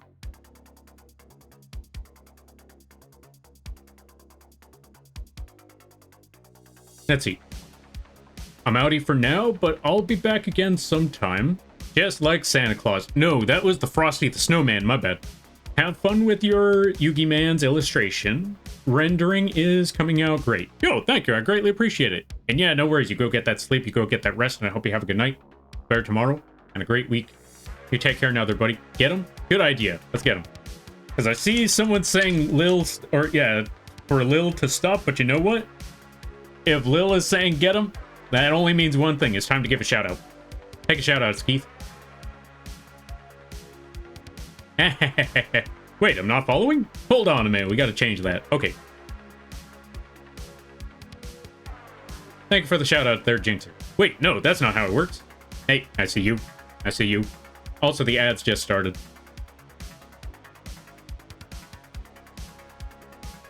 Frosty, is that? Oh, I gotta wait for the ads, so we'll come back afterwards. We'll catch up with everybody once the ads are done. Because I did not realize the ads were there. That's okay. Just gonna add one more outline to the edge of this finger in the back, because since it's further away, you're not really gonna see it too much, but we still want that outline. Now that we got that outline right there, we can catch up with things. Also, let me check on one other thing now that I'm here.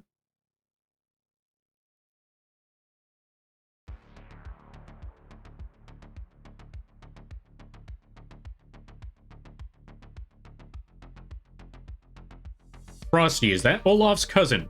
Possibly. Probably. You know what? Yeah, why not? Frosty and Olaf, yeah, they know each other. They know each other. They are big homies. Also, let me get rid of something right quick. We need to move that there. Then we need to take this lampy mech, crank it back down. There we go. Perfect. You're using Photoshop, right? Yeah.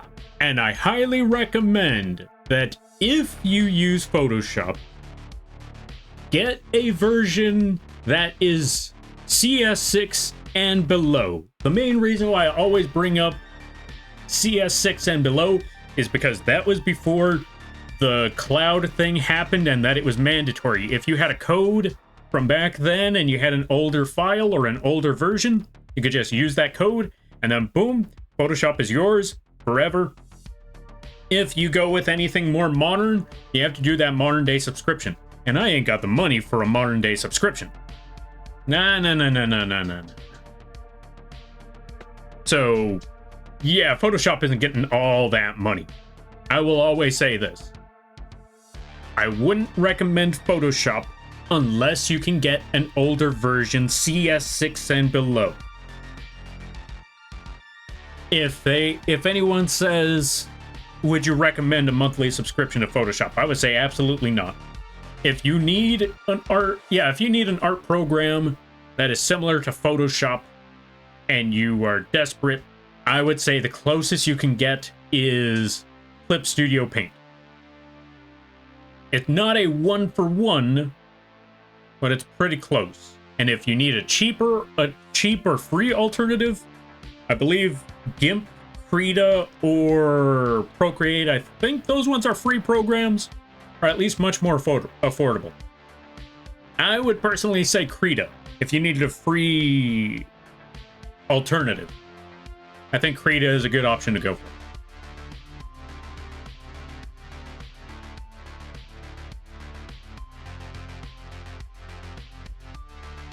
Skeet streams? Yeah. Let's see. Oh, that's one big robot? Indeed, it do be a big robot. All right, let's see. I didn't realize I wasn't following Skeeth either, right? I know, right? I feel out of the loop. Don't mind me. You know what? You make a good point there, Rem. You make a good point. We shouldn't mind you, but if you're feeling out of the loop, everybody go check out Dark Remnant. Wait, am I not following Dark Remnant? Let's change that too.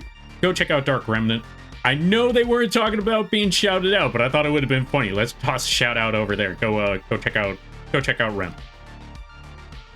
What do you think of the Affinity stuff? Wait, what's Affinity?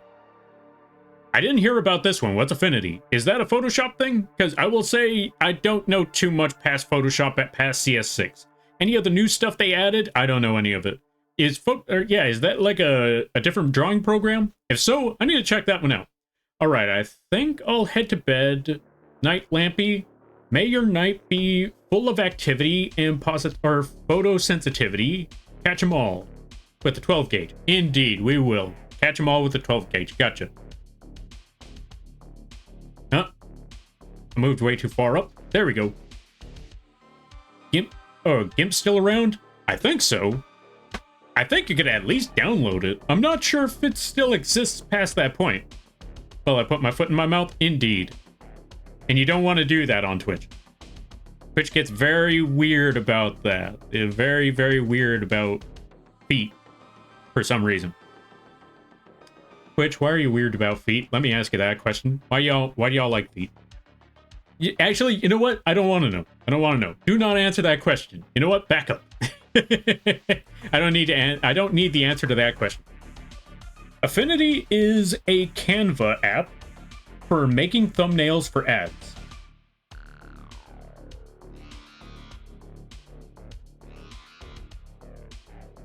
Huh. Wait, do you make it yourself or do you just toss in prompts for them to make it for you? Remington's favorite topic. Yeah, I remember. Or yeah, I started looking up the Remington. Okay, so funny enough, since this stream is all about shotguns, I decided to do something that is probably going to put me on a list. I started looking up shotguns on YouTube, specifically double barrels. I wanted to look it up so I had more facts about double barrels, because if I'm going to be doing a stream and going to have a moth avatar that has a double barrel shotgun that is obsessed with these things, I should get a little more invested in guns. And I'm pretty sure that an FBI agent is already talking to their superiors right now after what I just said. But yeah, I started looking up double barrels, and I found out one of the most affordable double barrels is called the Stoger? Stoger? I want to say it's a Stoger. Stoger something. Oh, Coach. Stoger Coach. Apparently it's a very, very simple gun. Like, it's a very, very simple shotgun, and it's easy maintenance, and I thought, that's the gun for me. I hate maintenance. Because it's just a lot of tedious work. It's repetitive work. I'm always looking at it like, yeah, I know it's necessary, and I know it's something that needs to be done, but, I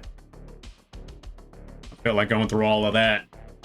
But, and that's a big but, it's like Aunt Fanny from Robots. This gun doesn't have a lot of maintenance. It's a very simple, straightforward shotgun. You just load the barrels, that's it. And if cleaning it, you know, it's very bare bones minimum design. So cleaning it is simple. You're not going to do a lot. Like, if you were expecting, you know, you only get 2 shots with that gun. That's basically what I'm saying, is you only get 2 shots with that gun, and you know what? That's fairly simple. And like I said, I just need to obsess over shotguns a little bit more. So if someone asks me a fact about shotguns, I'm going to have an answer eventually. Not right now, not at the moment, but eventually I'm going to get there. All right, let me catch up some things. Affinity is an alternative to Photoshop, Illustrator, and InDesign. It was a single purchase, then Canva bought them, and now they announced a V3, which is one app that covers tools that are competition to Photoshop, Illustrator, and InDesign, and it's supposed to be free. I'm listening. I want to know more about this. Okay, I'm looking up Affinity after this stream because I want to know more about this and I want to see. Will it and can it hold up? Because that sounds pretty cool if it could. Yo, Night Shadow, welcome on in. Let's give a shout out to Night Shadow. If you haven't checked out Night Shadow, I highly recommend that you do. Really fun streams over there. Last I remember they were playing, yep, Genshin. I think I saw them fighting a couple of chess pieces last time. Yes, I lurk. I lurk everywhere. And you may or may not know it. Yeah, that's about it. Anyway, go check them out. All right, let's see. Sorry, I've been missing your streams. I always like to say, never apologize for missing streams. Streams are, yeah, no stream is mandatory. Like, no matter what the case is, if you gotta take care of things, if you haven't been awake at that hour, or you just don't feel like it, no stream is mandatory. And I will always want everyone to know, no stream is mandatory. If you decide to stop by and if you decide to watch the stream, I greatly appreciate it. If you have to take care of things, or it's just not on at the right time, or you're literally bored, all of those options are valid. Not a single one of those options should be disregarded. So yeah, never feel like you have to apologize. If you stop on by, that's awesome. If you don't, that's also fine. That's also fair. But yeah, let me see. You've been streaming on my exam times. Ah, fair. I'm sorry to hear that, but I'm also glad that you're taking priority to focus on your exams. That is more important than a bug drawing and yammering on about JoJo's Bizarre Adventure and talking smack about clip midichlorians in Star Wars. As I said it before, and I'll say it again, and I don't care what anyone says, midichlorians was a waste of a concept. I don't care what anybody says. Lampy, autocorrect? Oh, what did you call him? Oh, Lampoo. I am now Lampoo the shampoo. All right.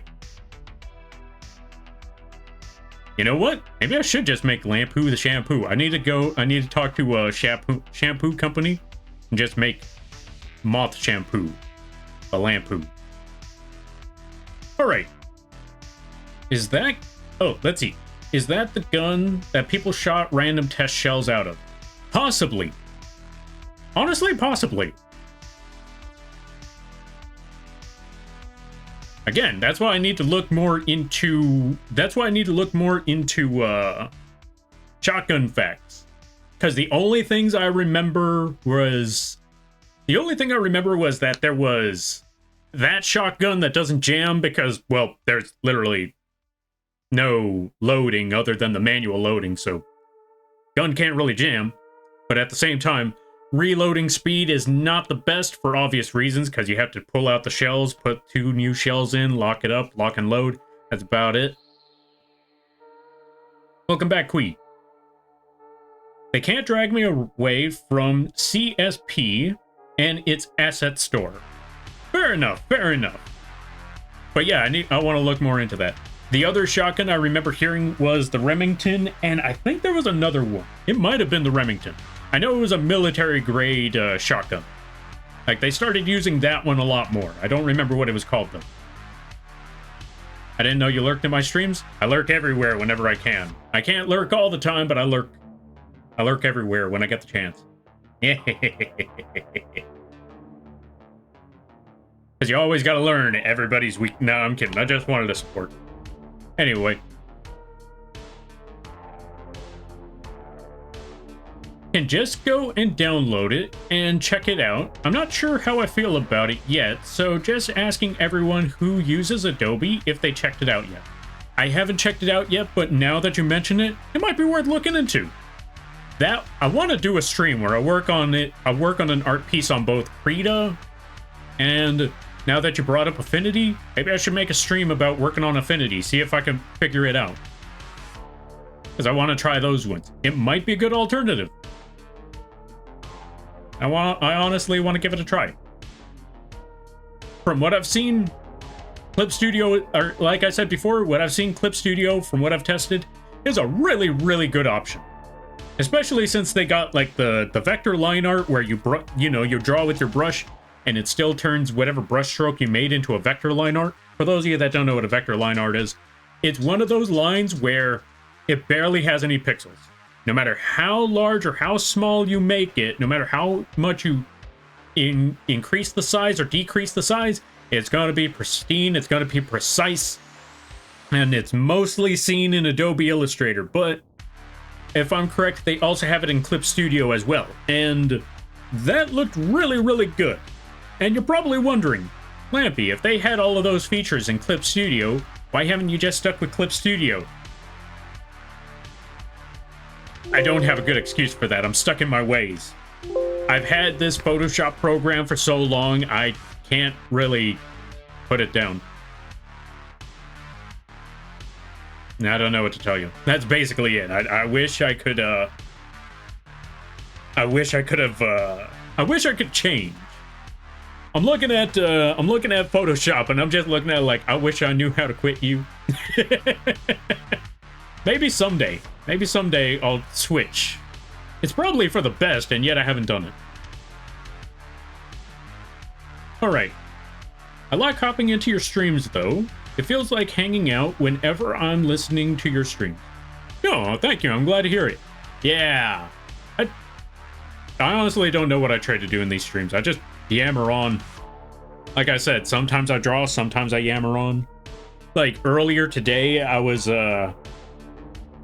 yammering on like crazy, like, could cars beat this one stand, Wonder of You from JoJo's Part 8, like, could cars beat that stand? And there was a lot of arguing, which, by the way, when I say arguing, I don't mean like a bad kind of arguing. It's more like a debate between a couple of folks trying to figure out, like, okay, I don't think this would work because this and that, like, I don't know, but then there's this, there's here, like, but at the same time you also got this factor, like, maybe.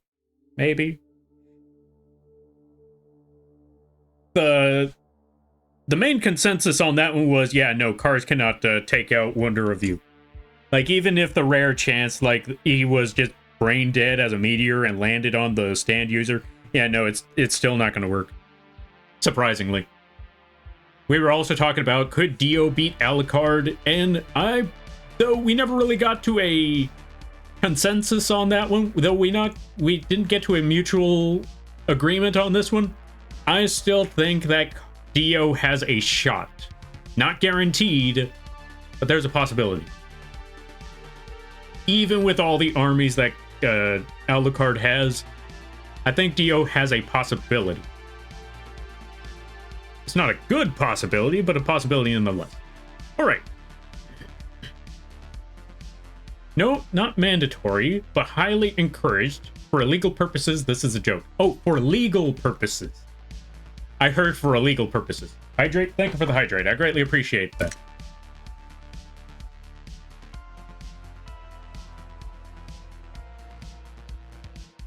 To be fair, lampu is lights or well light bulbs in Indonesia. Perfect. Oh, well, then we can't take that name, but close. Close. We could have had lampu, but we could have had lampu shampoo, but the brand is already taken, so fair enough. Do you have shotgun facts from games? I don't have that, other than if you get a shotgun in Halo, you're besting the sword. Like, the shotgun from Halo is a good counter to the beam sword that the Covenant has. Because if they try to run up at you, you just shoot them, because they gave you the up close and personal shot. They gave you the point blank range that you needed with a shotgun. So the moment you see them dash, pull the trigger. And then boom, they're dead. Because not only did they get up close and personal, but they also widened the space. They made the target for you bigger. How do I know? I may have failed the sword test a couple of times in Halo, thinking that I was OP, only to run into someone with a shotgun and learning that lesson the hard way.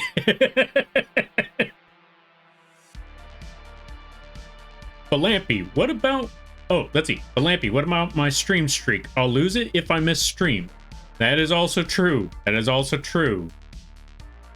And that's okay. You don't need it. Unless you're trying to gain points, then I guess that's one thing. If you're trying to gain points, then you can always lurk. And yeah, that's about it. Yeah. Yeah, there we go. That's about it. Clip Studio is great. That's what I hear, and it looks really, really good. That's why I need to change my ways and try Clip Studio, you know? All right. I haven't been around for a while. Explaining would be a lot, so I'll just thanks for your understanding. Happy whenever we get to cross paths at least. Yeah, no problem. And no worries, like I said. Never, these streams are never necessary. As a matter of fact, I don't think any stream is mandatory unless you're getting paid to be there. If you're getting paid to be there, then I guess it's technically mandatory. Like, if it's part of your job, then yeah, I would definitely say it's mandatory. But if it's just purely for entertainment reasons and you're just there to, you know, sit back, relax, and chill because you had a long day or something like that, then yeah, it's never mandatory. But it's always appreciated. That's fair. As they say, old habits die hard. Agreed. It's very difficult to break an old habit. I need to learn how to break this old habit. Maybe someday. Maybe someday. I'm so used to Adobe stuff too, so trying out other programs... Whoops. So trying out other programs is always a weird feeling, but Affinity seems to have the most potential, although a few things are missing... Oh, a few things are missing from Affinity. Ah, what are these two things that are missing, by the way, if you don't mind me asking?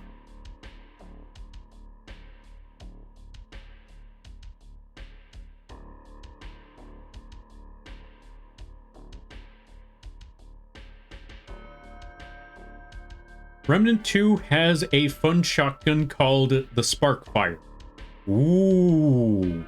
What's the Sparkfire? I like the sound of the name.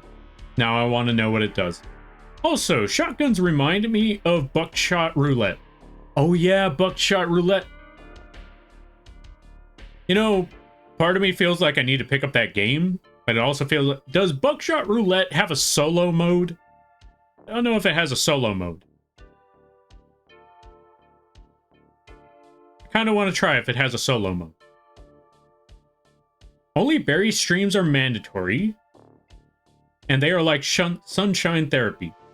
True, true. You always gotta watch an Augie stream. You can't live without an Augie stream or a Barry stream. You gotta watch it without. Although to be fair, that one's less of mandatory, like you have to be there, and it's more like, well, it's technically it's like food. You have to, or you die. So you gotta go watch an Augie stream. Let's see. Affinity is more recommended for the vector work. Really? I haven't done vector work in a while. But interesting. Interesting. I need to know more about this. Language limitations. Couple of tools they haven't added yet. But I think most people won't even notice. Ah, fair, fair, fair. If the program has a smudge tool, not a blend tool, a smudge tool. If it has that, then I will definitely use that program. If they don't have a smudge tool, I'm out. It's not that I can't draw without a smudge tool, it's that I don't want to draw without a smudge tool. I need my smudge. Smudge is my bread and butter. Like, that's how I get most of the blending done, is I gotta get that smudge tool. If I got a smudge tool and I could blend, or, you know, adjust the blending shapes and the blending strength, that's all I need. If I can't do any of those, nope, I'm out. I don't want it. Take it away. Speaking of smudge, that's exactly what we're going to do here. Because what I want to do is get a soft light at the top. A soft reflective light. Now, how do we do that? Very, very simple. We make a very, very small shape. As a matter of fact, this was too much. Let's make it smaller. So 1, 2, 3, 4. That is the small shape that we need. Yes, this is a small little line. Now, how are we going to turn this small little line into the smudge that we need? Well, one, we need to make sure that our smudge strength is not at 70. We need to make that strength 30. Here's the reason why I said not at 70. You see the smudge? Yeah, that is too much smudge. We do not want 70. We want 30. This is 30 strength. That's 30 in comparison to 70. This is the one we want. Because we want to just move it around and let it blend in, not just drag the whole thing across. We do not want to paint with it. We just want to blur this out a bit. So this is why we put the smudge tool at 30. And we take the sharpness to 0. Oh, right. The other reason why we put the sharpness. I'm going to show you one other thing. Why we put the sharpness to 0 instead of 100. Because if it's at 100, it'll give us a very, very sharp edge right over here. We don't want that. But if we put it at 0, it's a very, very soft blur. A very, very, there is no edge. It's just blurred in. That's exactly what we want right here. All right, also, let me catch up something.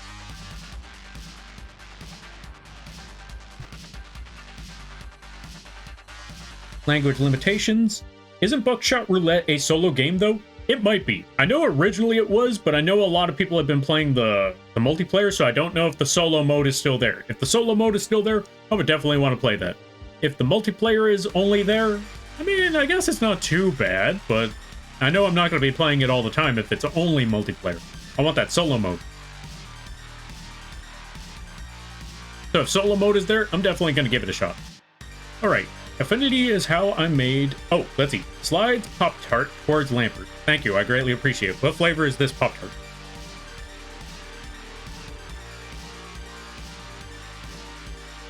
Also, you know what? I think this is a perfect opportunity. Let's give a shout out to Quee. Quee's been doing a lot of endurance streams recently. They play a good variety of games. They play primarily Elden Ring Night Rain. And if you want to join in, they usually play a lot of open lobbies. So if you want to play Night Rain with Quee, or if you want to just sit back and enjoy the stream, because they also say some very, very funny stuff. And sometimes I'm over there playing Night Rain and I'm suffering because they, instead of staying on the objective, sometimes they just run off to one of the churches to pick up a flask. I'm just sitting there like, Quee, wrong church. Quee, come back. Quee. Oh, nope, they're off to the church. Quee, come back. We got an objective here. Oh, but it's a lot of good fun. Hey, I need those. I know. But we got an objective. All right. Let's see.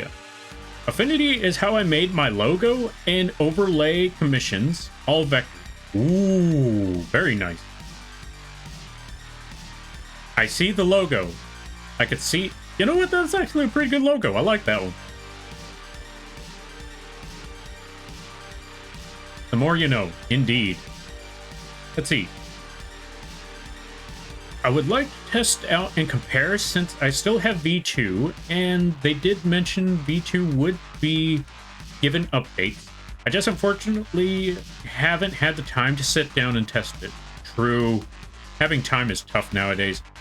Could always contemplate things by using... No. Could always contemplate things by using multiple programs and import and export. Also true. Also true. Like just draw on one program and then use Photoshop for the smudge tool. Although then that would just drag me back here with smudging. Still. It could be very, very useful for many of things. Curse stuff, you mean? Curse stuff could still be funny. There's always funny curse stuff. They keep me alive? Fair enough, fair enough.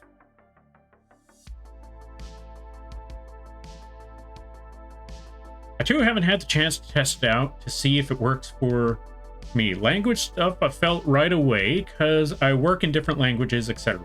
Ah, fair, fair, fair. Not gonna lie, I've always thought the multiplayer Buckshot Roulette was a mod.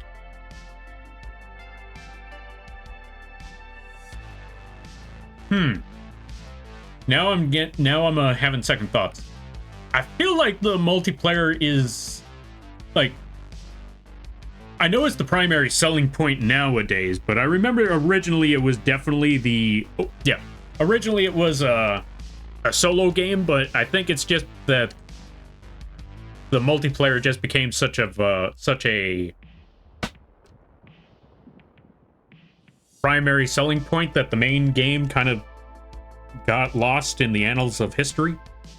Something like that. Now, going back to smudge, now that I remember. So, like I was saying, the soft light. We have this little line. We take our smudge tool, we make it at 30% opacity. We make the brush very, very large to where it engulfs the entire thing. We make sure our sharpness of the edge is at 0. Now we just drag it across, up and down, up and down, up and down. Now you're probably thinking, okay, so it's darkening it a bit.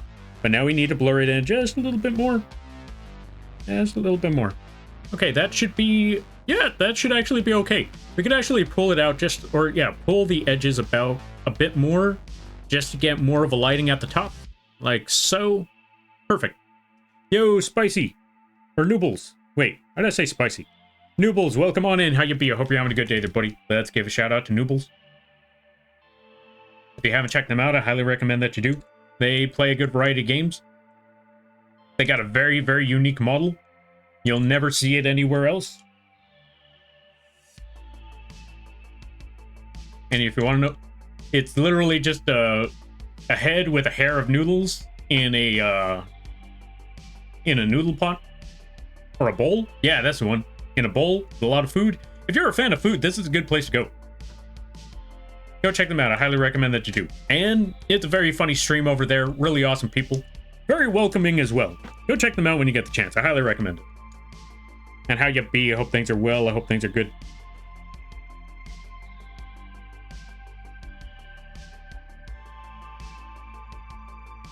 Oh, let's see. I'm not sure if it's possible. Guess we wouldn't know until testing it. Ah, fair. Wait, wouldn't know which part. Oh, I see. I haven't had try properly. Oh, gotcha. Languages. Oh no, Affinity doesn't have support for all the languages I use. It's one thing even... Yeah, it's one thing even they mention. Ah, fair. Hopefully in the future then, that they start... Yeah, hopefully in the future they support other languages for the program, because if there's a language barrier in the program, it might make things very, very difficult to, you know, market and stuff, all of that, you know? So hopefully in the future they're able to fix more of that. Also, Noobles, how have you been liking, what's it called? What's the game I'm thinking of? Silent Hill. I know that you were very excited, I know you were very excited for the game to come out when you were seeing the trailer. How has it been holding up? Has it met your expectations?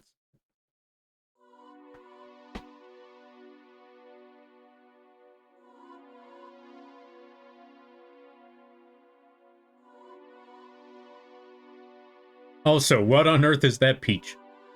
I just realized the peach emote they dropped earlier, and that is a creature, that is for certain.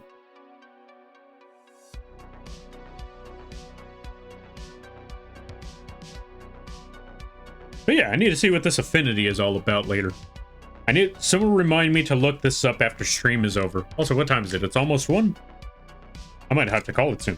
I was supposed to call it at 12, so I was supposed to call it 40 minutes ago. But now I just kind of got into the zone of drawing here.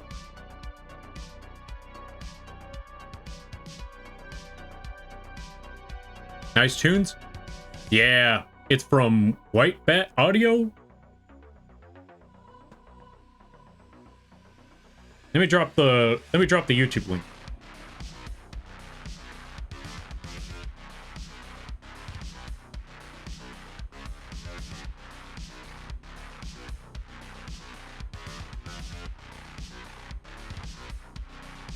This track in particular is number 9. Here we go. That's the playlist I'm using right now. Silent Hill F, good soup in my book. Also excited for Fatal Frame 2 remake, was announced too for next year in March. Ooh, nice. I'm trying to remember which one was Fatal Frame. I keep hearing that one, and for some reason, I keep every time I hear Fatal Frame, for some reason I end up thinking of one of those fighting games. And I know that's not the right one. But I don't know why I think of a fighting game when I hear the name Fatal Frame. Ghost Camera one. Oh, I remember. I know exactly what you're talking about now. I remember seeing a friend playing that one, and they got scared by a mannequin multiple times.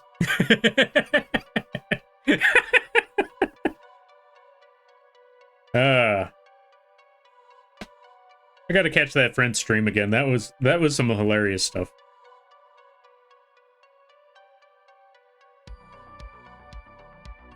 Hope that helps their hope that helps Canaris. It is a fighting game technically. You fight ghosts with the camera. Ah, fair. True. You know what? That's not wrong. That's not wrong. Oh, wait. I just realized where they got it from. Okay, well, not Fatal Frame, but I realized where Dark Hours got it from. Okay, for those of you that don't know what Dark Hours is, it is a game. It's a party game. It's one of those friend swap games, as they like to say, where it's you and a couple other people, where you break into certain areas or certain places, casinos, museums, all of that stuff, and you steal everything or remove incriminating evidence or steal incriminating evidence. Either one. They give you multiple missions, but basically you're doing a heist. But in the area that you're committing a heist in, there's a monster guarding the area. For some reason, they decided, you know what? Instead of hiring security, we're just going to get a paranormal creature. We're going to put it in the museum. And that'll get rid of any burglars or criminals that decided to sneak in. They'll just get killed by these things that we decided to put in our facility. And one of the enemies in that facility, one of the base game enemies in that facility is this, let's just call him Groot. Groot from Marvel's Guardians of the Galaxy, because that's basically what he looks like. He looks like Groot, except he's a shadow monster that if you hit him with he cannot stay in places that are well lit. And one way you kill or, stave off Groot is by hitting him with a flashlight. I mean, not a flashlight, a camera. Like, hit him with the flash of a camera. And now I understand where they got Fight the Ghost with a Camera from. It was from Fatal Frame, probably. Most likely. Alright, Fatal Frame 4 is my favorite, but I do love the series a bit more than Silent Hill. I didn't know Fatal Frame had that many games. Holy cow, it's already got 4? Where have I been? I've been missing a lot of this game. Also, that just okay, hearing about Fatal Frame also reminds me that there was a game where it's a horror game, and they kind of tease you a bit. Because in this horror game, I don't remember too much about it, except that there's a room with a shotgun. Hold on a minute. Give me 1 second there, folks.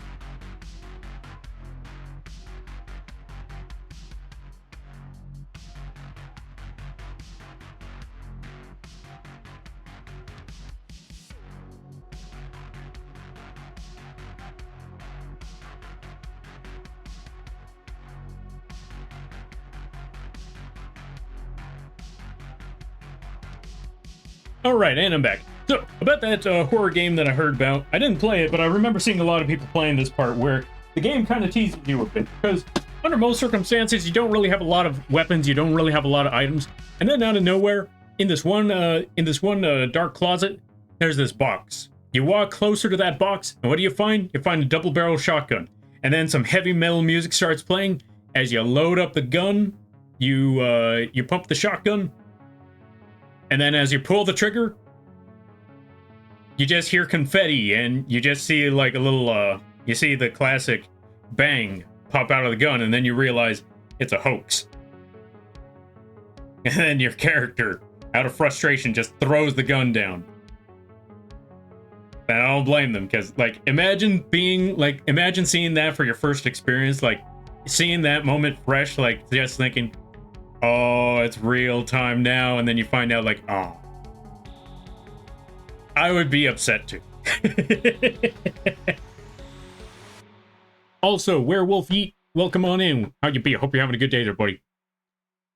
My friend once got spooked by an environmental plant, once. It was potted plant in a corner of a game.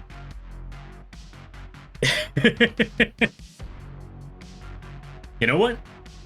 In a horror game, I don't blame them. Like, there are some moments where, like, you're playing a game and the most minute things can give you one heck of a spook. Also, we're going to add a little bit of lighting here to add that soft reflect light, like from before. Just blend that in a little bit. But yeah, sometimes some of the most smallest minute things can give you a spook in certain games because you never see it coming. It's just like, boom, out of nowhere. I would be sad. I would too. Like, imagine getting that shotgun, being all excited, only to find out it doesn't work. That's like just a demoralizing moment right there. That's not gonna lie. Oh, so what time is it? Oh, it's not 1 yet? You know what? We're gonna call it at 1. Watch somebody raids into us as soon as it gets close to 1 o'clock. And then I'm stuck here for another 3 hours.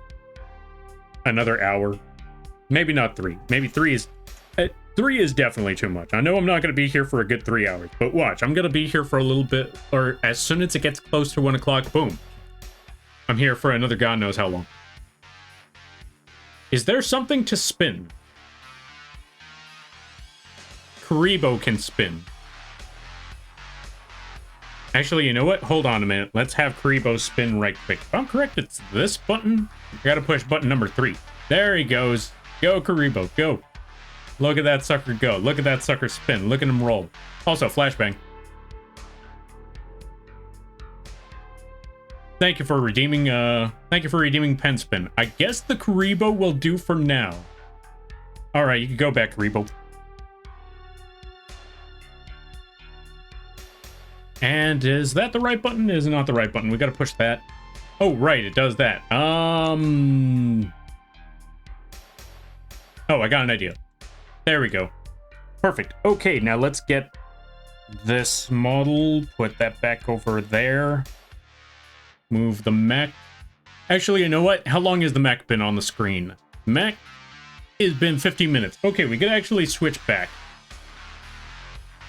There we go. Pen spin. Thank you for redeeming pen spin.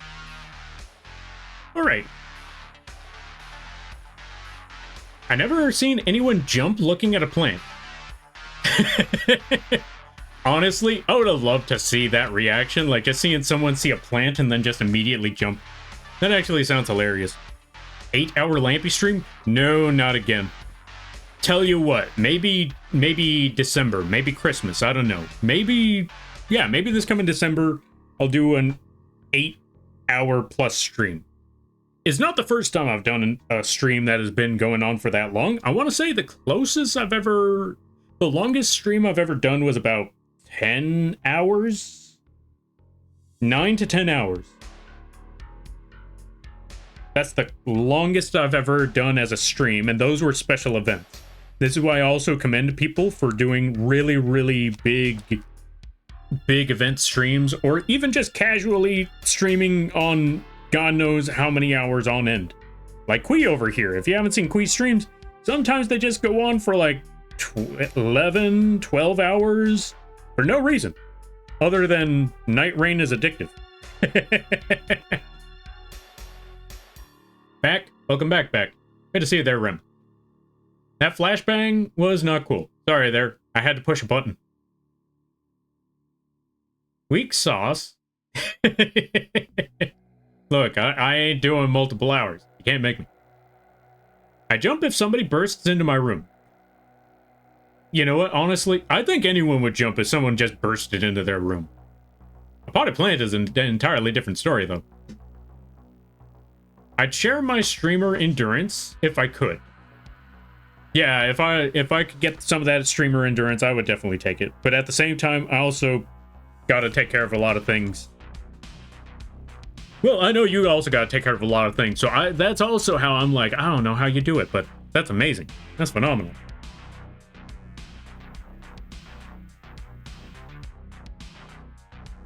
So many characters on the screen. I don't know which one is the real Lampy because I haven't seen, or I haven't been here as often.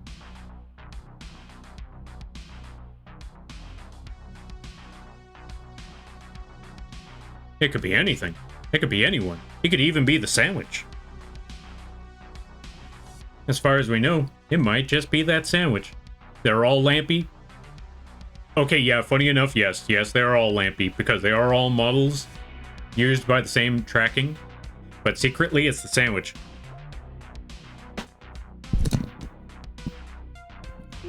I lied, it's the lamp.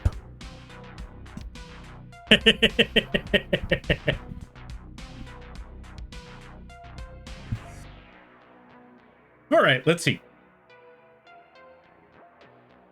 I'm so addicted to Night Rain. Send me to Night Rain Anonymous.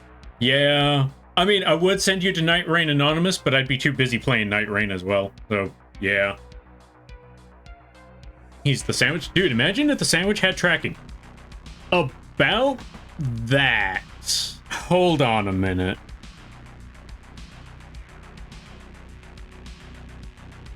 You're about to see something absolutely cursed.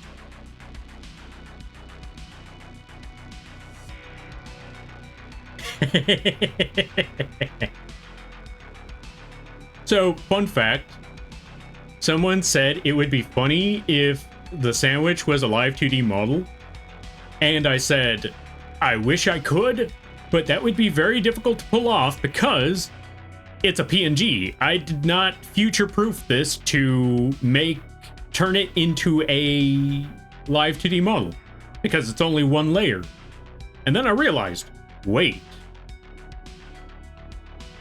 What if... Oh, snap, that is cursed. I do have to go now? That's fair, that's fair. I don't blame you from running away from the sandwich. No, I'm kidding. You go take care of what you gotta take care of. And I thank you for stopping by there, Rem.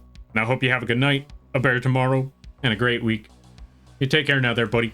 We're just gonna toss this sandwich right over here. So yeah, so the funny story about the cursed sandwich is, like I said, after I realized it, like, wait, what if I could make a live 2D model from a single image?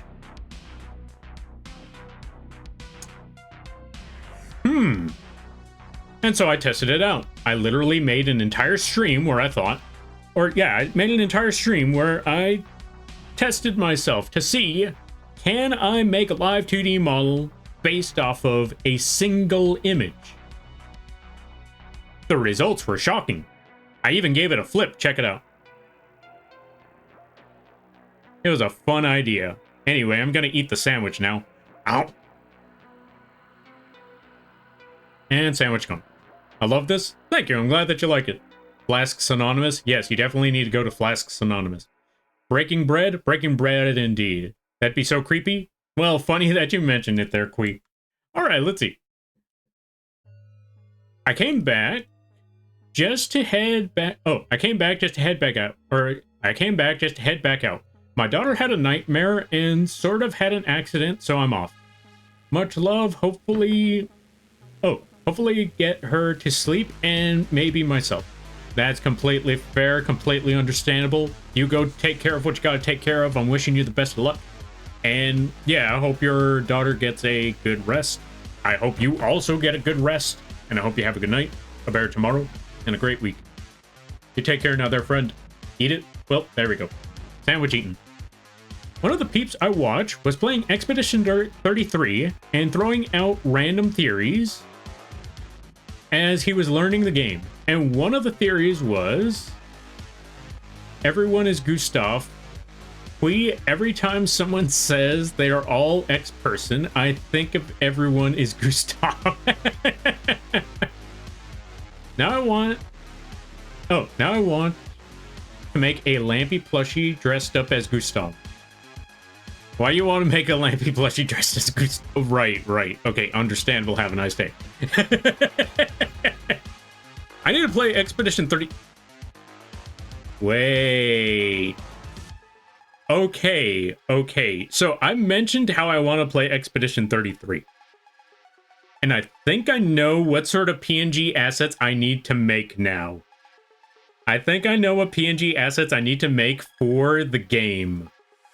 I need to make it the whole Gustav facial hair, and I just need to add the Gustav hair as a PNG and just tack it onto Lampy. Once I get the game, that's the first thing I do, is make those assets and then start. I don't play the game until I make the assets. The moment I buy those games, I have to start making the assets. Play Expedition 33? Oh, you don't have to tell me. I've been hearing many good things about it, and I've been wanting to play that game because it looks like a lot of fun. Because if you're... Oh, let's see. Because if you're everyone, and everyone is Gustav, that means Lampy is Gustav. Does that mean Gustav is a Lampy? No, that means Lampies are Gustav. Thank you for the follow. You're a Gustav now. If you don't know what that means, don't worry about it.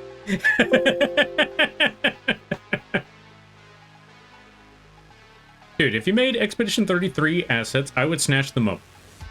Ah, good to know.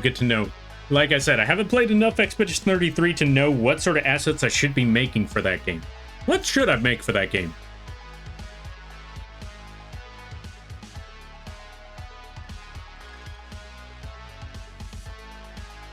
Oh no, I just made myself the big sad. You started thinking about Expedition 33. No.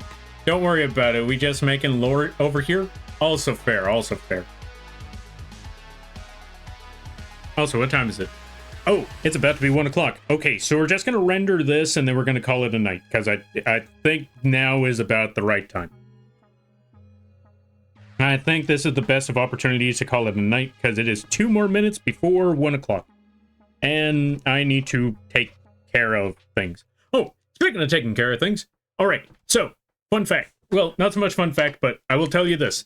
I have gotten 5 out of the 10 Lampy figures printed. Okay, well, not. I got 5 out of the 10 bodies for the Lampy figure printed out. So we're almost there. All I can think of when I hear the name Gustav is the giant Nile croc with a human nomming record in the 300s. Oh, I know the crocodile you're talking about. I remember hearing the history of that one. I think some people were thinking that it was a. I think some people started wondering if it was like an ancient god, like if it was Sobek or something. Which I wouldn't blame them for, because if the crocodile has been hunting that many people down and it hasn't been caught yet... Wait, did it ever get caught? Or is it still out in the wild? Did they ever catch that croc?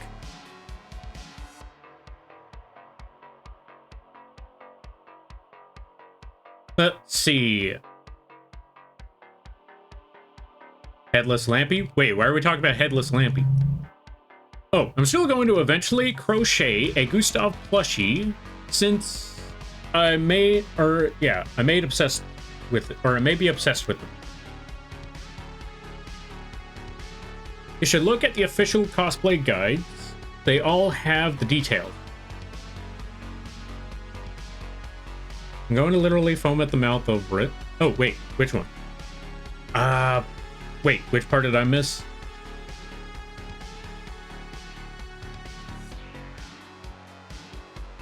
Oh, cosplay guys think. Okay, fair enough. Nope. They think it's still out there in the wild. Oh, isn't that Croc the mascot of Lactose? Oh.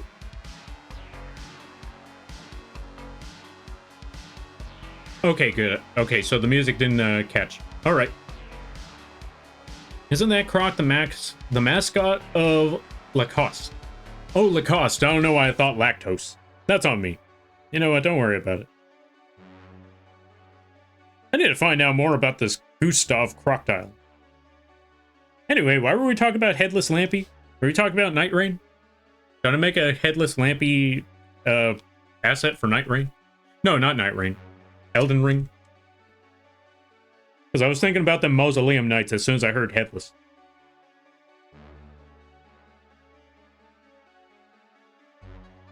All right, there we go. We got the blend, and then last but not least, got that last outline up top, like so. And then one more crossover there, and we are good. Wait, did I ever give Tim a shout out? Guess I'll have to find out later. All right, let's see. Ah.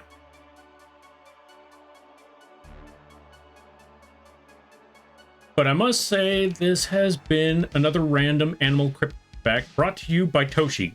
Thank you, Toshi. You know what? Toshi deserves a shout out for the cryptid fact. Go check out Toshi. They don't stream yet, but someday. Also, thank you for the hydrate, the posture check, and the save, and yeah, the posture check and the save. Oh yeah, save. That's actually a really good idea. I don't know when the last time I saved was, so we should probably take care of that. Alright, so we got some of the rendering for the hand. We did some rendering for the leg and realized it was on the wrong spot. Lampy, you said you made Lampy bodies. That implies there isn't a head. Oh, yeah, there's no head on them yet. It's only just the body, no wings, no second arm, no head, no antennae. But we will be printing those ones out later. So yeah, I just have like 5 headless Lampies on my table right now. Now that you put it that way, it's a little cursed. It's a little terrifying. I need to start printing out their heads now. Thanks, Quee. I need to start printing out heads. Alright. I don't know anything. I just heard the croc and it reminds me of Lacoste. Ah, fair. It might be. Alright. Good night. Good night there, Toshi. We're gonna call it here. Yeah, Gustav looks like Robert Pattinson and Daniel Radcliffe had a baby. You know what? Fair. I never thought I'd hear that combination, but you know what? Understandable. Alright, I will be back on Friday. What will I be doing on Friday? I might be working on the animation. I'm gonna try, but for the most part, I'm just gonna be checking Okay, I took enough chill days, so next Friday we're gonna be working on an animation. It's gonna be another fire animation. It should be a much simpler one in comparison to the previous fire animations I did, so it shouldn't be too crazy, not too hectic. I hope y'all enjoy it. Or yeah, so I hope y'all enjoy it later on. As for right now, let me see. I'm gonna see who is on at this hour. And I have a few options.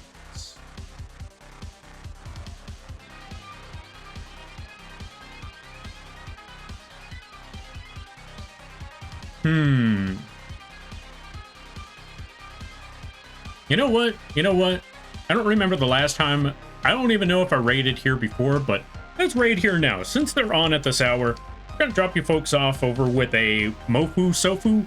They do art streams, they do chat and streams, they do chill streams. They play a good variety of stuff, but yeah, they do a lot of stuff. We're gonna drop you folks off with a Mofu Sofu. Very chill streams. It seems like they're just chatting right now, so this is a good opportunity.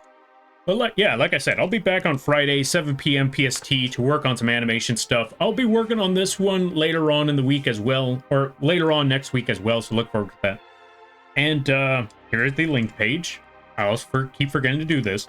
Here's the link page if you want to keep up with the channel and know when we stream, or if you want to support the channel. We got a lot of different ways to do so. Also, we also have links to many of the live 2D models, both free models like the Karibo over there, or affordable models like the Mothman or the Rat. You can find all of that stuff over there. And let's raid on out. Let's raid on out to a Mofu Sofu. With that being said, thank you all for stopping by. If you would like to support the channel, one good way you can do so is by checking out the link page. We got, like I said before, we got affordable models on the Etsy page, as well as Lampy plushies. We got free stuff on the Coffee page. We got merch on the Teespring page, although I'm going to be moving all of that to Fourth Wall soon. And if you or someone you know is looking for emotes, assets, character sheets, character concepts, live 2D models, both big and small, whether it just be the art or the rig, or even animations, you can either contact me directly or go to the vgen page over there. All of that usually helps. It helps keep the channel going and all of that good stuff. And always remember, you're all awesome in your own way, because you folks make these streams and this community what it is. It's awesome chatting with you folks, cracking jokes, brainstorming, all of that. And if you lurk, that's great too. But the fact that you took the time out of your day to have this bug rambling on, and drawing and talking about all sorts of nonsense. It means more to me than you could possibly imagine. And don't let anyone tell you otherwise. Alright, we're going to be heading on out. We're going to go support the Mofu Sofu. Treat them like you would treat this channel. Show them respect, all of that. Also, there is the raid message. Use those emotes if you have them. Use whatever emotes you have if you don't. And I hope you all have a good night, a better tomorrow, and a great week. And hopefully I'll see you on Friday. You all take care now. Laters.